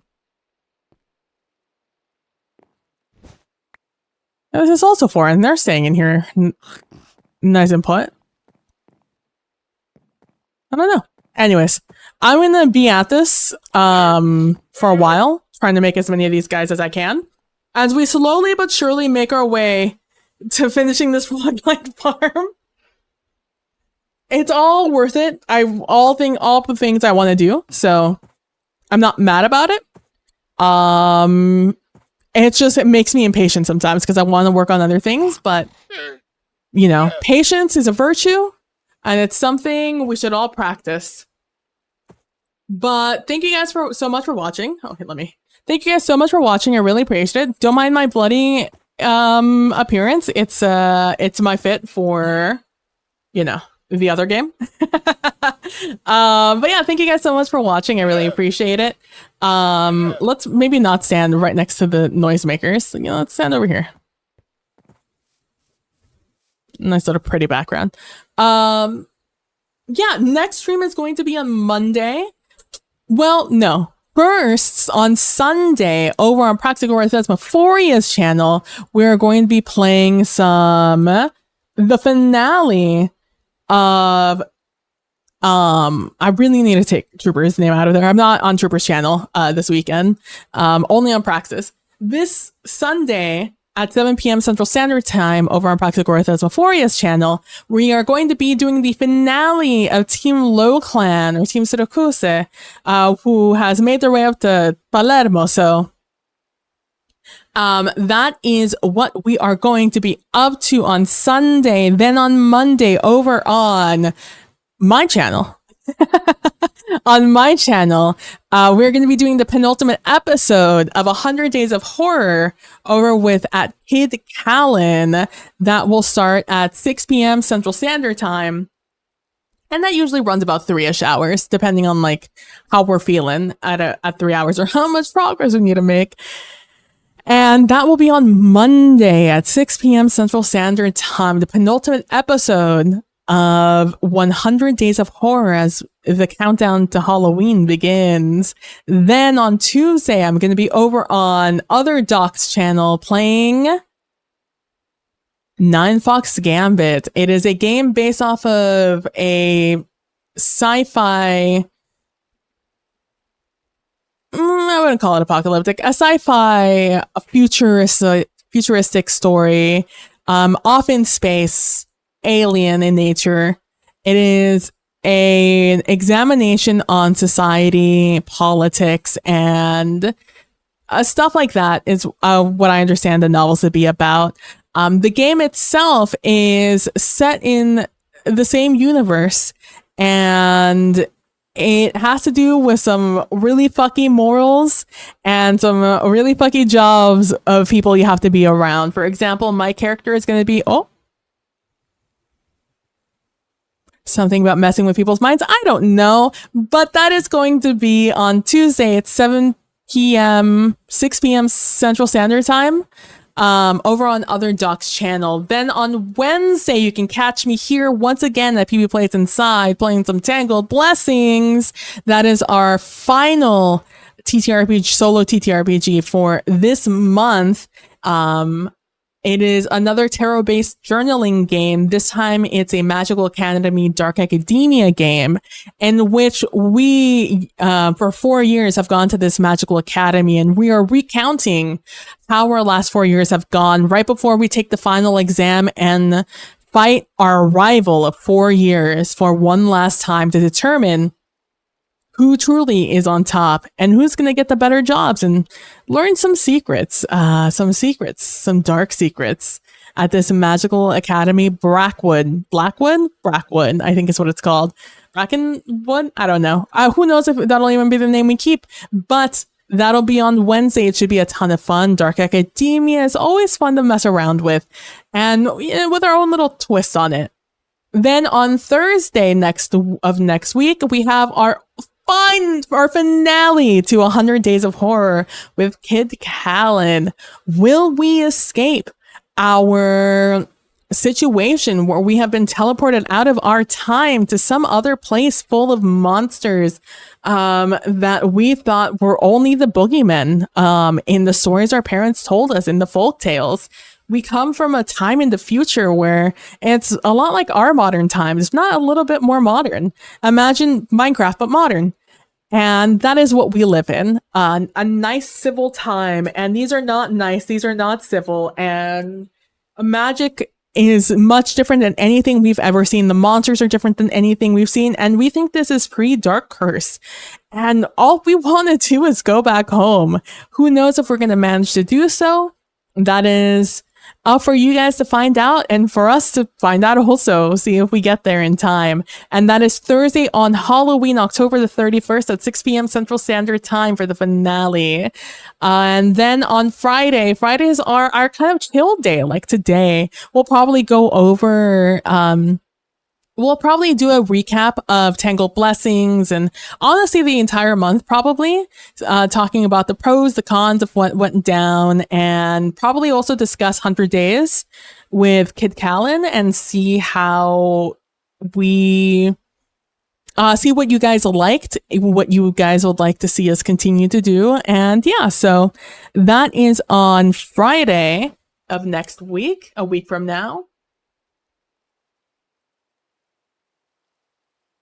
And yeah, that's it. Don't forget to go early vote if you can still early vote. Otherwise, make sure to vote on November 5th if you're from the United States of America. Voting is very important, both local and federal. So make sure you're out there voting for your local prop whatever, Prop 8, Prop 1, Prop 10, Prop whatever it may be in your local area. Make sure you vote. Make sure you're educated.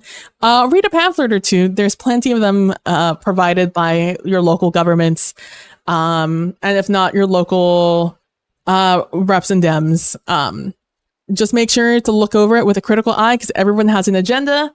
And make sure it's an agenda that fits you and not an agenda that fits them. So thank you guys for watching. I really appreciate it. Don't forget to be nice to each other. Don't forget to be compassionate. And I will see you guys all in the next one. Bye. And as always, thank you so much for all the support. Thank you so much, Kid, Callan, Kalino, for the resub for 22 whole months. Sheesh. Also, thank you so much for the 200 biddies.